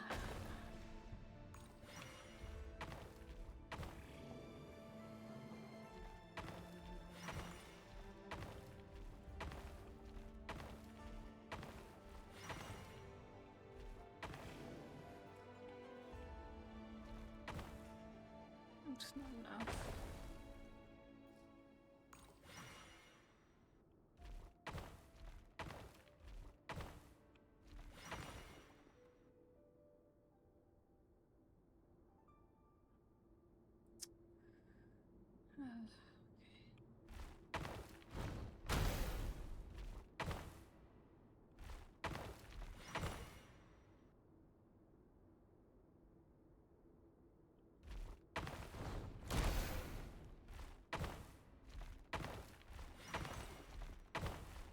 I did have to fight for this one.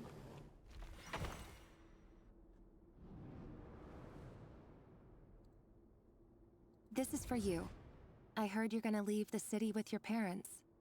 Delindis, did you hear about what happened? I've heard nothing. Rerir got back very late last Friday, and he was acting a little unusual, but he slept pretty well, so I'm guessing whatever he did was a good deed.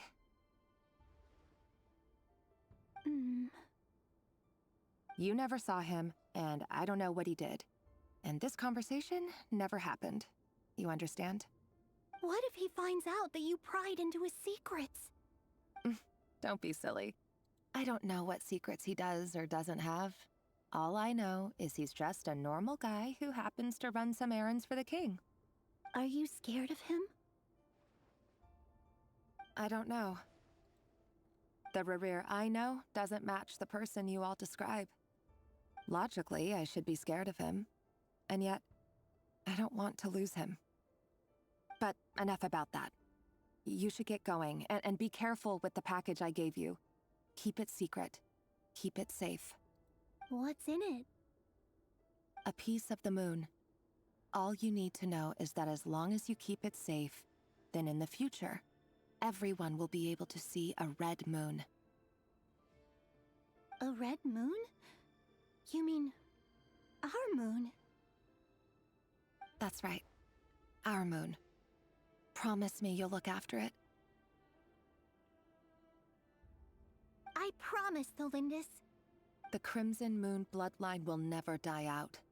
Its light, the color of blood, will become like a fire that flows in our veins, no matter how long it takes. Hmm.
Fuck, I keep fucking doing that.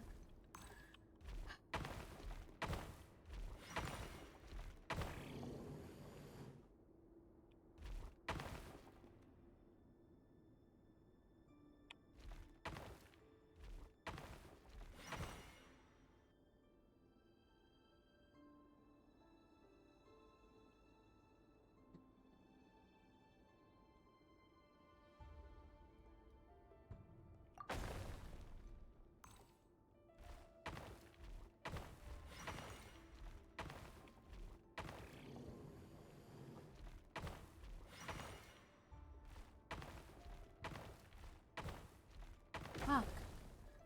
I wish that they would just have the buttons be normal. Why is my D the one that's making me go forward? Like, I guess it makes sense, but like... Oh, it just feels weird. 1, 2, 3, 4.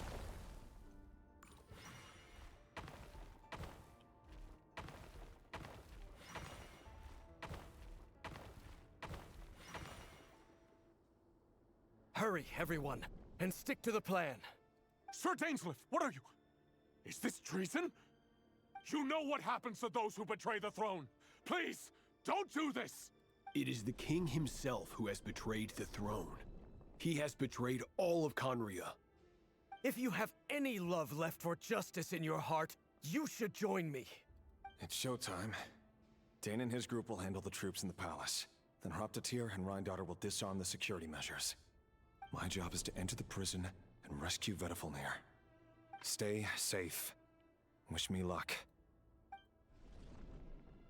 Look after my brother. Draw your blade. It is time for justice to prevail.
just don't, I don't...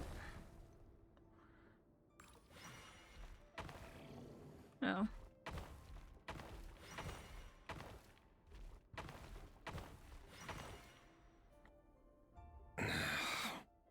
Yeah. This place is filthy. And the smell is abominable. Clearly, the king doesn't allow his prisoners a single shred of dignity. This is dire. Found you. Hello, Mr. Vettelfnir. Ah, it's you. Surprised? Oh, wait. I guess surprise isn't an emotion that prophets feel very often. I certainly felt some surprise in the moment when I was blinded. Surprise at the king's sheer ignorance. Surprise at just how unfairly this world responds to words of earnest remonstration. I'm curious. What did you prophesize this time? It wasn't a prophecy. It was a word of warning. Someone had to say it. The king has forsaken all reason in pursuit of his obsessions. I simply told him that if he continues on this path, Khaenri'ah will surely fall. But he didn't listen. Worse still, he stabbed you in both eyes and locked you away. Dane asked for my help. The court is in complete chaos now, but I'm sure you predicted that. Everything is transpiring as I foresaw, yet I am powerless to change it. Fate is an immutable force. I can but lament as the inevitable unfolds. I do wonder whether giving a man the power to see the future does nothing more for him than slowly crush his spirit. Forgive my curtness, Vettelfnir, but the king did not suddenly turn on you today. His suspicions have been brewing for a long time. You can't have wisdom beyond the reach of your fellow man without attracting his fear and suspicion. There are things the king does not want to see. So, he doesn't want you having visions of them either. He blinded you because he thought this would make the visions stop. He wasn't entirely wrong. I did indeed lose my power to see the future. Right up until... Until what? Just now. I believe I saw something new. Well, tonight could go a lot of different ways. 5 of us banded together to storm the palace, also we could rescue you. This will go down as the most tumultuous day in Khaenri'ah history. I sense hatred in you. But also hope. A desperate hope that with the tyrant deposed, that will be the end of the story. But this is not the end. It is the beginning of a new chapter, in a whole new story. There are many men of honor and courage in this world, Rerir. But you are not one of them. You're not here for justice, are you? You're here for yourself. Is that a dagger? Interesting. Why not the polearm? It was always your weapon of choice. With your abilities, I don't doubt that you were able to recover some of your sight. But I also doubt that you want to make an enemy of me right now. Of course not. We're on the same side, aren't we? We could be. But I need you to be honest with me, Vettelfnir. At this point, you're my only hope for the future. You mean your future? With your beloved, Felindis? Yes. And I know there are bigger things at stake here. A dynasty, a nation, maybe the entire world. But forgive me, I care first and foremost about myself. I can't abandon the one I love to save myself. I just can't do it. But you see a broader picture of the future than I. You see the solutions to the biggest problems of our age. So tell me, what is my solution? What's the answer? In matters of fate, answers are either right or wrong. What will be, and what will not. Maybe you are willing to pay a certain price in the pursuit of happiness, but unfortunately, fate does not negotiate. That is the cruelest thing about fate. It is unmoved by your sacrifices. That can't be true. I know it's your voice that I keep hearing in my head, urging me to see how the world is changing to seek more power so I can protect the things I love. Bro, there's so much happening. Disaster, but you won't show me how to avoid it? Why? Why are you doing all this? My voice. In your head.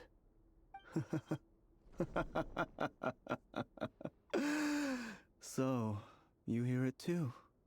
The voice that steals your mind, gains your trust, and drives you crazy. Brother. It turns out that we are not so different, you and I. Vedifalnir just broke into the strangest smile I've ever seen in my life. As if he'd discovered some monumental secret. But then he suddenly switched to looking extremely weary. Very well then. My advice to you is as follows. You must persevere. Whatever trials and tribulations you may face, be steadfast in the belief that they are your path to the future. For as long as you live, your story with Thelindis shall not they're not come actually to an end. these pieces. That is It's just the only way they're chance telling you the story. have of fighting back against fate. It is up to you whether you believe my words. Regardless, that is all I will say on the matter. I have no right to intervene any further. I will hold you to your word. Thank you for setting me free. In return, I will tell you one more thing that you cannot afford to ignore. Just then, a strange wave of energy rippled through the city. We had no idea what it could mean.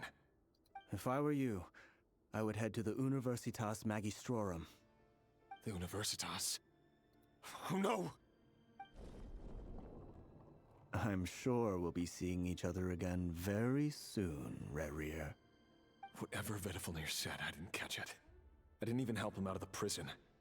There was no time to lose. So you didn't do as Dainsleif asked. I mean, you set him free, but you didn't protect his brother. Oh, a chest. Wouldn't mind if I do.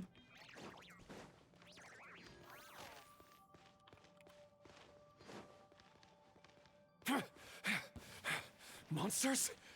Is this Rhydotter's doing? Or the Universitas Magistrorum? Out of my way!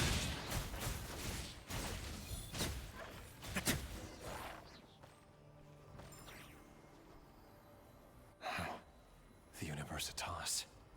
That reminds me of a rumor I once heard. Allegedly, the king installed secret mechanisms in the palace and around the city. No one knows where they are or what kind of power they hold. But if they were ever going to activate, it would probably be on a night like tonight. Help! Help! Hold on! Don't let them anywhere near you! Save me! I can't! Ah! That sounded like an explosion. So, the rumor is true? The king really went through with it. What other means does the king have at his disposal? They must run on power from the Abyss. And given it's a major center of Abyss research, anyone over at the Universitas will be in grave danger. I have to hurry!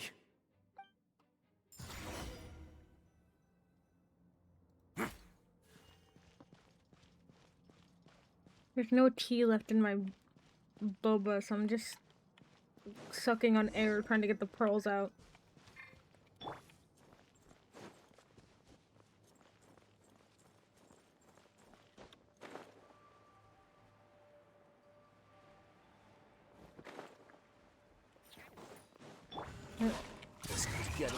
No, I asked for new roulette, thank you. Be silent. Observe. Night falls. I don't know if I can switch Aino onto my team, so I'm gonna have to... No more lies.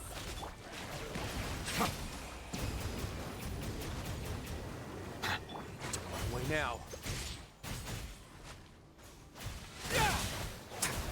Why am I not flins? Close your eyes. Do you fear the dark? Be How silent. many times do I have to press the fucking button, man? Fallen leaves adorn my... Silence!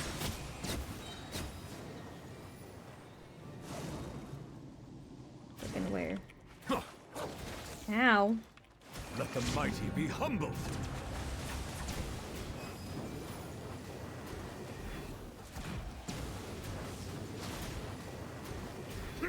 Settle down. Just close your eyes.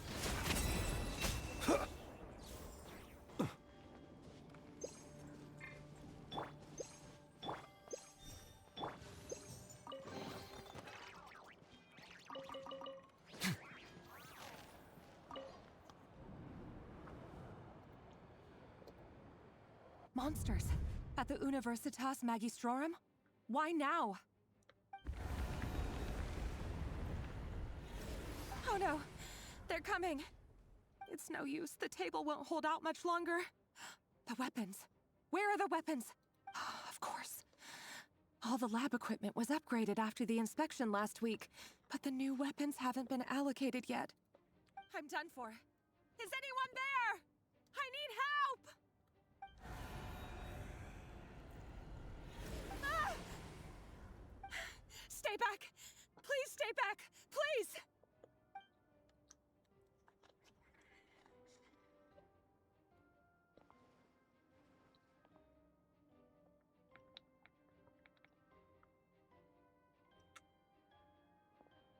Huh?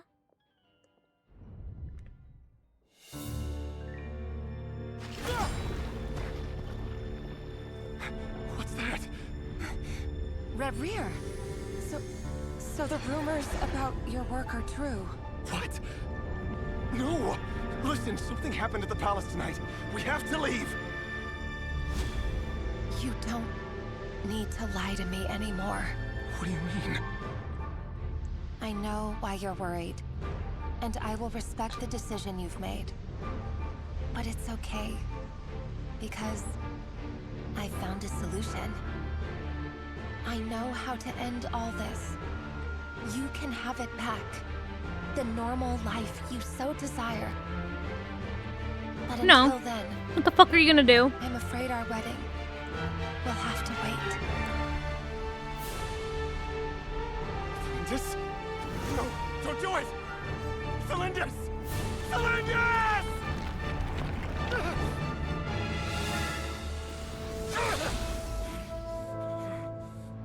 I told you, Rerir.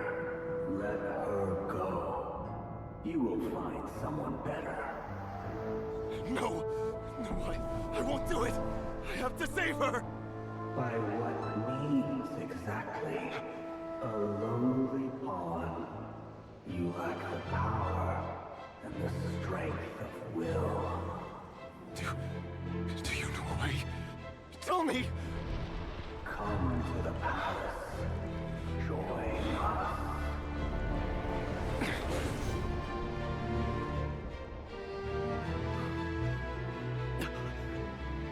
Rerir, thank goodness we... Step forth and take your share. Good fucking You made it. Boba, man. Not you too.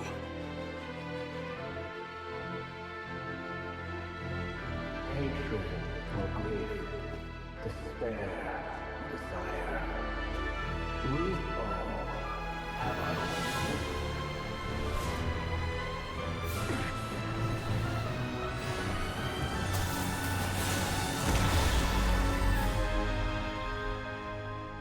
Rerir.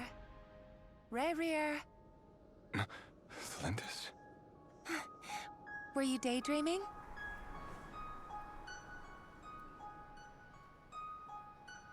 You still remember, Rerir? That question you asked me a couple of weeks ago? Oh. You mean the proposal? Yeah. I'm wondering, where do you think would be a good place to discuss it? Maybe in the garden? Or were you thinking a fancy restaurant? It's your choice.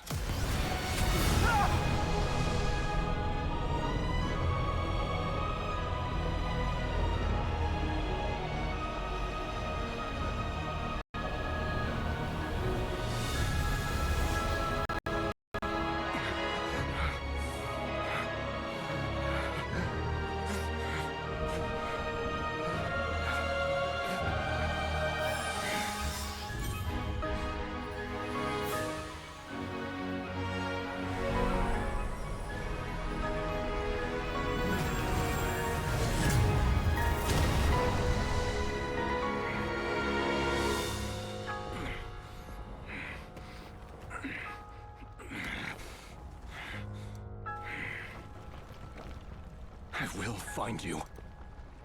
And then, you can give me your answer.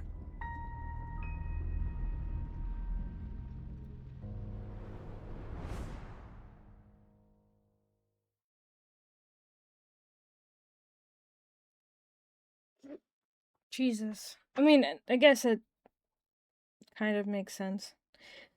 That, like, he'd go after her, but...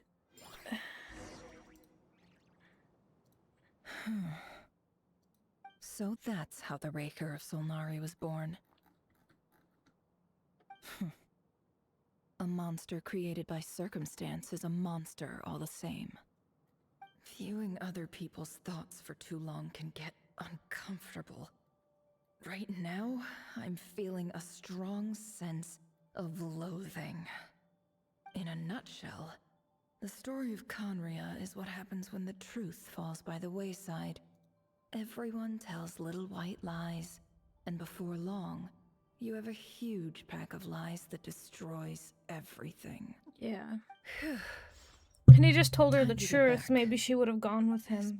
Or maybe she would have left sooner. The tale of any fallen civilization is and one he of wouldn't endless have tragedy. fallen. Cruel as it may be, fate. that was Conria's fate. Yeah, but he didn't need that fate didn't need to happen to him, is what I'm like trying to say. Even though he kind of did it to himself.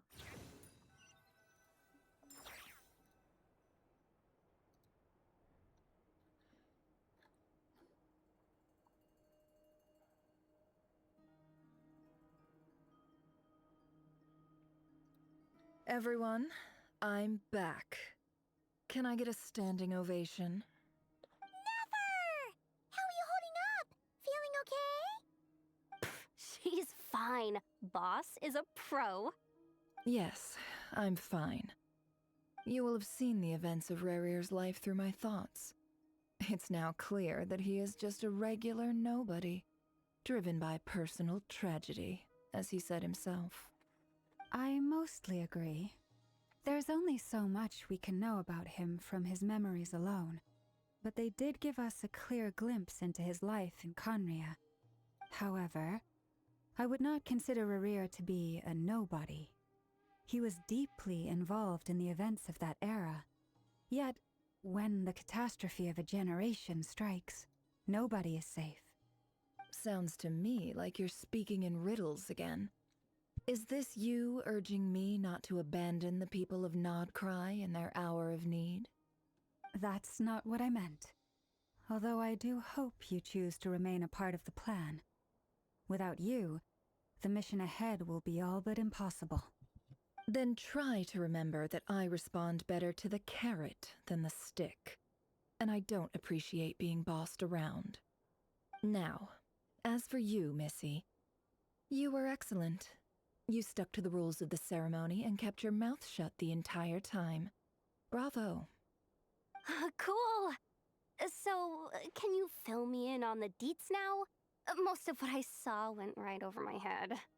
Patience. You'll hear the whole story, don't you worry. But let's meet up with the others first. It will save me narrating it twice. Jahoda?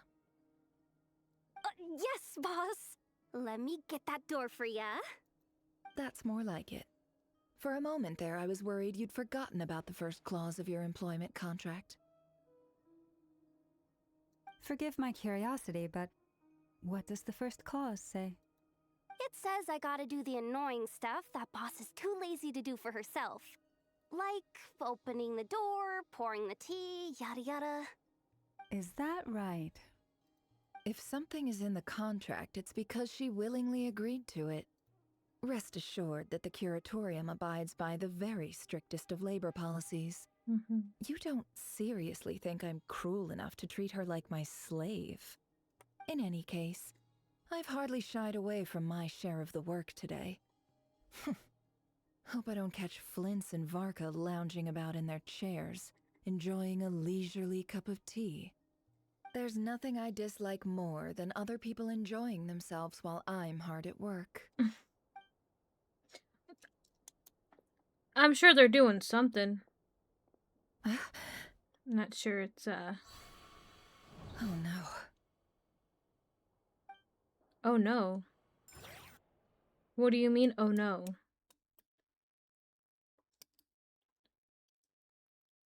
I'm sure they're doing something. I'm sure they're not just sitting there. You know?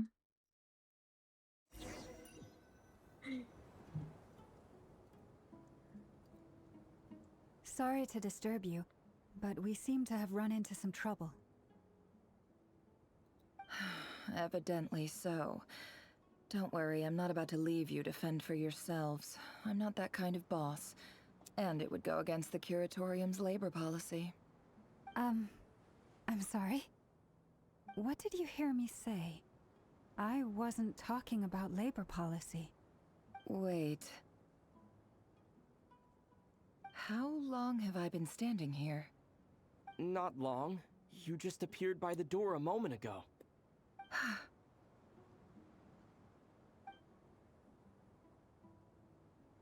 Boss, what's wrong? You look like you've seen a ghost. We've been tricked. We never left at all. Somehow I hallucinated that whole scene back inside the office. Hallucinated? But how? How indeed. This place should heed my will alone. All thoughts and actions that occur in here are just a result of pawns moving across the chessboard in a carefully calculated manner. And nobody has access to this chess set but me. So you control everything in here? More or less. But yes, it's a special technique of mine. Has anything like this ever happened before? Only once. It was the first time I used the chess set. Is there any similarity between what happened then and what's happening now? I suppose my thoughts are a little turbulent, which was also the case my first time. Is there anything I can do to help? The first clause of your contract clearly states that I only need your help with things that I'm too lazy to do myself. Meaning, you're not feeling lazy right now? Meaning, this is not something Jahoda can help with. The chess set is a personal treasure that I alone understand. I must be the one to find our way out of here. Boss, it's fine. Really. Let me do something useful. Oh, listen to you. Whatever would I do without you, Jahoda? What? Really? Yes, really. Where would I ever find another employee as obedient and servile as you? God forbid anything ever happens to you. Oh, okay. Well, anyway, I was thinking of fetching some water. There's gotta be a source around here somewhere. I suggest everyone finds someplace comfortable to take a rest. We gotta conserve our energy. Even though all this chess malarkey doesn't exist in a physical sense, mentally speaking, it's all real. And so is our tiredness and fatigue. You don't want to dismiss mental fatigue. Just because it isn't physical doesn't mean it's any less serious. But anyway, I got your backs, so don't worry about a thing. Don't I have the best employees? Jealous much?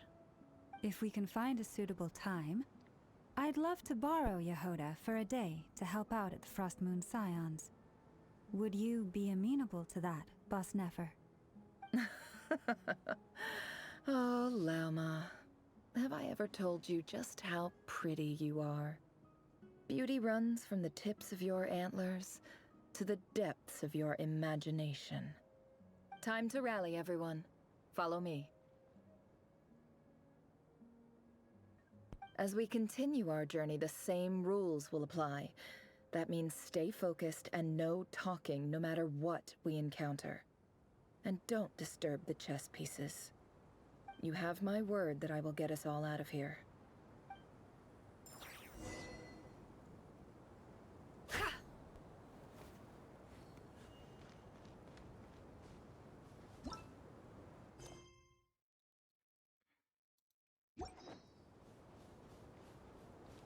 I do find it quite interesting that they've made the decision to start putting character story quests within the main quest. I'm not necessarily really sure how I feel about that. I think they did a good job with Lauma and flins, so I guess we'll see how Nefer's goes. I do know in the next patch that they're not doing that with Durin. But I wonder if there's a reason why, you know? Anyway. This place looks familiar. That's not a good sign. There's someone up ahead. I wasn't expecting visitors at this hour. Wait, is that? Oh, it's him. There you are! Sinue's been looking for you all day. I think he has some news for you. Oh yeah? What were you doing just now, Uncle Retinue? Hiding away some more loose change? I know I saw some Mora. What do you mean loose change? Oh, come on, I'm too old for this. Just pretend you saw nothing.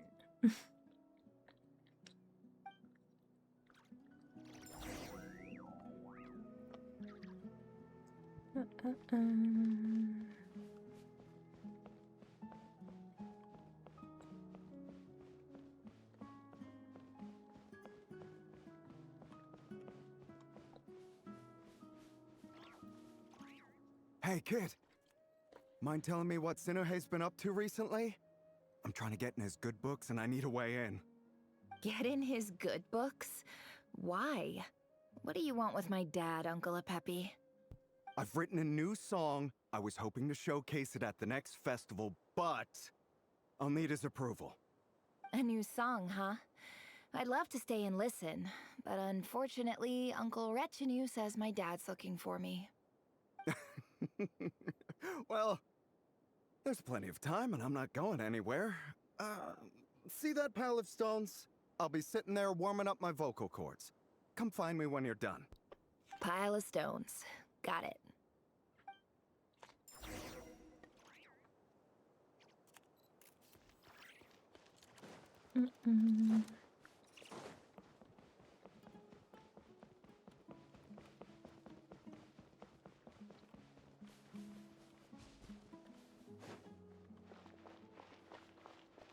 Hi, Dad.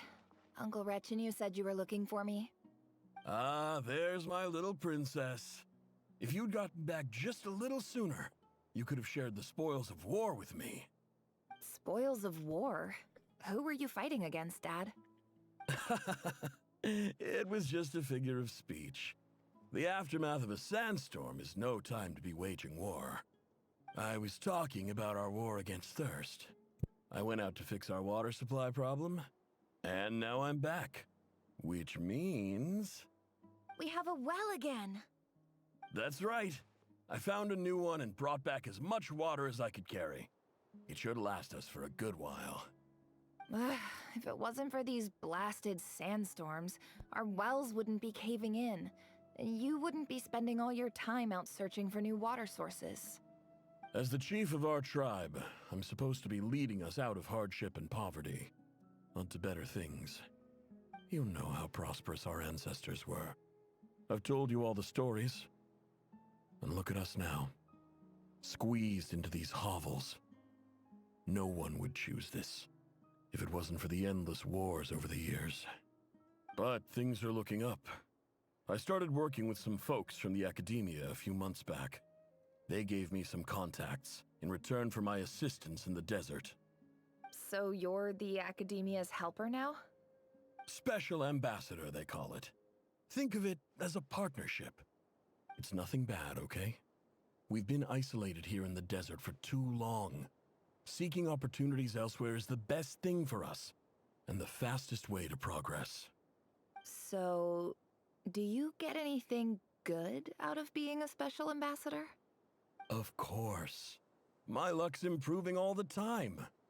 One day, I swear I'm gonna lead us out of this place. We'll find somewhere new.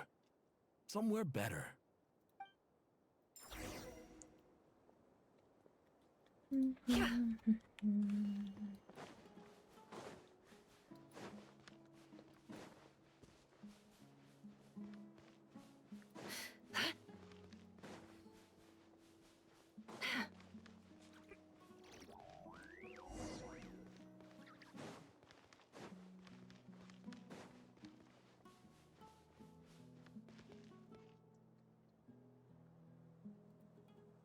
That's our well, and you know it. You stole from us. Well, you've gone from chief to thief, and now you have to face the consequences. Did you really think you could take our water without permission and get away with it? You're either brave, stupid, or both. And that special ambassador act? Yeah, nice try. We spoke to the academia. They said it was all news to them. You're a liar and a cheat!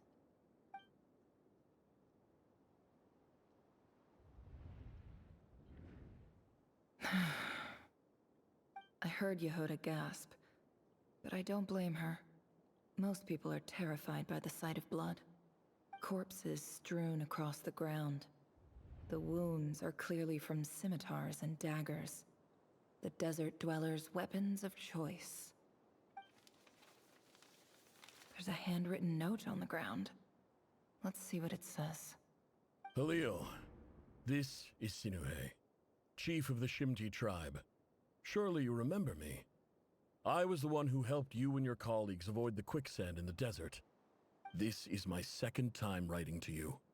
I assume my last letter must have gotten lost in the mail, as I didn't receive a reply. I hope this one makes it to you safely. I'm writing to you because I need some help. That sandstorm the other day completely blocked up our well, forcing me to look for another water source in Iab and Unut territory. It was a matter of survival. Praise the gods. The well of the Iab tribe was intact. It was my last resort. I drew what water I could and left, but not without being spotted. I fear they will retaliate. You told me to write to you if I ever needed help. You said you'd be my ally in the academia. I urgently need you to formally recognize my title of Special Ambassador and send some of your people to assist me for a few days. It's the only way I can convince them that this was the academia's decision and prevent them from retaliating. This is an emergency. Please send help as soon as possible.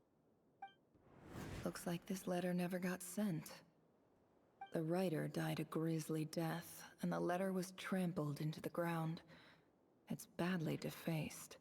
Some parts are barely legible. What a ridiculous lie the surviving Shimti tell. Their whole village was butchered over a sip of water.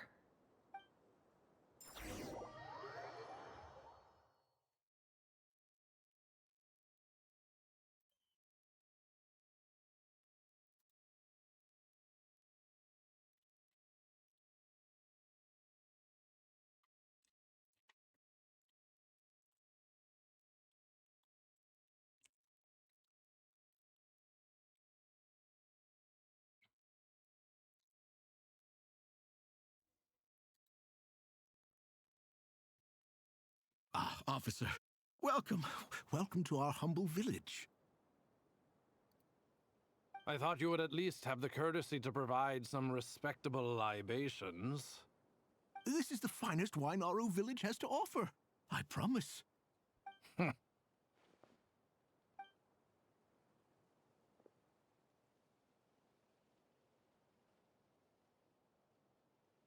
The Academia has agreed to reserve a single space for a candidate from your village. But I remain skeptical of this entire endeavor. I highly doubt anyone in this desert possesses serious academic potential. Please, have faith. Hi, If not in Danny. us, then in our God. Hello. The child we found shows great promise. I beg you, take her away from this place. Give her a chance. Don't let her talent go to waste. I don't recognize her. New arrival? She showed up here a few days ago and we took her in. She's a really bright kid. Please help. I'm begging you. So, where are you from? Nowhere special. Just a sand dune. What about the rest of your family? I finished my boba. How many of you are there? Just the one. It's only you? Correct. So, no brothers, no sisters, no mother or father? Any who have slept on a bed of sand, I call my brothers and my sisters. Apart from that, I have no family. All right. Get over here. Sign your name on the form.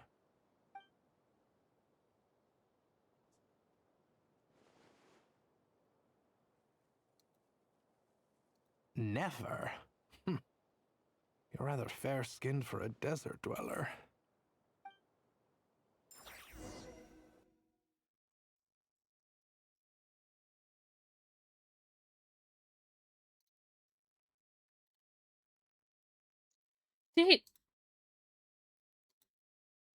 Did he just say you're very fair-skinned for a desert dweller? Which, like, fair, but bruh. What?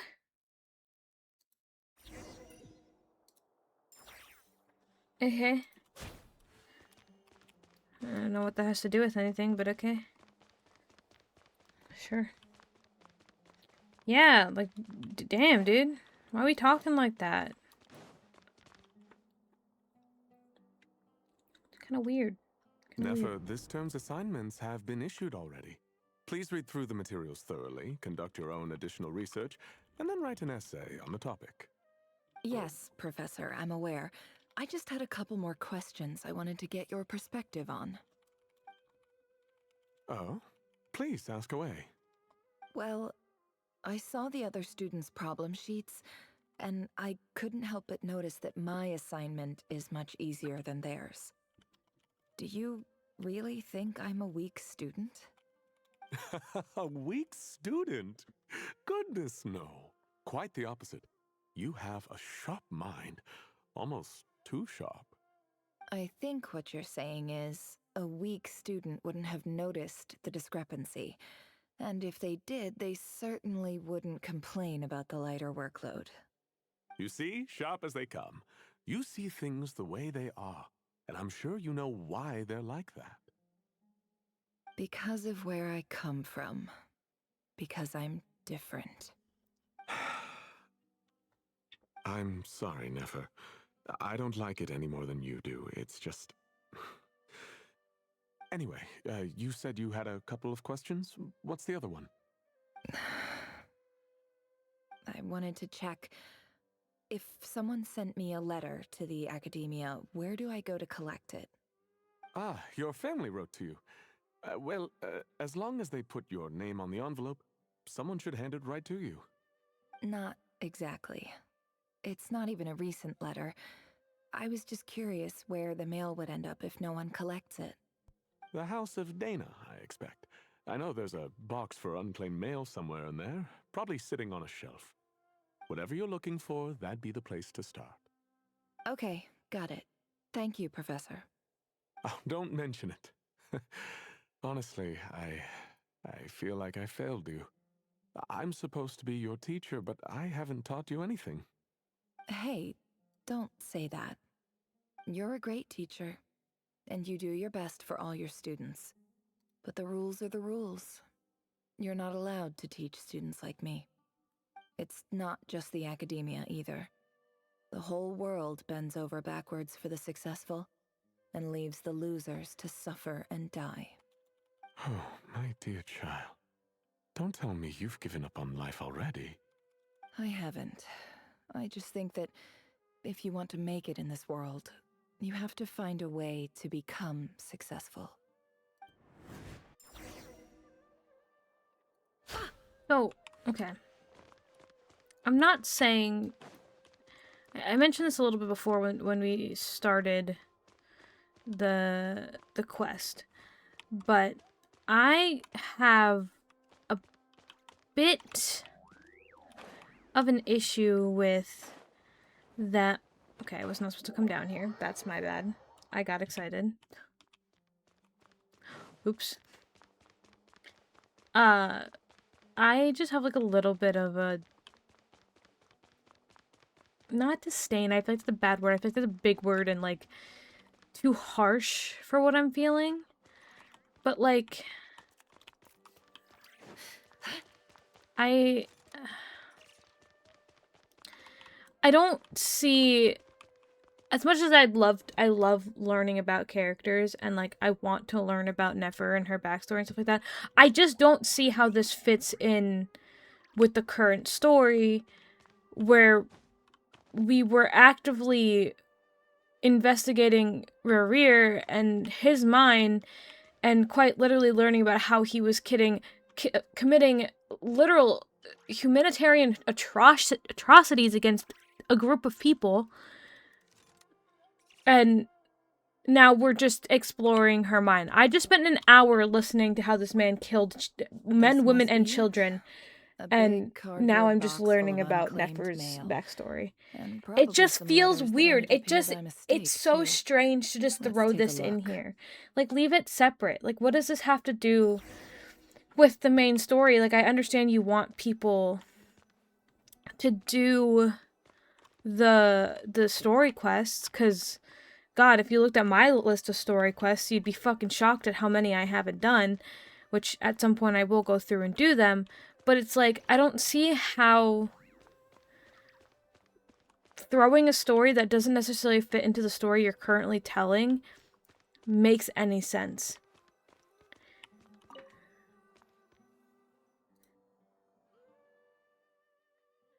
I don't know. A dilapidation survey from Port Ormos. Looks like it's from a Core of 30 representative. What a strange thought.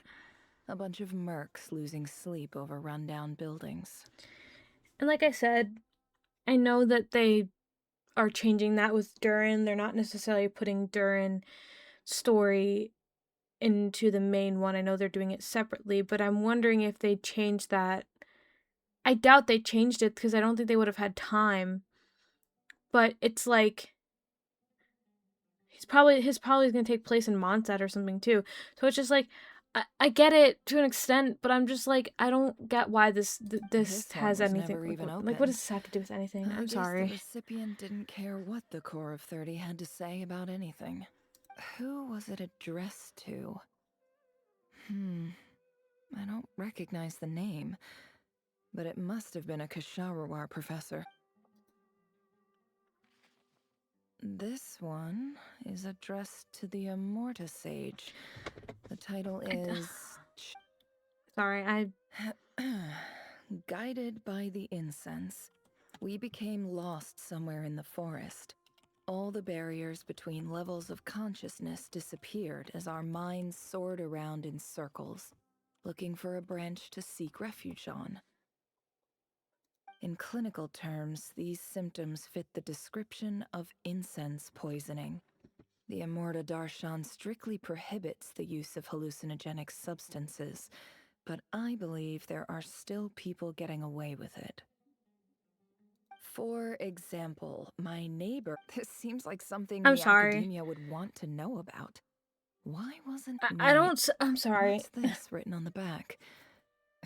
The note says, the sender authored this letter while under the influence of mushrooms. I would send it back, but no return address. I feel like I'm just being like a Debbie Downer, and I'm just complaining to complain. But like, this genuinely, like, what is this? I'm sorry, like, what does this have to do with nodkrai and what's happening with Rerir? Like, I'm sorry, I don't want to be mean. I just genuinely don't understand what this has to do with anything. Like, a few words of protest regarding recent changes. In recent years, the academia has taken on a small... However, it appears to... As well as receiving... Education is the fundamental purpose of this institution, which, as Grand Sage, policy decisions are your prerogative. But I do hope you will give some serious attention to this matter. I encourage you to discuss issues like this with myself and others, and listen to some alternative opinions. Great letter. Shame it didn't get to where it needed to go. And the sender is... Huh? I didn't realize. So this is where letters from the Sage of Spontamod end up? Whatever. I'm not exactly I can't believe how much discarded mail there is. I don't believe for 1 second that any human being has sat down and read through all the documents in this place. Who has that much free time on their hands? Oh. Wait. These fancy envelope. Box and incredibly paper, and of course it would be right at the bottom of the pile. Clearly no one gave this letter much at first glance, let alone a second. Handwriting on the envelope looks very Greetings, familiar. Halil. My name is Sinuhe, chief of the Shimti tribe. I was the one who came to you and your colleague's aid when you ran into trouble in the Great Red Sand. I don't know how well you remember it now, but I brought you to safety and gave you some water and other supplies. You seemed very pleased and told me your name. In my tribe, learning a person's true name is serious business, and I therefore see you all as friends. You were kind enough to leave your contact details so we could stay in touch. The Shimti tribe lives a harsh, nomadic existence in the desert. You were sympathetic towards my plight, promising to make me a special ambassador of the academia and help us find a way to make a better living. This brings me to my reason for writing. Our tribe has fallen on particularly hard times, and I would like to ask for your assistance. There was a terrible sandstorm a few days ago, which blocked up the well in our land. To ensure my people's survival, I had no choice but to venture into Iyab and Unut territory in search of an alternate water source. The Iyab and Unut are descended from the Thamudians, while we trace our ancestry to Tulatala. We worship the Lord of Flowers and have had relatively good relations with our fellow tribes up until now. I found a well belonging to the Iyab tribe. They declined to help us, but I really had no other option. So I took some water to keep me and my tribe alive. When we met, you assured me that you would be my ally in the academia. I would like to take you up on that offer, because I really need your help. I wonder if you could send an academia representative to meet with me. That aside, the last time you were here, you mentioned that the academia had started accepting students from the desert, and I told you a little about my daughter, Nefer. We have next to no resources here in the desert, and my power and influence are limited. Would you consider enrolling my daughter at the academia? She is a smart girl. I know she won't disappoint you. From the outset, the academia never took you seriously. Those things they promised were just empty words. I doubt they even remember the name Sinuhe. And you were so emphatic that your luck had finally changed for the better. You swore you'd lead us to a better place one day. You spoke with such conviction, like you were the most powerful chief in the whole desert. You liar. You lied about everything. You promised the world and delivered on none of it. And who fell for it? Just me, by the looks of it. Despite your best efforts.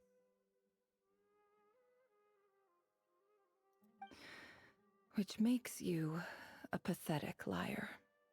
You weren't even any good at it. I think I'll take over from here. Let me show you how it's done.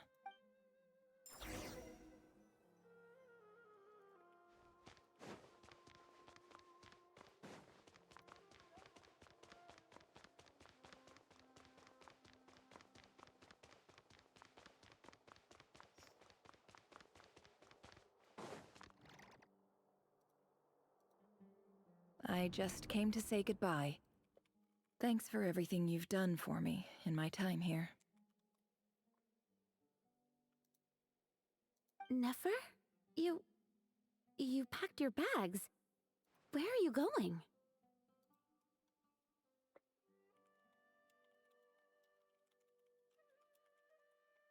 I'm quitting. Something's come up in my hometown. Gonna head back and deal with it. Huh? But this was a hard-won opportunity for you. You know that better than I do. It was, but it doesn't matter. I have more important things to deal with and they can't wait. Oh, and I didn't want to overfill my bags, so I left some incense on your desk. What's wrong? I thought you liked incense. Although, I did read somewhere in the House of Dana that it has hallucinogenic effects. Don't use it all at once, alright? Isn't this the stuff you brought from your hometown? You're just letting me have it? But you said it's a rare and valuable commodity. Yeah, about that. I lied. It's not rare at all. There's this bunch of ruins near my hometown that are practically overgrown with this plant. It's not worth much. Keep it, it's fine. But Nefer... Alright, that's all from me. You take care.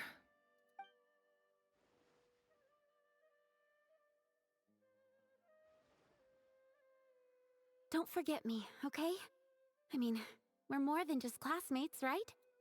We're friends. Yeah, I'll remember you. I lied again. That incense is worth a fortune, and it's a rare find even in those ruins. And as for remembering her, I have far too much to do when I get back. No time to reminisce. I'll be lucky if I even make it through this alive. But either way, I expect I'll forget you pretty quickly.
It's a pleasure to meet you, Mr. Arif. So, what does the Academia want? Since they've sent their special ambassador, I assume there's a big business deal to be made. If not, I'd be very disappointed. Please, sir, lower your blade. You're lucky I'm the one they sent.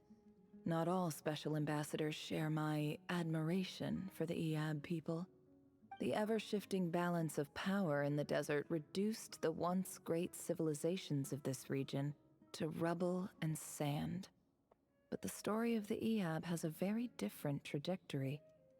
Others grew weak, but you grew strong, beginning in obscurity and moving to prosperity. You're the only ones who defied the trend. Huh. So, you do know who you're dealing with? This well is the perfect symbol of your strength, is it not? It used to belong to the Unut, but it looks like you have control over it now. You're not wrong. But I'm sure you didn't come all this way just to flatter us. Of course not. I came to bring you some very good news. Some information that recently came to light, which might just be your ticket to freedom. Records uncovered by the Vahumana Darshan show that a certain well currently under Iab control is built on top of some ancient ruins. These ruins are of great archaeological interest to the Academia. I checked the map carefully on my way over here, and I'm confident that this is the well in question. the Academia is offering 50 million mora in return for excavation rights. 50 million? No, wait. If these ruins are as important as you say, 50 million's a little low, don't you think? Don't get greedy, Iab. We know far more than you think. We know that you seized this well by force. Wasn't that the first step in your rise to power? To drive away the Unut and steal their water supply? So what if it was?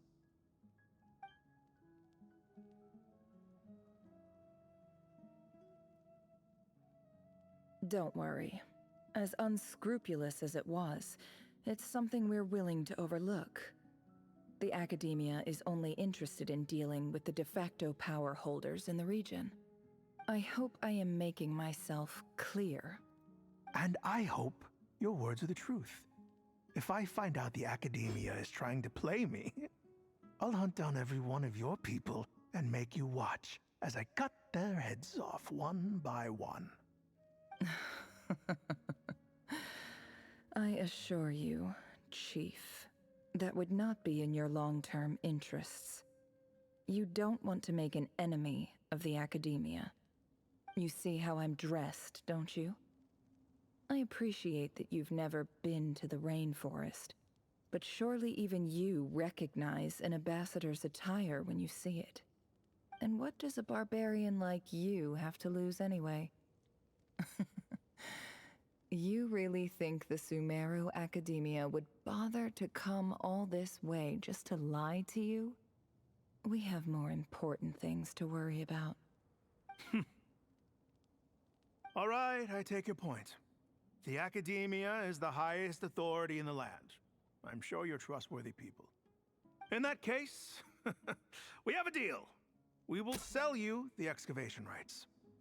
I'd like to thank you, Ambassador. This is good news indeed. Excellent news. In fact, it calls for a celebration.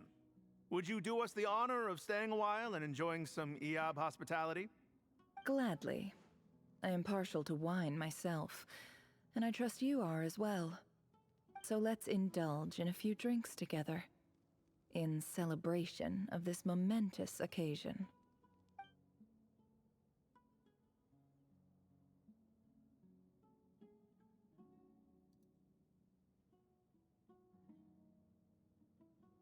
Chief! Chief, it's an emergency! It's the Unut. They've taken the well. What? Well, don't just stand there. Take it back. Yes, Chief. I have every confidence in the Iab's military superiority, and yet... What is it? The Unut's response was alarmingly fast. The day after we reach a deal, they seize the well. This can't be a coincidence. Perhaps there is a traitor in your midst. I don't think so. I am obliged to remind you, Chief, that the Academia will only deal with the de facto power holders. If you cannot regain control over the well, I'm afraid you won't see a single mora of that 50 million. No! Please, Ambassador, just give me some time. I swear the Unut will not get away with this. That well is ours, and so is the mora. Glad to hear it. I will wait here for an update. If there is a traitor, I will find them. In the meantime, make yourself at home. I'll report back as soon as I have an update. Much obliged. Wow. All it took was a few words and I've got him wrapped around my finger. What an amazing feeling. So, in summary, Ambassador, the Academia would rather negotiate with our tribe instead of the Iab, yes? The Iab are ruthless murderers who don't listen to reason. And now they have the gall to interfere in our research projects in the desert region.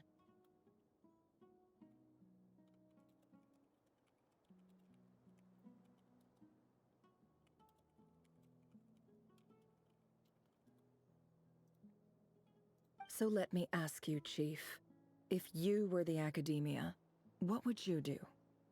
Kill them all, of course. Precisely.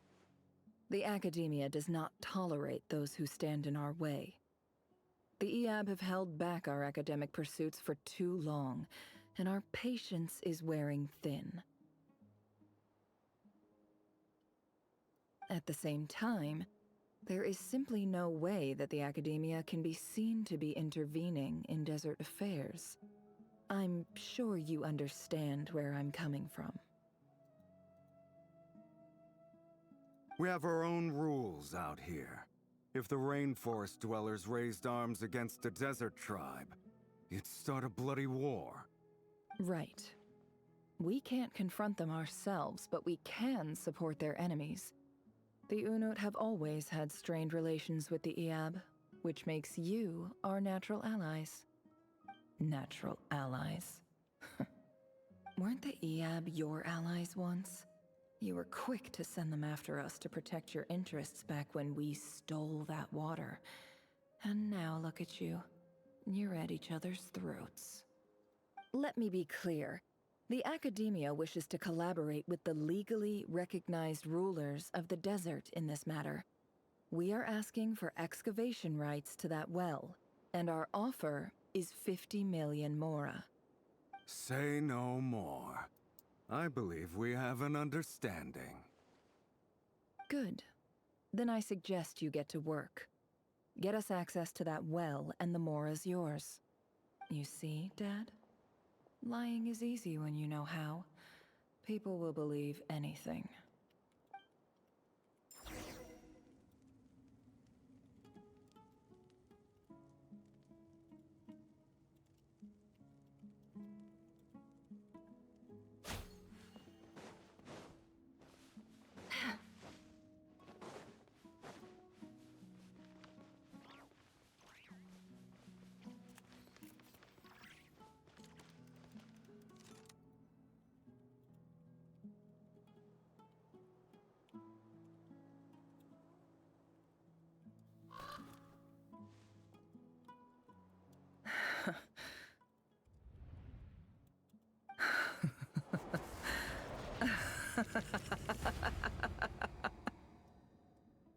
Look at yourselves.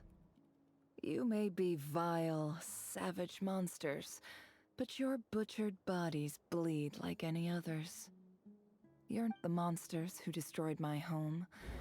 They're just ordinary, petty human beings. What a joke.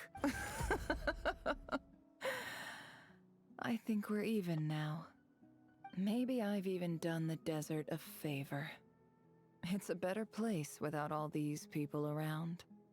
Oh, Sinuhe, my gullible fool of a father. Perhaps if you'd been as ruthless as I was today, Sorry, my model's our frozen. tribespeople would still be alive. My mom texted me.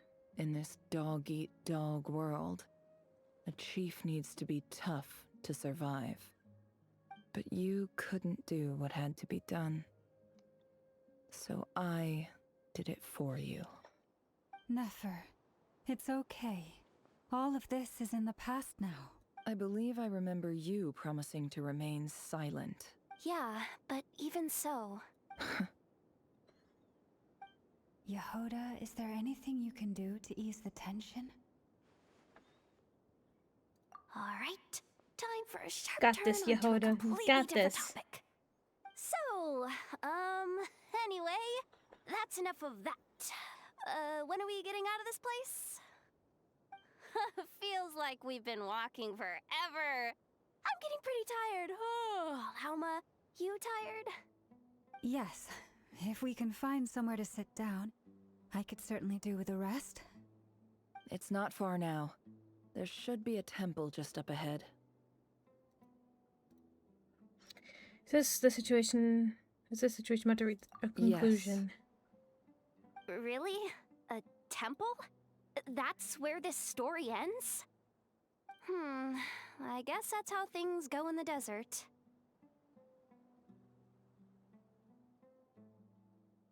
Desert dwellers can never escape their destiny. Or so everyone says. I never wanted to believe it, but looking back now, I'm as desert as they come. You mentioned a temple. What's waiting for us there? My biggest trade secret of all. Ah. Then I'm guessing it's where you got your power from. The power to peer into other people's minds. I didn't know you were clued up on any other religions. What the fuck? I'm no expert in the history of Sumeru, but since you come from the desert, I would imagine it has something to do with King Deshret.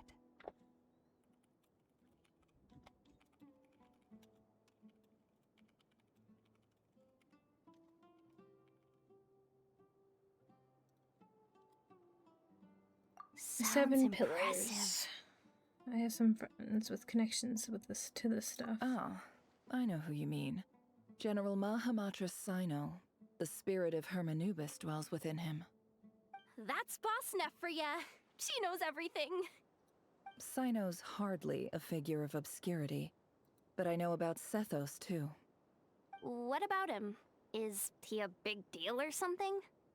Well, he's not a small deal, let's put it that way.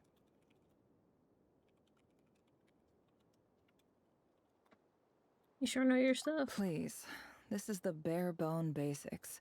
Save the flattery. Thanks for your patience, everyone. I'm sure it's been a lot to take in. With any luck, that's our exit just up ahead.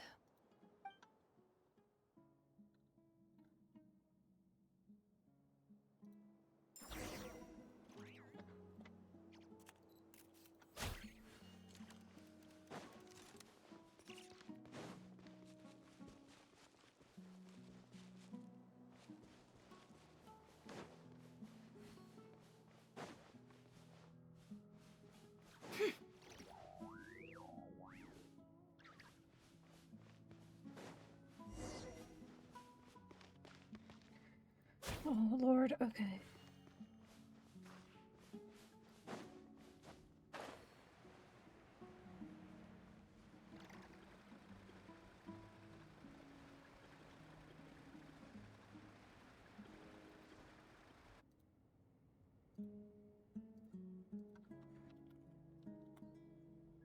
Uh-oh.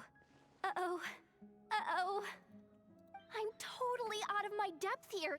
I don't have anything to add about any of this stuff. Like, look at that statue, for instance. I want to do the whole name-dropping, this girl knows her stuff thing too, but I've never seen anything like it before. A statue with the head of a bird. That's Thoth, the Ibis King, one of the 7 pillars of King Deshret. The legends say that he, the Crocodile King, and the Goat King were the 3 retainers of King Deshret. Let's take a look.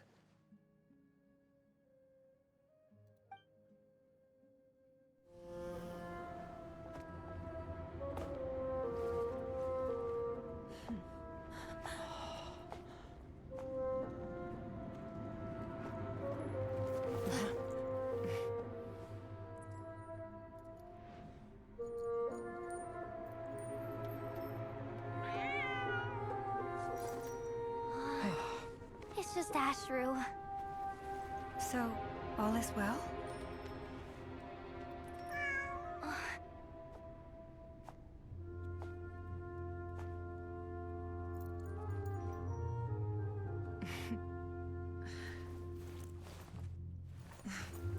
Typically speaking, at this point, the world disintegrates. Then we find ourselves back in the outside world. Besides, these are my memories. There's nothing to fear. You're sure? Of course. It's almost over.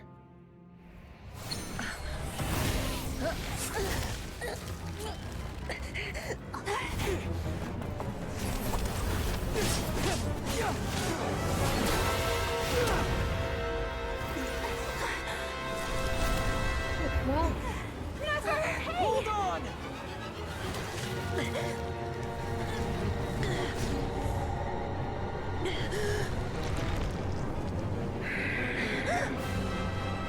Knowing too much is always a death sentence. Speak for yourself.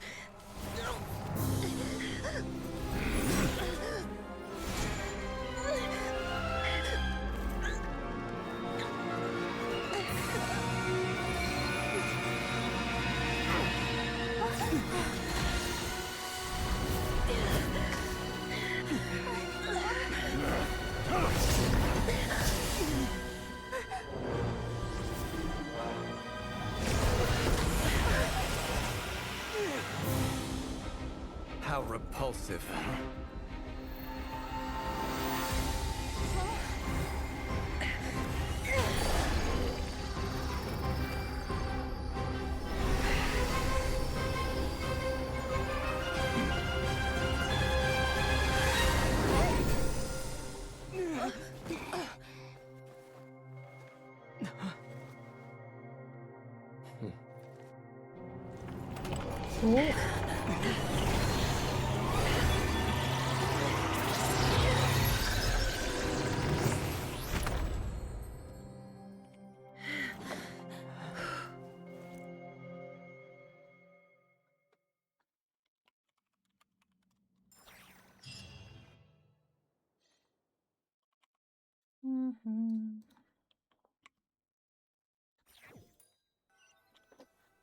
Dang. Oh man. Guess I do know too much. Timed that pretty well, didn't I? Yes, you did. It's okay. I'm just glad no one was hurt. Paimon noticed you doing something too, Dainsleif. Were you helping get them out? Of course. When I asked Nefer to conduct this investigation, I was not naive to the dangers involved. I had a duty to ensure your safety. Good to know your sense of justice is still intact after all these years. I take that to mean that you saw the truth. That comes as a great relief. I certainly did. And thanks to your help, I also managed to trap Rerir inside the chess set. Whoa, really? How'd you manage that? Well, to be honest, I sensed that something was wrong long before we made it to the temple. By using this fragment to probe into Rerir's past, well, the monster formerly known as Rerir, it seems I alerted him. I was tracking him, then he caught on and started tracking me too. Can't say I'm surprised. But how did he track you through your thoughts alone? That shouldn't be possible. Rerir was a secret agent who reported directly to the Vinster King. He is an expert at finding a trail and hunting down his pursuers. No wonder. He infiltrated the chess set, read my thoughts, and built a new virtual chess set inside of it. That's why we weren't able to leave at first.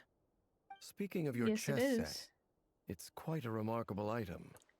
Would I be right in thinking you have some connection to King Deshret?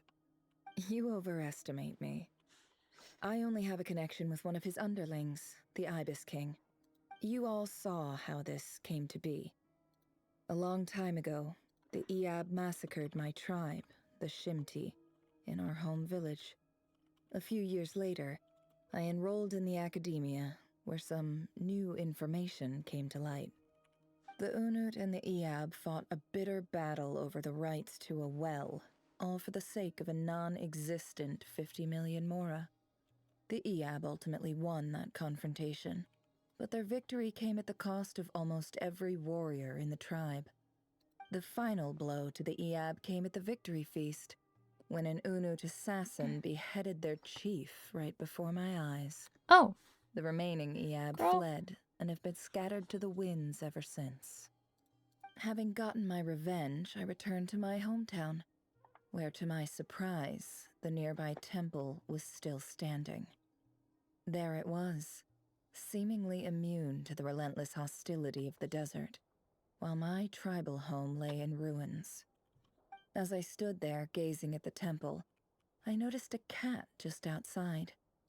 This cat, as it turned out, was home to the spirit of the Ibis King. He Oh. led me to a gate deep inside the temple. What? And there, he made a deal with me. This chess set is my gift from the Ibis King. The chessboard within is made to the same specifications as the one in the mausoleum of King Deshret, and Okay. represents his power of piercing analysis. With this chessboard in its container, I gained a certain ability to perceive hidden secrets. Now, you could conclude that the Ibis King simply wanted to give the people of this world the power to seek the truth. But I don't believe that's the full story. Every god plays favorites. Their hearts are as fickle as any humans, full of secrets, perversions, egotistical tendencies. But precious few gods are willing to admit this. It is the same with all powerful forces, including fate itself. Their gaze falls preferentially upon a select few. As you rightly point out, this is an act of favoritism. If you're alluding to the Abyss, then yes, I agree. Gather the others. It's time to share everything I've learned. Excuse me.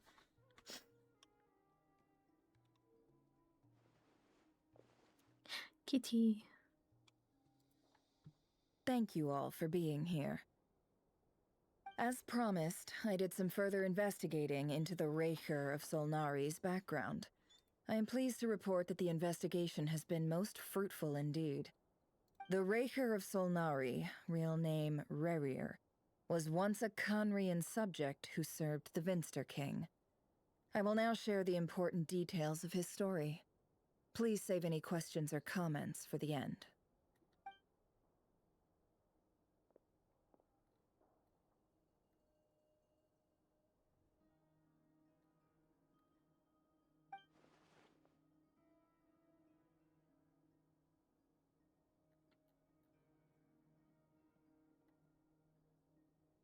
Oh, why is this not...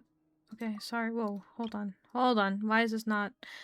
Okay, so, like, they could have had the traveler voice this. They could have had... Okay, alright. Nefer narrates her backstory to the group. At the Vinster King's behest, he gathered intelligence and assassinated descendants of the Crimson Moon dynasty. Unwilling to take down his beloved Thelonus, who was secretly of Crimson Moon heritage, he then got dragged into court politics.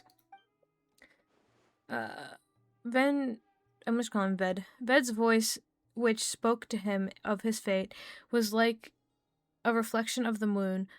Though he could disturb the waters to gain some temporary relief, he was powerless to erase it entirely.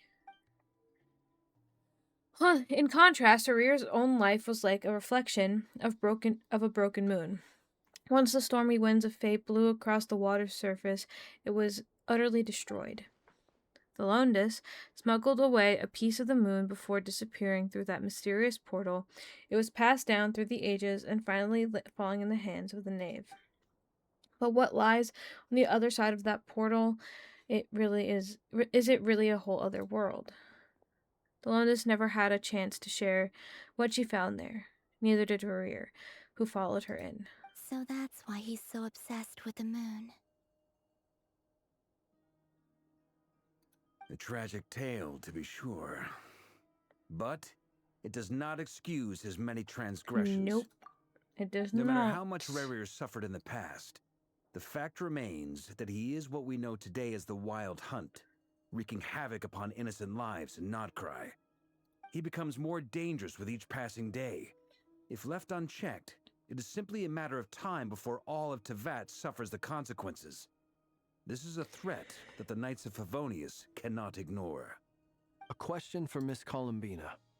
Forgive me if this is presumptuous, but have you ever seen the spatial gateway that appeared in Rerir's memory? Never. But I have heard stories of something called the Moon Gate, and this seems to fit the description. Miss Lauma, any thoughts on this?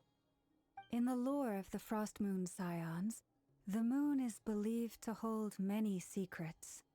Some sources speak of ancient knowledge, others of a gateway to the unknown. The term Moon Gate is one I have heard before. But as is the case with all of our legends, there are no records of any first-hand witnesses. We cannot know whether it truly exists. Then back to Miss Columbina.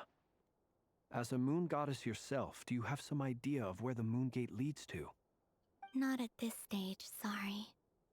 I do hold the power of the frost moon, and my strength is recovering well. I can sense that the gate would open at my command, but... But there's more to the power of the frost moon than that? Yes. A moon goddess has the right to open the moon gate, since it is a path to the moon. But as Nefer mentioned, holding open a spatial gateway takes a huge amount of power. Which And would make sense. I need to conserve my energy to fight the Rächer of Solnari. I'm afraid this is one mystery we may have to leave unsolved for now. Yeah. I agree. Better to save your strength. But if you'll humor me for a moment, I have a bold conjecture of my own regarding the world beyond the gateway. I highly suspect that neither Tholindis nor Rerir made it through unscathed. The evidence pointing to this is the fact that the Rächer of Solnari exists in the form of countless fragments. With the abyssal power he wields, no ordinary foe can touch him, let alone tear him to shreds. And yet, the wild hunt proliferates wherever his scattered fragments lie, drawing hordes of monsters to many different locations across the land. So your theory is that Rerir was physically torn to shreds by some powerful force? Hence, why the wild hunt is a distributed phenomenon, rather than a unified one? Makes sense to me. Explains why the wild hunt is so pervasive, and why he's been trying to piece himself back together. He was whole to begin with, and he wants to be whole again. Without the power of the Abyss on his side, he almost certainly would have perished the moment he was torn apart. But the Abyss, much like a curse, has kept him alive. I could not agree more. The power of the Abyss is most surely a curse. It is a compelling explanation, and one that accords with my present understanding of Abyss creatures. Whether the life form in question is primitive or advanced, if a curse has extended its lifespan unnaturally, it will continue to survive in spite of everything. This raises some interesting questions. I will run some experiments and see if there is any validity to my suspicions. That being said, regardless of whether my research bears fruit, I would like to thank Miss Nefer for conducting such a thorough investigation. Already, it has greatly enriched my understanding of the entity we face. My pleasure, Mr. Albedo. I too hope that the information I have shared today proves useful as we look to formulate the next stage of our plan. Hey! What is it, Dainsleif?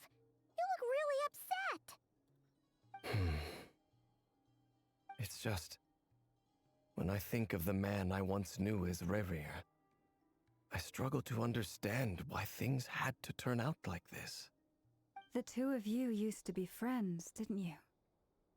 I don't know if these words will bring any comfort, but my heart goes out to you.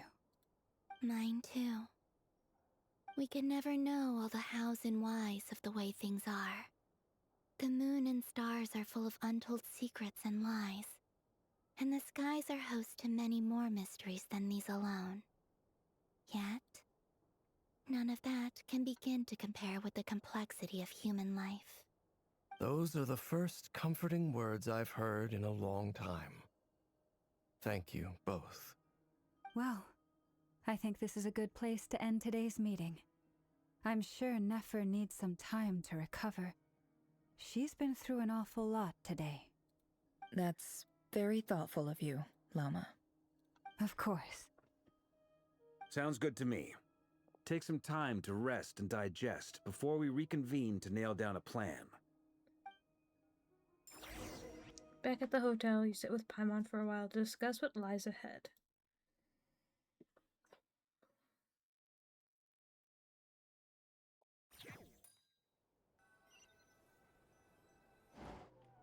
Hey, is this a bad time?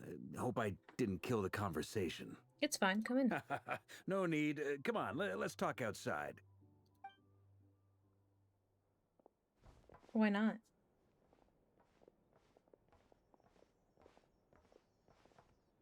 Anyway, Nefer went back to the curatorium to get some rest. But before she left, she shared some things with me that I thought you should be aware of.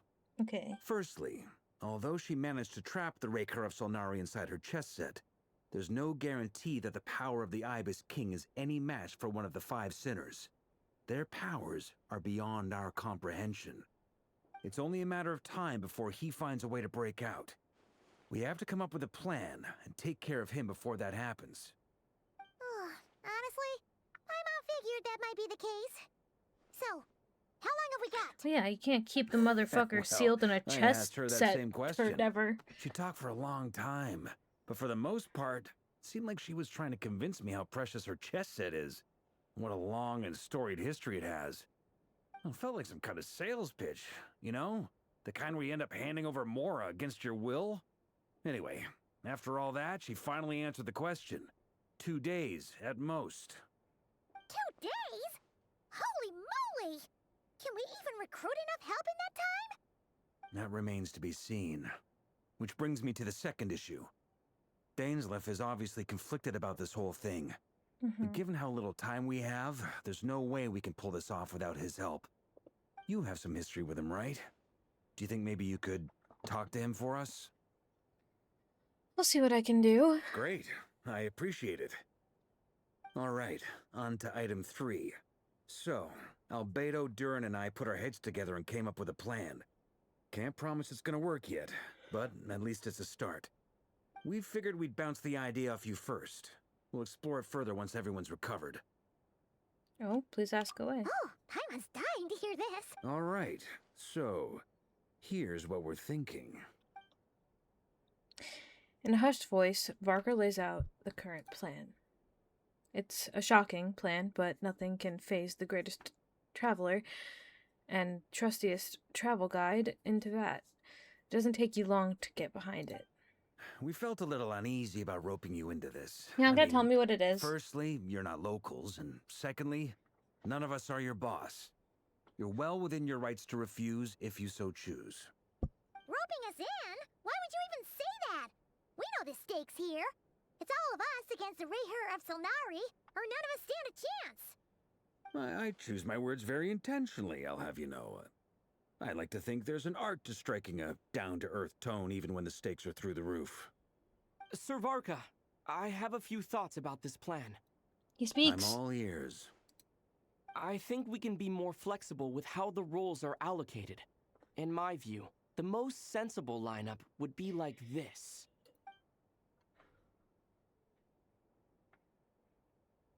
Okay. I see your point. Still not gonna tell me. It's cool. But It's fine. if that's Didn't how want we're to know. gonna approach this, I didn't want to know anyway. you better make It's sure cool. you're ready. To be clear, I don't doubt your abilities. Far from it. I just want to make sure.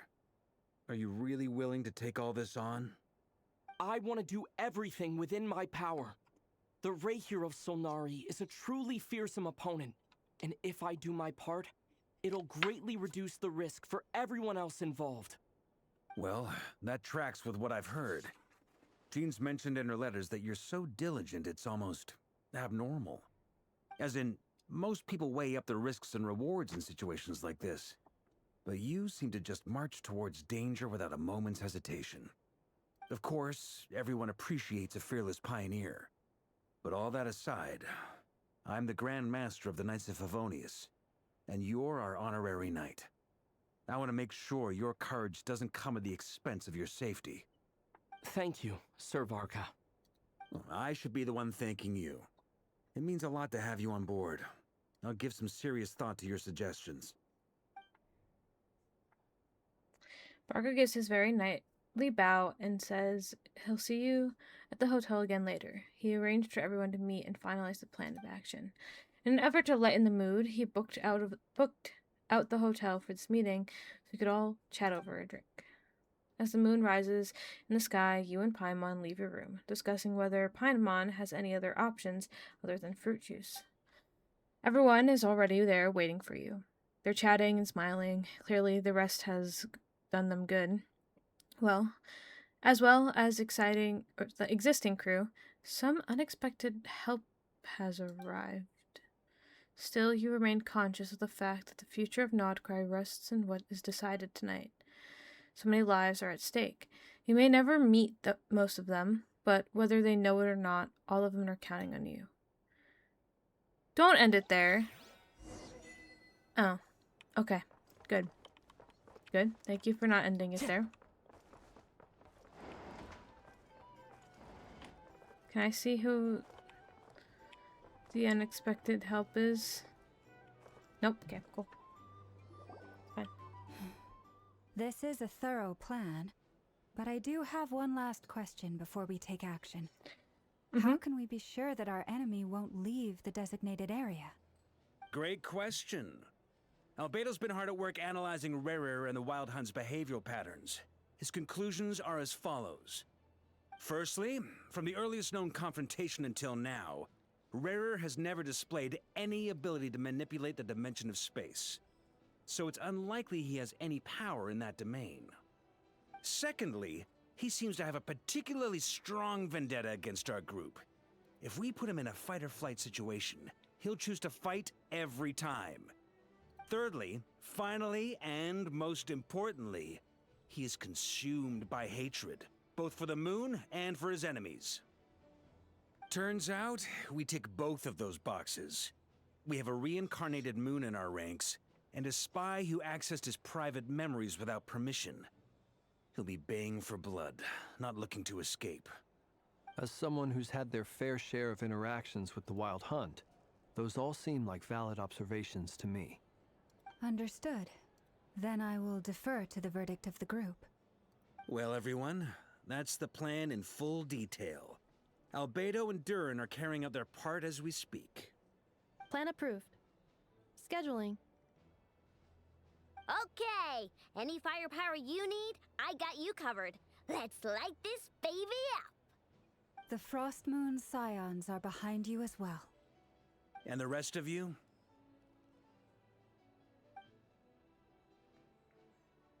Still not gonna tell me the full plan. No objections? All right, then it's settled. This is the plan we're going with. Next up, an old tradition of mine. Anyone who wants to back out, now's your chance. Wait, we can still back out of this? Everyone says things they regret, right? I don't want anyone feeling trapped because their mouth said yes before their brain had time to think things through. A very people-first approach. I hear that's common practice in the Knights of Favonius. Heh. Who'd you hear it from? D-Luke? Shh. We don't use people's real names at work. This contact will be known only as Owl, please and thank you. This plan can only work if everyone does their part. Flins and I will absolutely support Why are you speaking for? I mean... We shall indeed. I mean, yeah. You'll be glad you accepted our help. Also, you are the last person I expected to see here, Miss Dory. It's not often I get called Dory in a work context. My peers usually call me Lord Sangamabe. So, the longer your name, the higher your net worth. Is that the idea here? In that case, Mr. Flint's here must be worth a fortune. That's right, I know your full name. It's... The walls are thin here. I'd appreciate you keeping that a secret. Okay, fine. I'm actually only here as a favor for someone else.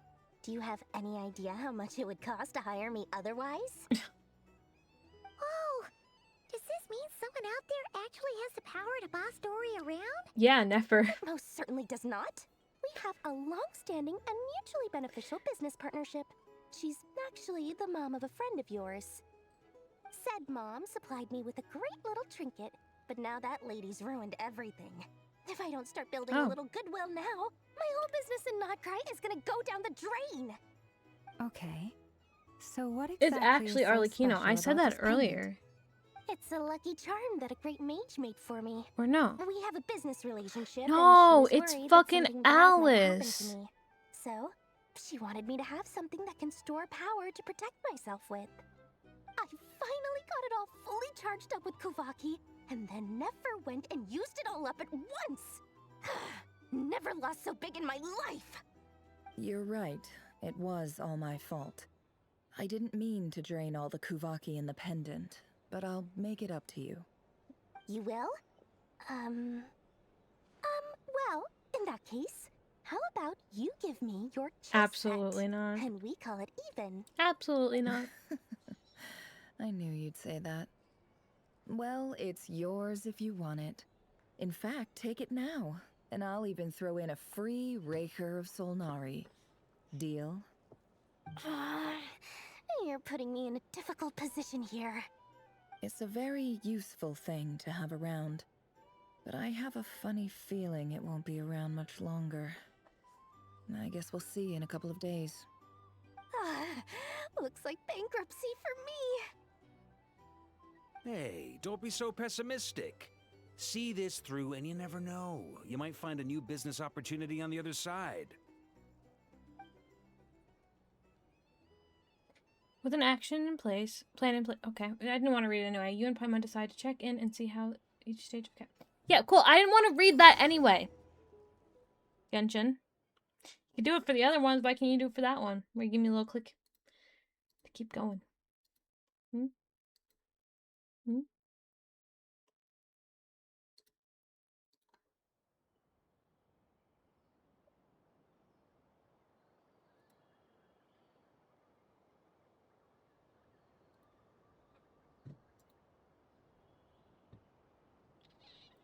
It'd be nice if this would load. Just saying. Just saying. Oh, fuck. Holy lag.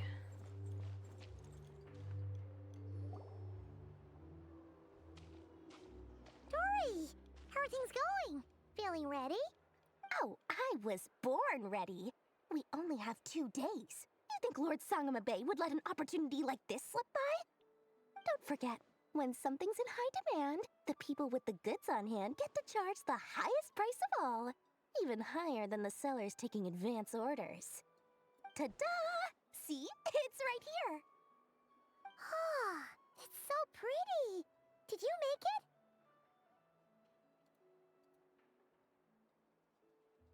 I had no idea you're so skilled with your hands. No, I have a supplier.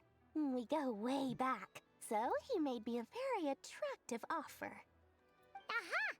No wonder you were talking about Lucky Charms at the meeting. You've been getting Kaveh to make them for you. Kaveh mentioned. That's not the full story. It actually started a while back as a project between me and the Dendro Archon. Mage Alice once warned me that this world won't stay safe forever. There may come a day when everyone faces a great crisis.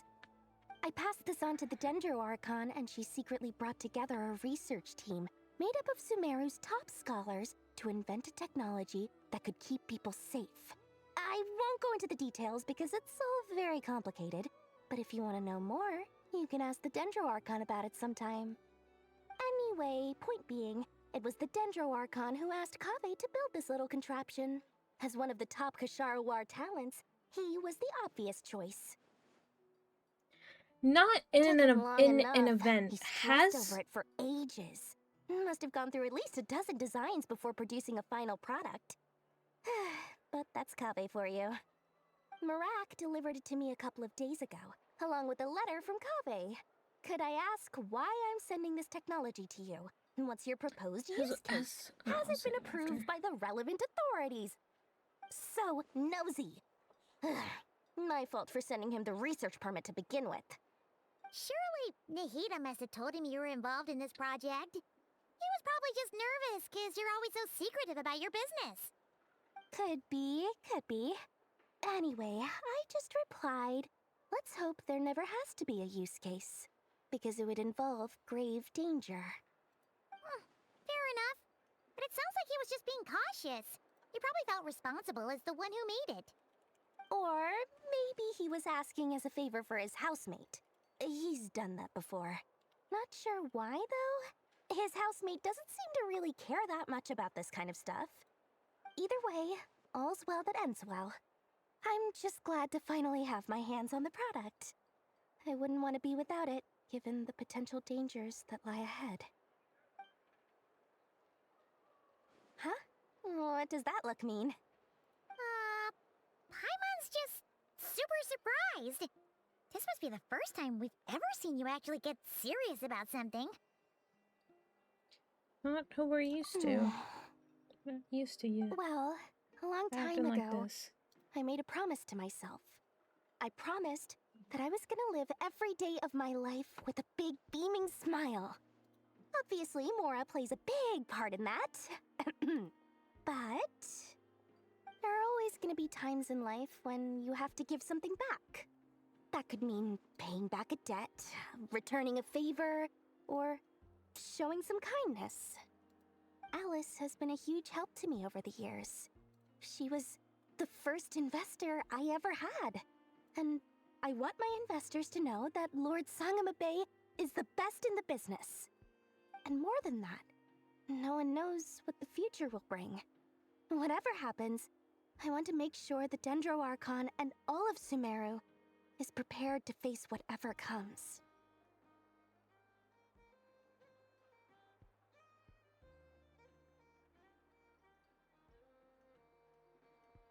You never intend to ask for it back, did you? Oh, that? I was just making sure Nefer and I are square. Don't be thinking it was some sort of benevolent act. I'm no saint, so don't treat me like something I'm not. My priority is doing the business that I want to do. So long as my conscience lets me, but it usually does. That's the Lord Sangamabe business model. Alright, if you say so. I do say so, and that's the whole point. I'm a businesswoman. Don't go trying to figure out what kind of person I am. You'll exhaust yourself. Much easier for everyone involved if you just take my word for it. Oh, and could you two help me get this stuff where it needs to be? Thanks so much. You're my favorite assistants.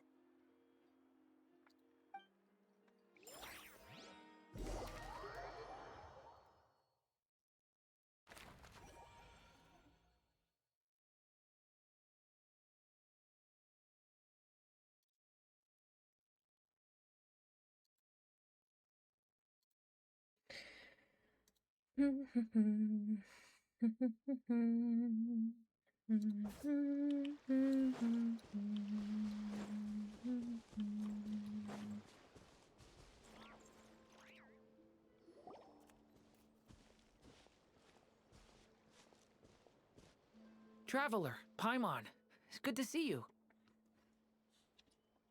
Everything going smoothly over here? Sort of. As you're probably aware, Varka, Durin, and I captured some abyssal creatures from the Wild Hunt. Per the plan, we dissected and analyzed some samples of these creatures. The process went very smoothly. The findings, however, come with some troubling implications. What? You can actually dissect the Wild Hunt? That depends on your definition of Wild Hunt and dissection. Harmless, lifeless. These words are accurate descriptions. The Wild Hunt is an interesting phenomenon. In and of itself, it doesn't seem to possess anything akin to a human personality. But taken as a collective, the medium through which the Wild Hunt is summoned does appear to have a soul. Master griped a lot about the wise Horoptetyr, and seemed somewhat fascinated with the foul Certology. But she barely mentioned Rerir at all. I don't think that was because of his lower social standing, though. Anyway, it's a pity. I should like to hear her thoughts on the nature of the lifeform he has become today. It's a strange mix. The furious energy of an abyssal being channeled through a fractured physical existence. A consequence of being torn apart by an unknown power. Perhaps the only explanation for his survival in this state is that he sacrificed a degree of individuality in exchange for a continued existence. Oh, sorry. Once I get talking about interesting research, I have a tendency to go on indefinitely. Back to our research findings. Essentially, they confirm my hypothesis. Rerir's corpse is completely contaminated by the Abyss, and the effects are irreversible. Oof. You could think of this as Rerir in mutated form. But in my view, even that would be inaccurate. In reality, his whole being has been consumed by the abyss. In other words, he is now nothing more than a manifestation of abyssal power. Unfortunately, at present, we have no means of completely eradicating abyssal power. Hence, we cannot fundamentally destroy the Rächer of Solnari either. Oh, that's terrible news! So, that's it? We can't defeat him? Not even if we get the power of the Three Moons? Miss Columbina's situation is a difficult one. She can never achieve wholeness when the world does not accept her presence. It's as if her creator banished her to a place she can never be accepted. It means she spends most of her energy just on her own survival. Given the circumstances, it's only natural to despair. But we must see this plan through to the end. Time to kick off the backup plan. Oh, Paimon almost forgot! This is for you. Dory asked us to bring it. Ah, how wonderful. Well, thank you for making the trip. Durin and I will be heading off shortly. I'm sorry I won't be there to protect you in person this time. Please be careful. You will. All right then. Stay safe.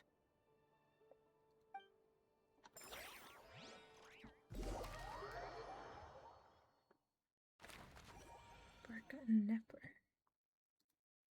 Not nefer, lauma.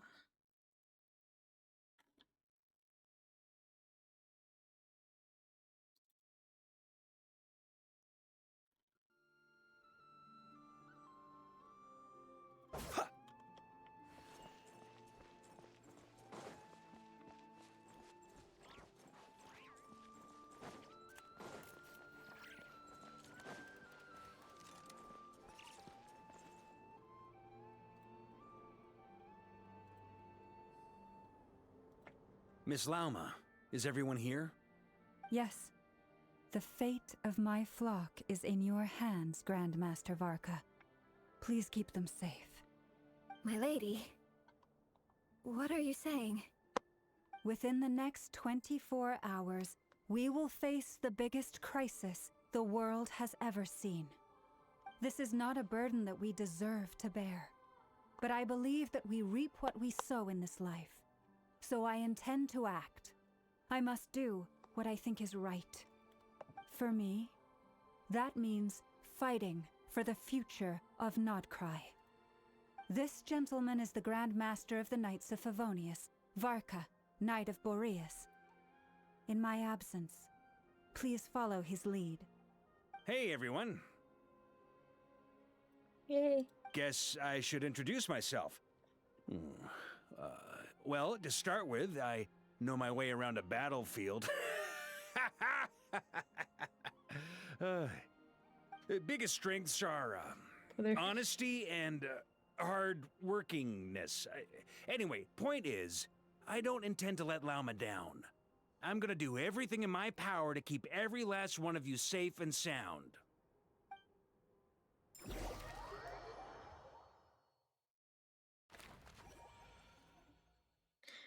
I didn't expect them to be together, but I guess that, in a way makes sense. Holy lag. Wow.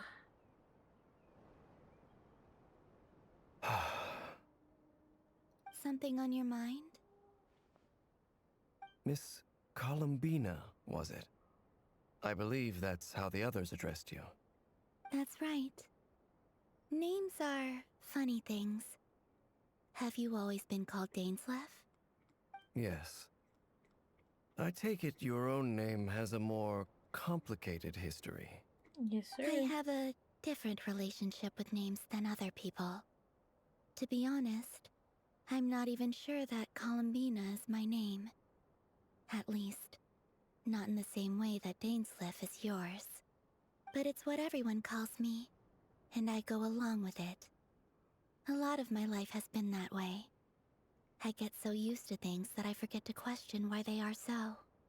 I never used to think much about where names come from, or what they mean to people. Maybe something's wrong with me. You're different from other people. I sensed it the first time we met. You're more perceptive than most. I'm sure your long life and rich range of experience explains that. Do you ever find yourself missing Conria, Mr. Dainsleff? Difficult to answer. I have dreamed of the past many, many times. Sometimes I'm fighting tooth and nail. Other times I'm lying on the ground, defeated. I don't recall any happy moments from that time. It has been too long. Is that because hatred survives longer than love and affection? That would not be for me to say. I make no excuses for the grudges I bear. But whatever the reason, I remember little that was beautiful or sentimental. Thank you for your help with the Rerir situation. Without your efforts, I never could have learned the hidden truth of his story. You're welcome. I know he's your friend. Friend? He betrayed me. And I never really understood what he was going through in life. Some friendship, that is. Okay. So, do you plan to fight him with us? You see, you're torn. Now you know what really happened. You see the things he's done in a new light. I need some time. Of course. I completely understand.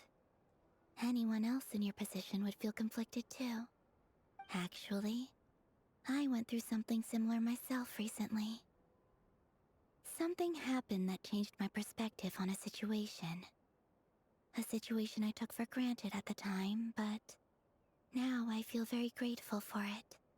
You mean the Harbingers who still support you, even though you've left the Fatui?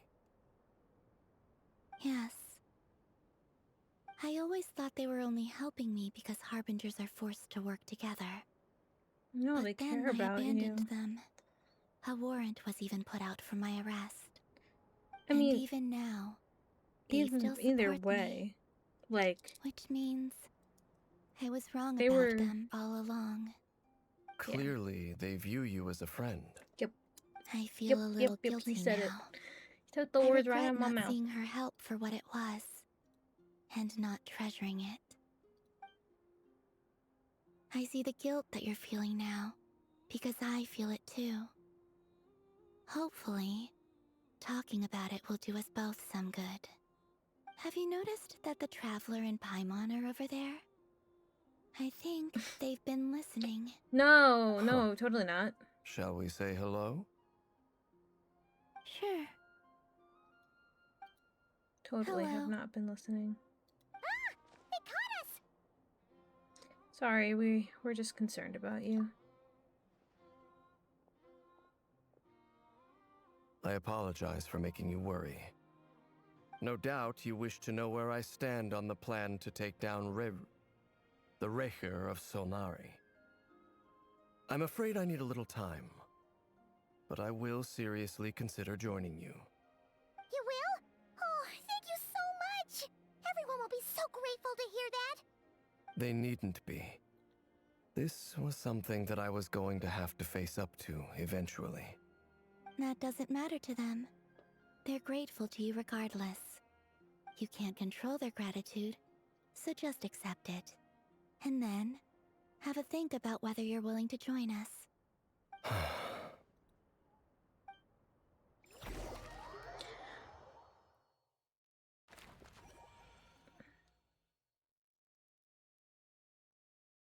It's nearly showtime! Let's go rendezvous with the others. You know the place. More left in this story.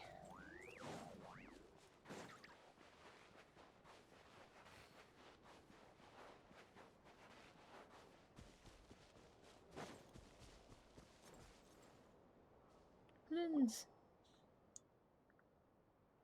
Ah, you're earlier than I expected. Hey, Flins! Been waiting here long? Not too long. I came a little early so I'd have some time to think. Are you nervous about the battle? Quite the opposite. I'm reminiscing on my past battles. When I was awakened by the Ratniki, I had not touched a weapon in many years.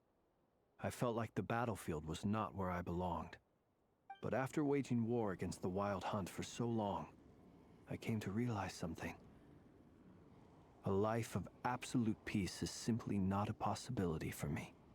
My restless flame indicates that somewhere inside of me, there is a deep yearning to root out the evil in this world. Oh, that doesn't sound like such a bad thing. I agree. Well, in the past, when I was a fae whose primary concern was hibernation, it was hardly ideal. But it certainly serves me well here in the present. And I am delighted to be able to join forces with you in this endeavor. Looks like I'm not the first to arrive. Ah, Miss Lauma. Did you sleep okay last night? I struggled to settle down at first, because of the nerves. But don't worry. I got enough sleep in the end. I'll be just fine. Thanks for everything. Please. I'm just doing my part. Nefer! Over here! The goods have been delivered and the backup plan is underway. Ino asked me to relay a message. She said a nefer will be on high alert and keep a close watch over all secondary districts where defense is required, providing support as necessary. Meanwhile, Ino herself will provide range support to us directly, using her latest invention. Excellent. My thanks to all involved. The chest set's looking a little unstable. It won't hold him much longer. We should be prepared to engage at a moment's notice. No sense sitting around waiting. Let's make the first move while we still have the option. I agree. Paimon, find a safe hiding place. Got it! Be careful, traveler! I will.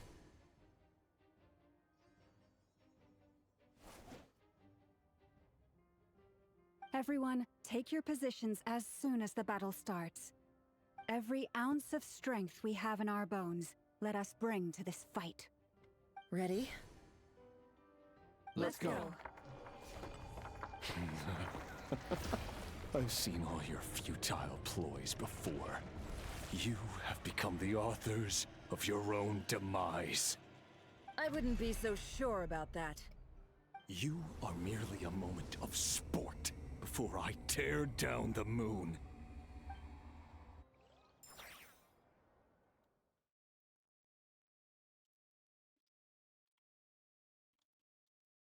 This is a nice picture. Grab that while it loads.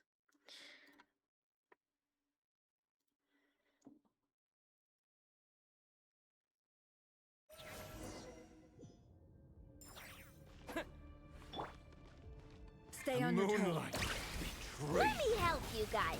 It's this! Ow, can I have flins, please? Thank you. Close your eyes. Can't hide the truth. The moonlight be hunted down. You poor lost one, by the frostman of old. Observe. Ow. To dust. Man, The moonlight. Steady now. Futile. they couldn't have given me Keep your my distance. flins. Go! No.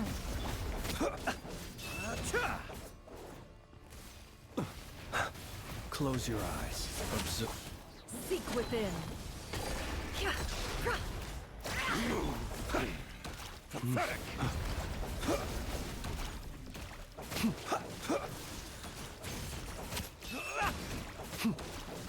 Close your eyes.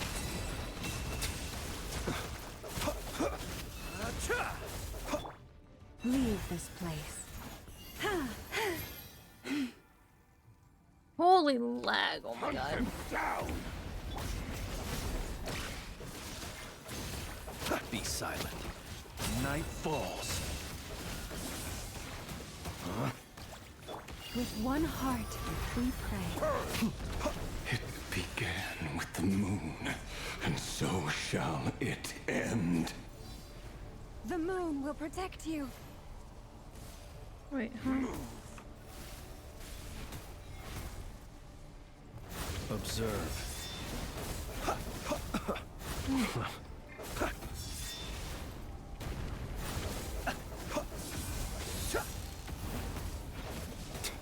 Hold on, I'm fucking pressing T, but it's not doing you it. see now?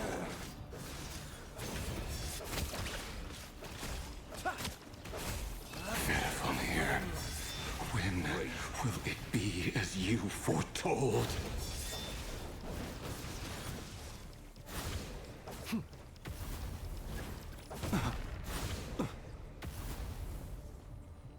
Your foul spirit is not welcome here.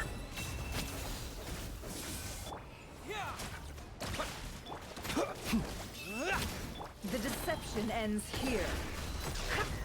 You poor lost one. No. Oops. Steady Ow. now. Close your eyes. Do you fear the dark?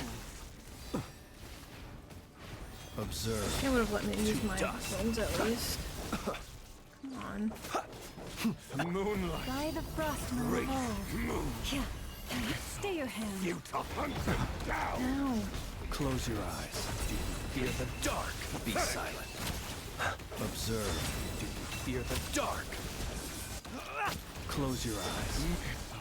Futile. Night falls. Hunt them down.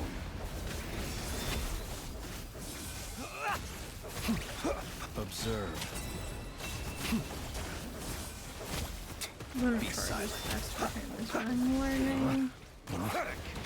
Ow. I'm Ow. rather out of sort. Move. It all ends. Futile. Hunt them down. I know. Close your eyes. Observe. Are you quite finished? Close your... Do you fear the dark? To dust. Moonlight. Betray. Your little game of heroics is over. Who wants to go first? Okay. Get out of my sight! No, we've been separated. You okay? Nefer, where are the others? Stuck outside the barrier. I guess he really doesn't like us. I told you before. Knowing too much is always a death sentence. I hate when they do this. I hate when they do this. Be careful what you wish for.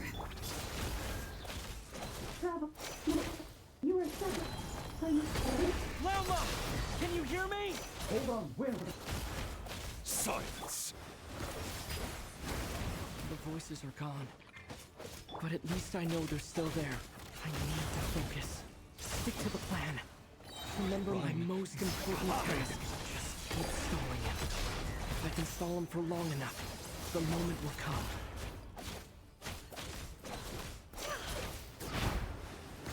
Yeah, bombs away! It all adds up. Time to come clean. Your death is Can't hide within the my truth. grasp. The deception ends here. Also, my Traveler's not built for Hydro, so that's not helping either. It all adds up. This is... my whole body is tense because I Water jet! don't like when games do Can't hide the this. truth. At least let me... Seek within. I don't have Nefer, but like, at least let me use better characters in this. I get why I'm fighting as them, but... Can't hide the truth. like, I don't... am I supposed to get him down? Defeat him? I can't fucking defeat him. Like this? This is gonna take hours. They're not doing damage. No more lies.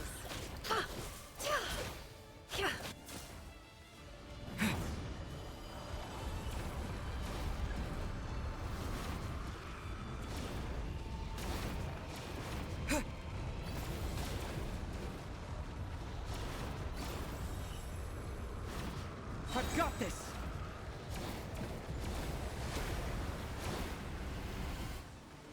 Water what? jet! Fucking teaching me how to use them. The shield's broken. I can't keep this up. Don't push your luck.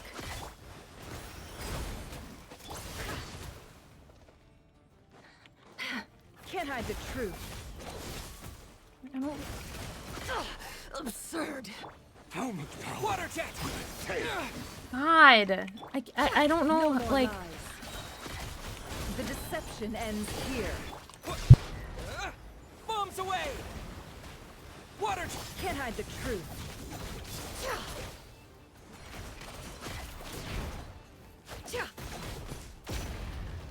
Jesus, dude. I don't understand. Like, am I actually supposed to defeat him with just these two? Because that's gonna take me literally an hour to do that.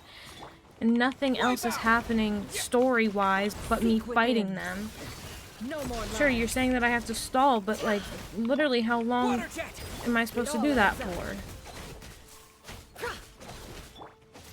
I'm literally, they're hitting him and they're not doing damage. And I'm getting frustrated because, like, I don't understand. I really don't understand. Can't hide the truth. This fucking Traveler doesn't apply Hydro long enough. Their ult doesn't leave the fucking Hydro close enough because it just fucking moves away. It's not like I can do lunar damage on him because the fucking Hydro doesn't last that long. So I don't know what I'm supposed to be doing. I don't understand. And I could have sworn I've done more damage than that, but no. I'm still in the same fucking spot I was with damage. I need to just, I can't fucking pause it. I can't pause it. Water jet! Jesus! Oh my god, I fucking hate this so much. I don't like using characters I don't use or don't know how to use because I don't have them.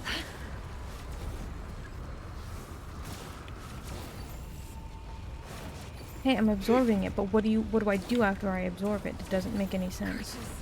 There's no other way. No other way for what? Yeah, thank you for fucking explaining what I'm supposed to do. And now the answer is in full.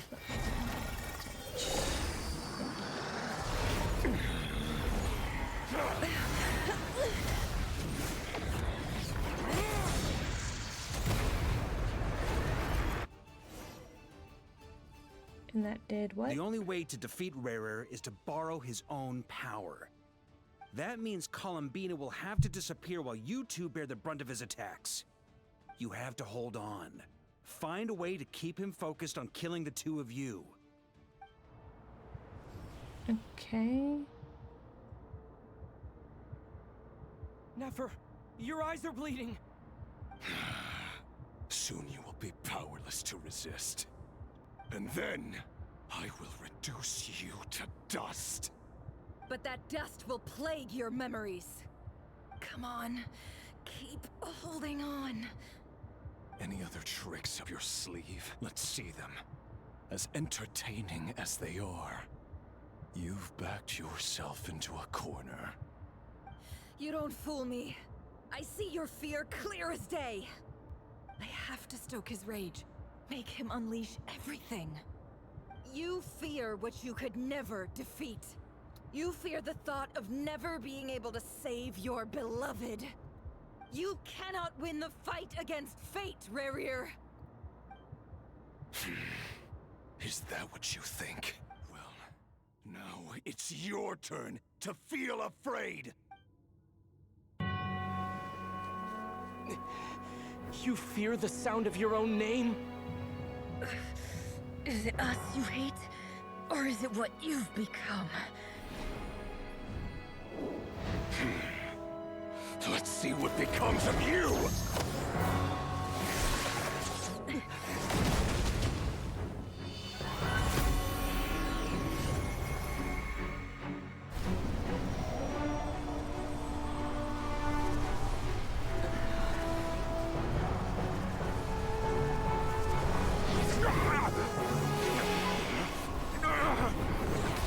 What's happening? That power. I've seen it before. Okay, Albedo. Alright.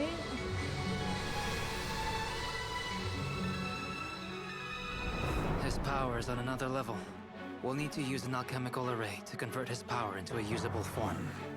Then quickly channel it into Columbina, rendering her powerful enough to compete with him. I'll join you. I can help. If I release enough abyssal energy into a confined space, it'll create a potential difference, allowing us to extract a huge amount of elemental energy. Next, I'll synchronize with everyone's minds using pyro, then give you temporary access to their abilities and fields of view. But it won't last long. Can you see? Well enough. So, we have a student of Gold Rhine-Daughter in our midst. How about that?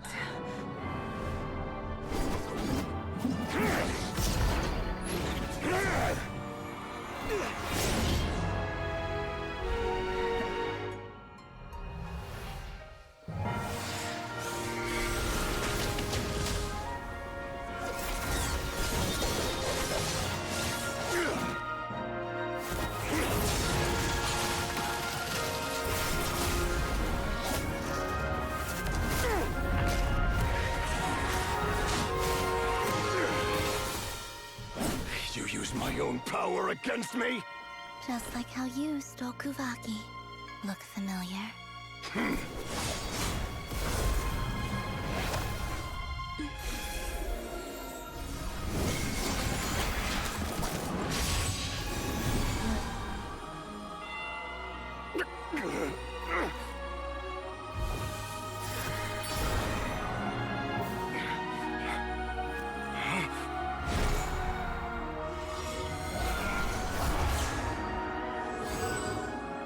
Don't you realize?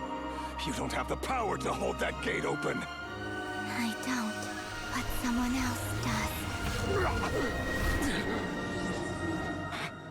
does. Goodbye, Rerir. Okay. We won.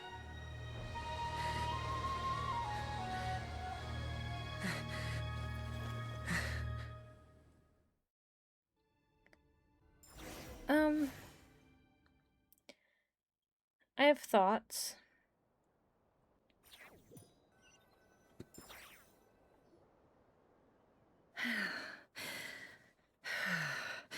Nefer, how are your eyes? They're fine. Apart from the blindness, of course. It's not too late. Let me handle it.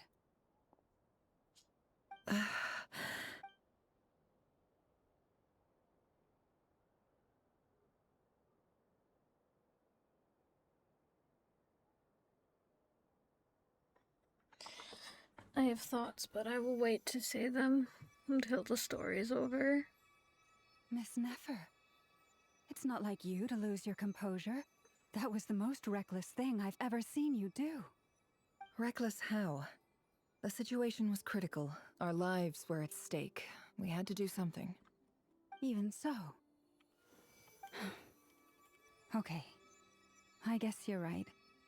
Under the circumstances, it was a wise decision. You traded your eyes for an incredible victory. In business terms, I suppose that's a huge return on investment. I'd be hard-pressed to argue otherwise. Still, I don't like this outcome, and I don't want you to lose your sight for good. People suffer when they make sacrifices they shouldn't have to make, whether that means faith, strength, or in this case, your ability to even see. I had hoped you could win Where the fuck did without Flins sacrificing so much as a And single Dane's hair on live. your head. Thank you. Really. All done. Don't try and open your eyes just yet. We'll see how you're doing in a couple of days. Until then, please follow your recovery plan to the letter. I'll send full details through Jahoda. For now, just get yourself You're gonna send home, you're gonna send a blind relax, woman by herself. and Who's gonna rest. walk her home? My dear friends, we have fought bravely and achieved a spectacular victory. A dark cloud has been lifted from the skies of Nodkrai. All in this land will be grateful for what you have done. The moon will remember this day. Thank you both. Jahoda shows up and helps Nefer get home, and you, of course, have Paimon to escort you back. The sight of Nefer navigating the road with her eyes closed is a new one for you. She proceeds cautiously, but her silhouette disappears into the distance. You notice she seems almost smug. There's something I want to let you know. What is it? When Durin connected everyone's minds so I could access their powers, I also felt everything they felt. And since Nefer's eyes were injured, my eyes are hurting now too. Hold on. I only feel the pain. There's no actual damage. I just thought I should tell you. You're right. There's no damage. That's a relief. But I must say, I'm surprised to hear the Kutar share something like this with me. In the past, you never used to open up about yourself. Things are a little different now from how they were. I'm learning to share how I truly feel with my friends. Friends? You have no idea how glad I am to hear that. Cute. You can't help but break into a smile at the word friends, as a warm, fuzzy feeling fills your chest. One by one, your fellow teammates report inform you that everything is under control. At Lauma's insistence, you lie down. You fought on the front line against Rerir, but now you need rest.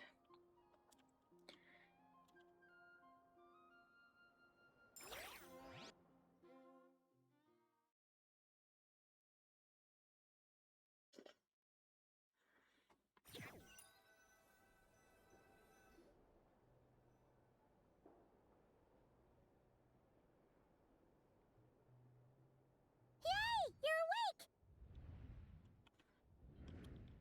How are you feeling? Any aches and pains? Did you sleep well? I'm doing all right, Paimon.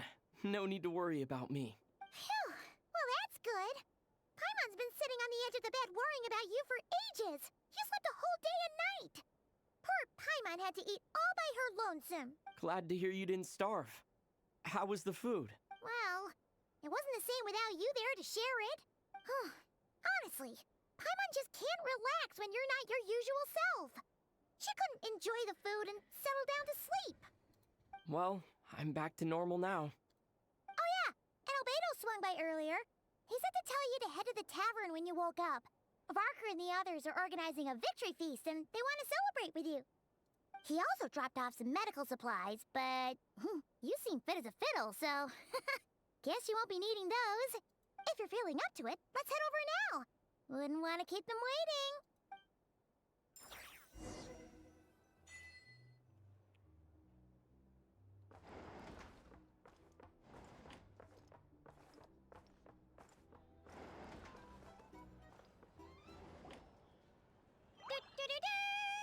We're here! Oh, Traveler and Paimon! Perfect timing! We were literally just saying how there's no way we're holding this victory feast without you any longer, and we would have postponed it till tomorrow. How are you feeling today? Much better. Thanks. Don't worry about me. Relieved to hear it. If that changes, just let me know. Happy to check you over at any time. Yep, we're here for you. Anything you need, just let us know. Oh wait, where's Nefer? How are her eyes doing? Nefer's right over there. I'm sure she'd love to catch up with you.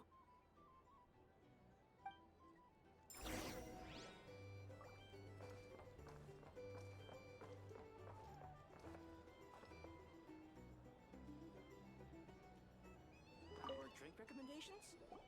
Well, for starters, Nefer! Traveler, Paimon, are you recovering well? Much better thanks to a good rest. You're looking well too. Turns out that moon chanter has some real talent after all. My eyes were mostly recovered after just a couple days rest. I can actually open them again now. Yeah, but you gotta be careful. Lauma says not to strain your eyes while they're still healing.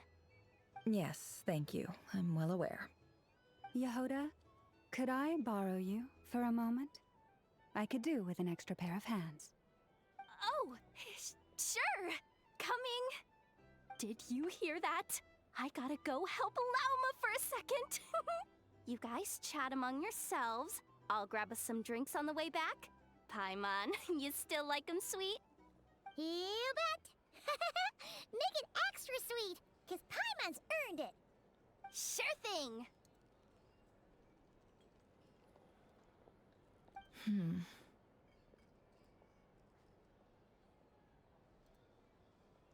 What's on your mind? The Rächer of Solnari. Kind of a snake, don't you think? More of a wolf in my mind. No, definitely a snake. A poisonous one who spewed his venomous hatred everywhere. Anyone who seeks revenge out of hatred for other people has become a snake. That's something my dad used to say. I guess he didn't like seeing people go down the path of vengeance. Perhaps. I'm sure it sounds like a very wise and open-hearted perspective to your ears. But me? I think hatred is a perfectly justifiable emotion. What else is left when everything you depended on in life gets stripped away? Something's gotta fuel that drive to keep on living.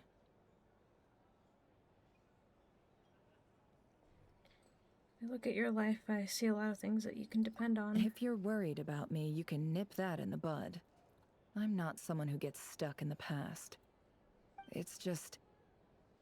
I suddenly feel like I was wrong to call my father a liar. He was just a fool.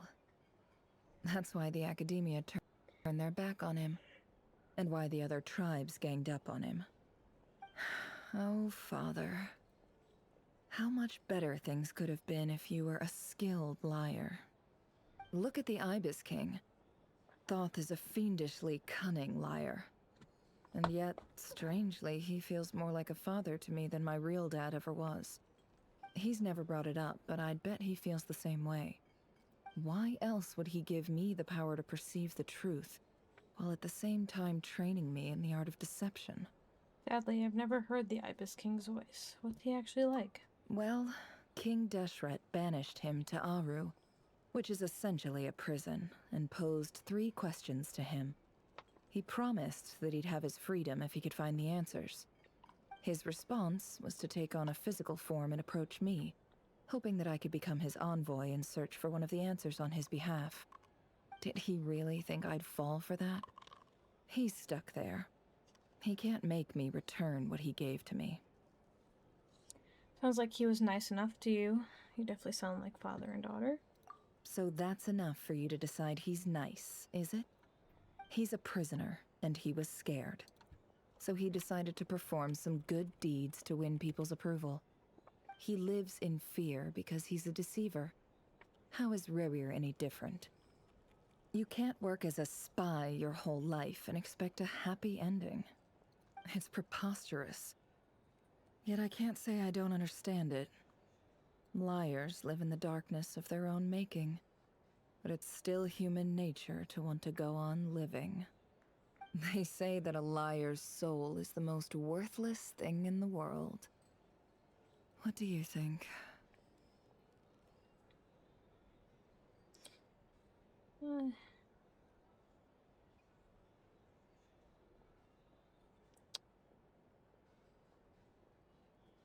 Good. If you understand that, it means you're smart. And you see things objectively. If you ask me, the soul of a liar really is worth nothing. Because all they care about is themselves. For example, when something good falls into my lap, I don't go sharing the news around. Stops other people trying to steal it from me.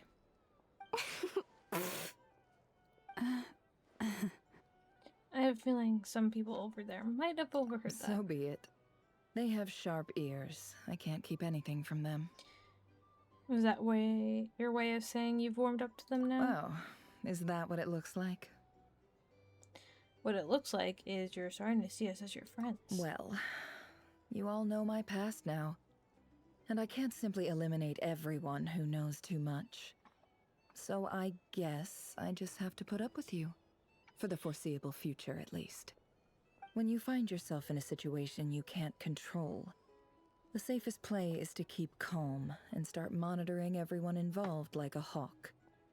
In the intelligence world, you need to have a sense of perspective and play your hand accordingly.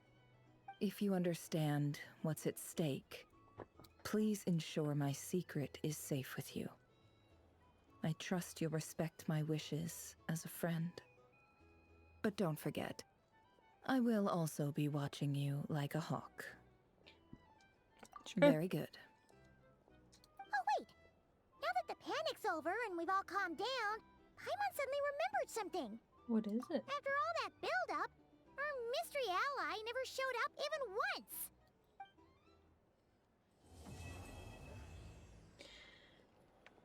Okay. Oh. Huh? Am I imagining things?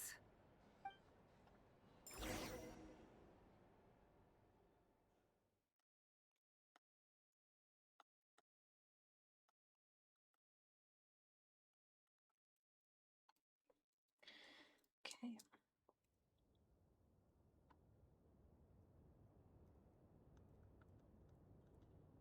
Let this load. Come on. Come on. Load. Load.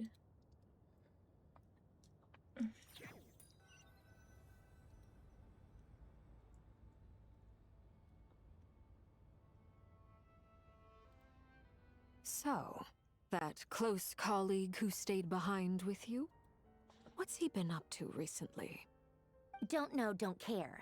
I get more normal human interaction from hanging out with Bosco 2 than him. Although, now you mention it, he hasn't bothered me in a while. I wonder if... If he's disappeared without a trace, it's the biggest gift he ever gave to the world. But I somehow doubt that's what's going on. He won't lie low forever. So we'd better stay on guard.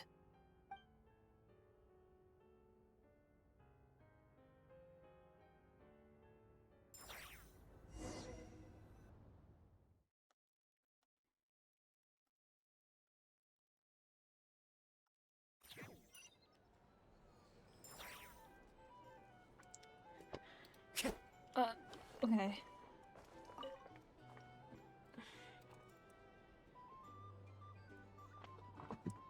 Ah, Lord Sangama Bay.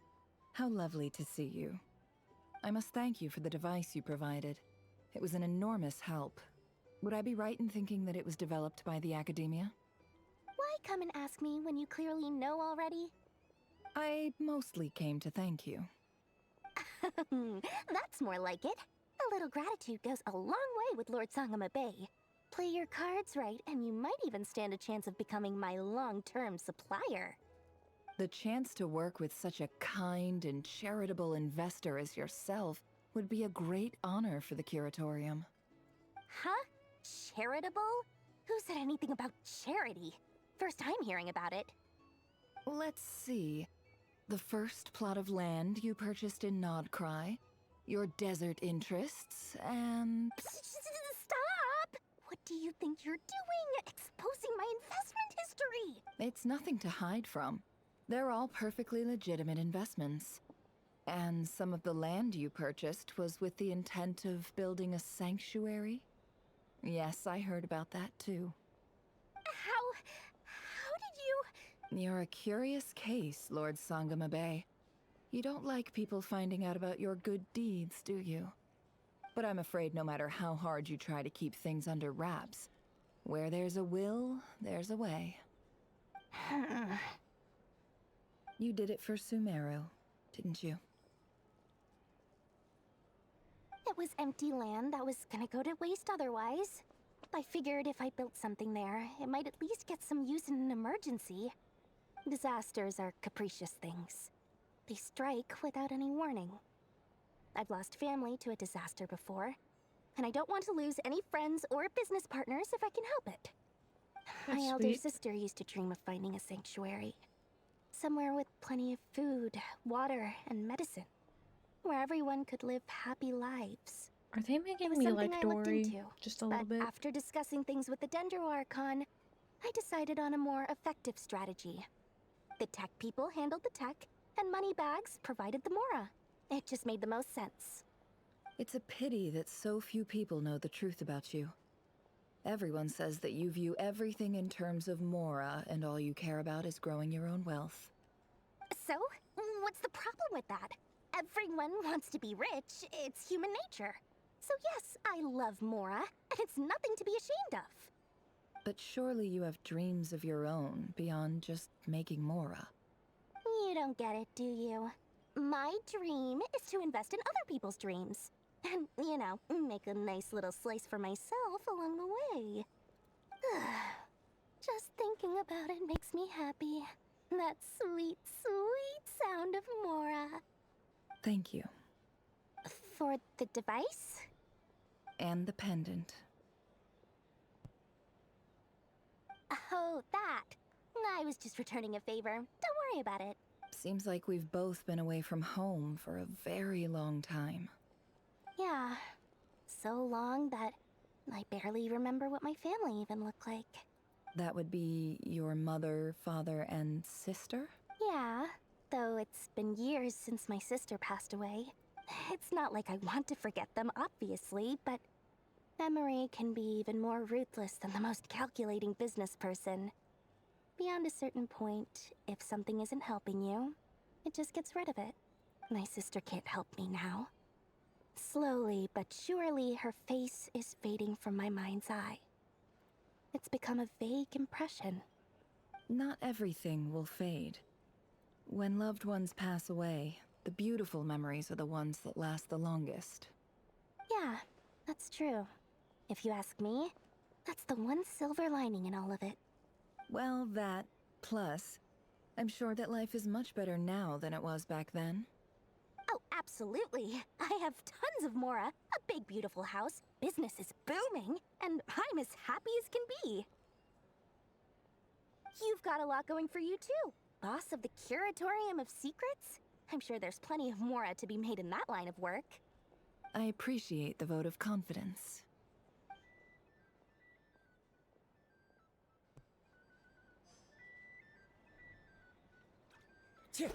Okay.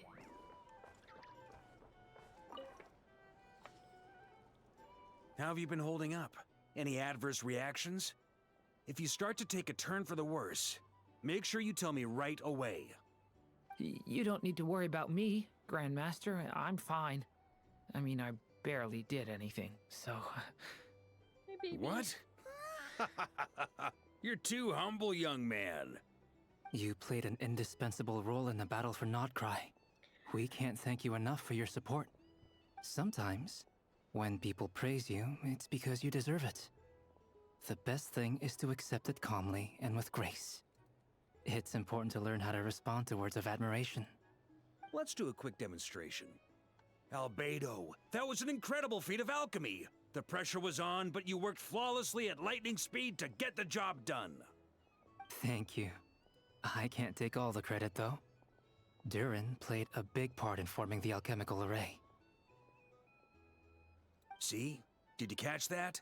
A masterclass in how to take a compliment. Okay, yeah. I did work pretty hard to help prepare for the battle. No point denying that. Hey, you guys! Seriously, great work, everyone. You outdid yourselves. Hey, look who's bounced back. Looking good, traveler. Seems like you've recovered. You won't need to take any more medication. Can I get you a drink? Huh? You know how to order at a bar now? You've sure learned a lot recently. Handling a drinks order is ridiculously simple compared to alchemy. Don't worry, I'll blend into society yet. Paimon believes it. You're clearly a fast learner, just like your brother. To be totally honest, though, Paimon didn't quite follow all the details when you first explained the plan to us. Don't worry, that's completely understandable. Unless you're a student of alchemy, it's hard to grasp the principle and how the process works. To put it in the simplest terms, we saw how our enemy stole the power of Kuvaki. And that gave us the Albedo looks idea like of he's stealing seen his some power shit. to turn it against him. When facing an enemy you have no hope of defeating, it's best not to engage them in battle. So, instead of looking for a way to overpower him, we decided to help Columbina get strong enough to at least stand up to him in a fight. For this to work, we had to analyze his modes of attack, confirm who his main target was, and make sure that he wouldn't go beyond the range of the alchemical array. For added security, we prepared a total of 4 arrays. But to mitigate the impact of the battle, we identified one location in particular as the ideal spot, which is where the confrontation took place. The alchemical array absorbed his abyssal power. Then Durin processed it to render it usable by Columbina. That power enabled her to do what would otherwise have been nigh on impossible. What surprised me was that Dainsleif actually agreed to join us. Given his history with Rerir, he had every right to sit this one out. But we're extremely grateful for the decision he made.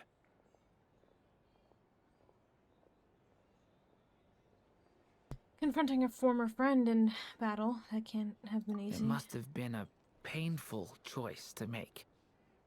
But I'm sure that making a decision was far better for him than staying in limbo. Absolutely.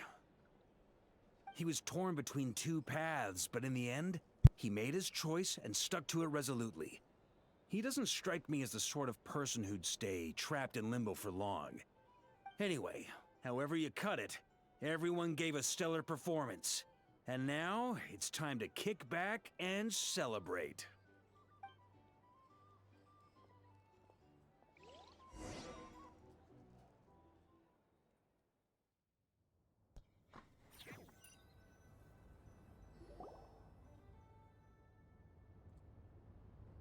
That's the only reason you're here. Yes. I've thought a lot about it. And I've realized that you, me, and Arlecchino should be friends.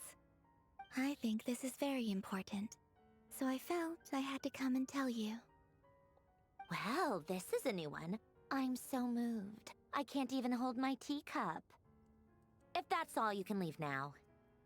Do you not want to be friends with me? Or is it that you prefer being co-workers? What is this, Columbina? Are you deliberately testing my patience threshold? Right now, my politeness module is active. But if you say another word, I swear I'll shut it down. If your politeness module was active, wouldn't you say the word please at some point? Polonia, please see Lady Columbina to the door. Will you still invite me to your next tea party? What?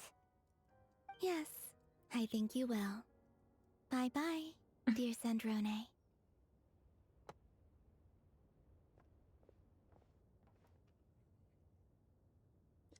Catching up with a friend? Last time, the Wild Hunt escorted you out. Would you rather I handled it myself this time? We just wanted to, see how you were doing now that it's all over. Why? Out of concern for my safety? I hope you didn't seriously think that the Rächer of Solnari would be able to lay so much as a finger upon me, given how prepared I was. Mostly because you kind of helped us out, so we just wanted to check you were okay. Looks like all your robots are fixed, huh? Let's buy books and teacups. Oh, don't you worry about that. Tea time is already a write-off. The visitor before you managed to kill my appetite. If you're in the mood for tea, go ahead and help yourself. Otherwise, it's going to waste. My coasters are still missing in action, though. Use this notebook instead. Whoa! Pretty hefty notebook. Look at all those calculations. You can ignore those. They're just dumb scribblings. I doodle and write in my free time. Sometimes I remember the distant dreamlike past. Sometimes I imagine the far-flung future. And other times, I grit my teeth and note down all the crazy nonsense going on in the present. Some people do the crosswords in the newspaper. This is my equivalent of that. Trying to predict the future is like daydreaming. And writing about the present just makes me furious. The past is my favorite. If nothing else, it's already set in stone, so I don't have to rack my brains trying to figure it all out. Huh. Although, having said that, the only vaguely interesting memory in my past is probably that guy they call Lord Artificer. You mean Alan Gillett? Who else? Pretty much all the mecha in Fontaine are his personal handiwork. Wait, are you saying you know him? Like, personally? As a friend? I mean, I guess we were friendly enough. I don't think she knows how to be friendly, to be honest with you. You've actually met him, but he lived hundred... Are we stupid? She's a fucking doll. Yep. In fact, I'm probably the only normal person left who knew him at all. We used to chat occasionally back when he was still around. Before he passed away, he asked me to destroy all his manuscripts. I honored his request, but I did read through everything first before destroying them. I mean, I couldn't let the genius of Lord Artificer Alain Guillotin disappear like that. Would have been such a waste. So, that's where the formula's in your notebook are from? I just told you. Those are my equivalent of crossword puzzles. They're just dumb formulas that I solve for fun when I'm bored. Alain's work was like epic poetry. The formulas in my notebook are just silly little riddles in comparison. Not that there's anything bad about them. I mean, at least, solving those riddles isn't going to hurt anyone. Except me, 'cause I lose a few brain cells in the process. Anyway, while we're on the topic, I might as well tell you about what happened to him and his friends. Alain Guillotin had two close buddies, Renee and Jacob. They spent their childhood years together in the Narzissenkreuz Institute. They were all quite competitive, so there was some rivalry between them, but it was a friendly rivalry. But beneath the friendship and the rivalry ran something deeper, a sense of nostalgia for the past. Unfortunately, childhood would end. The prophecy would come true, the apocalypse would arrive, and the future would never be. A mad dream that would normally only capture the minds of lunatics began to take root in their hearts. A dream of saving the world. And if Renee and Alain had been people of lesser wits, that dream would probably have ended up as something for them to joke about in their older years. But alas, they were some of the sharpest minds around. They nurtured that dream with the full power of their intellect, and it grew into something that ate away at their souls. The first of them to fall under its spell was Renee. Against Alain's wishes, he persisted in experimenting on a mutual friend of theirs to try and save their life. Alain did not approve and parted ways with Renee. It's complicated. Alain wanted to believe that Renee only did what he did for the sake of their friendship. But when he told me about what happened, I could tell he still had some suspicions about Renee's motives. Perhaps the seed that would grow into a nightmare had already sprouted in Renee's mind.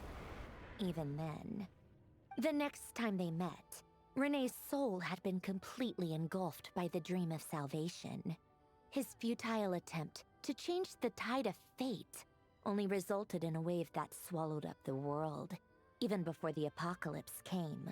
I mean, I did this died down quest. eventually, I hear that it just recently came back with a vengeance. As I understand, Renee wanted to live out his dream of salvation once more. Yeah. But I'm told that the attempted resurgence finally died out for good. At long last, Renee awoke from his deluded dream. Though of course by then it was far too late. What do you think of Renee? Do you admire his transcendent genius? His view that any price was worth paying to achieve the lofty goal of saving the world? Or do you despise him? Dismiss him as an evil madman who wrought havoc on the lives of everyone around him as he pursued his delusional dream? Same difference, really. Just a matter of perspective. I don't know. What a cop-out. But I suspect you'd have a more incisive and insightful answer if we dug into it further. What about you? What's your take on I him? don't like fanatics who give up their whole lives for their ideology. Nor do I like fools who let their delusions take control. Maybe I could understand if Renee had just been an ordinary person. But he had a sage-like intellect. And still managed to get himself lost in a labyrinth of his own desires. Anyway, that's enough about Renee. Now, moving on to Alain Guillotin, the Lord Artificer. He managed to put a stop to the first storm whipped up by Renee. But after that, Alain lost his friends and family. To his credit, I suppose, the loss of his family and friends was purely a tragic accident. It's not like Alain sacrificed them for his cause or anything. After that, the only thing supporting his work was the same dream that had dragged his closest friend down to the abyss. But although the desire to save Fontaine drove him to found the Fontaine Research Institute, Alain continued to reject any form of transcendental knowledge or power. He was suspicious and fearful of it, having seen the way it had affected his closest friend. I think that formulas and machines derived solely from human intellect were the only thing that gave him a sense of spiritual comfort. Yet Alain's intellect was simply too great. It barely left him space to breathe in his lifetime. Once he realized that the end of his life was approaching, he finally accepted the truth. The Nazissenkreuz Institute needed someone, and a human being, to see its story through to the end.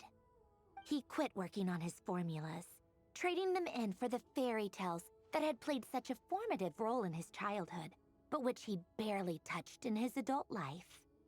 He told me that the director of the Nazissenkreuz Institute used to read those fairy tales to the children as bedtime stories. Apparently, they worked wonders at sending kids off to sleep. I think that all he wanted at that time in his life was to be able to sleep deeply without being plagued by depression. By that point, nothing else really mattered. At the very end, he laid down to rest in the ruins of the former Nazissenkreuz I'm not trying to like complain about the story too much. I just don't understand what this has to do with anything. I really don't. I did this story quest. We're just getting her perspective on it. I don't understand. I don't really care, if I'm being honest. I don't know what this has to do with anything. I'm not getting anything from this. And that is the story of two people from the Nazissenkreuz Institute who both wanted to save the world. One went all in on his fantasy of salvation without ever looking back, and ended up calmly sinking to the bottom of the deepest sea. The other sought desperately to burn bright in his life, even though he wasn't sure where he was going. I do sometimes wonder, why is it that people like them have such grand hopes of saving the world? Even the grandest tree starts as a tiny seed. So perhaps, for each of them, their mission to save the world began with a very simple desire: to save themselves. They were young children with friends and family who mattered to them. Desires to explore the meaning of life. I'm just complaining, ambitions to have a successful maybe I'm just career. and I don't understand, and I just don't They like. I'm dumb and I don't understand. But I just don't. One fell swoop. I really don't. Or maybe they just wanted to find Maybe something I'm missing to anchor something. themselves within the chaos. I'm getting a little annoyed, guys. I won't lie to you. I don't want to be getting annoyed, but I just. Instead, the search for their own salvation took them down the rocky road laid out by fate. Like, are you trying to compare this to Rerir? Like, I don't... Do you think the desire to save oneself is enough of a justification to try and save the world? I think yes. The way you said that sounded just like Alain. I asked him the same question back when he was in his prime, putting all of his energy into his work. He gave the exact same answer as you did. It's just getting to a point where I'm just like, just a quick short answer. Does this have to be happening right now? Like, I don't know. He was always that way. Okay, what this has to do with anything? All right, tea time's over. Bye. I owe Arlecchino a favor for telling me these stories. I'll have to bring a whole So pack of Arlecchino gifts told the you next that time I story. visit the House of the Hearth. Maybe like go okay. tinker with Polonia All right, now. I have thoughts. You guys I can have do a lot of whatever thoughts, and I you hope it want, ends after as this. I long hope as it's it just done doesn't after involve this because interrupting I me. can't. I can't with this anymore. I need this to be over. Polonia, I'm exit sorry. hibernation mode. I'm so Begin sorry. diagnostics. Oh, it's not fucking over. Of course it would be over. I literally might just end stream because this has to be, okay, thank God it's actually fucking over. Okay, fuck.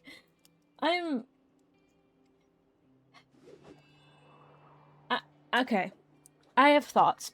First of all, that was too easy to lock up Rerir. I don't think that's the end. That doesn't make any sense of it being the end with him. Wholeheartedly, I just don't see that being the end with Rerir. He's gonna come back in some shape or form. Wherever I'm calling in it. this world I roam, I carry memories of my...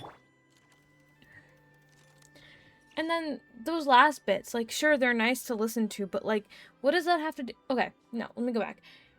That was too easy for Rerir to get rid of Rerir. I don't think that's it, because it would make no sense. Why are we ending such an important storyline 4 acts in when a normal Archon quest is like what, like 6 patches long? So I don't know. That's weird. I didn't watch the live stream fully. I didn't watch the trailer, so I have no idea what's coming next. The whole nefer thing, okay, I understand to an extent. Like, we went into his mind or his memories, and he found out, so he then went into her memories and like created a whole new place to get and try to attack her. And then he did that on purpose. Like, she did that on purpose so that he would get trapped in there. I don't know, but like, I don't understand why we had to go through her story at that point. Like, I want character stories to be told separately. Like, I think, and I said this earlier, Lauma and Flins was done well because it was introducing us to the different areas of nodkrai. And so, like, it worked out in a nice way where, like, you're getting the story of the characters, but you're not, like, I don't know. You're getting the story of the characters, but it's not necessarily interrupting the rest of the story because, again, it's showing you around Natlin, and they all tie in to the story in the end. And yes, Nefer's tied into the story in the end, but that transition into hers just was weird. It just felt weird. It was very clunky when it did that. And then we spent an hour... Okay, we spent an hour in Rerir's memories learning about how this man was committing a literal genocide against these people, okay? A literal genocide against these people. And then just like, we just moved on and now we're learning about Nefer's childhood. It just felt so, in her past, it just felt so weird to go from that to that. And again, yeah, sure, it played a part in like trapping him in the chest set and whatever and blah blah blah, but it just was weird. I did not really like it.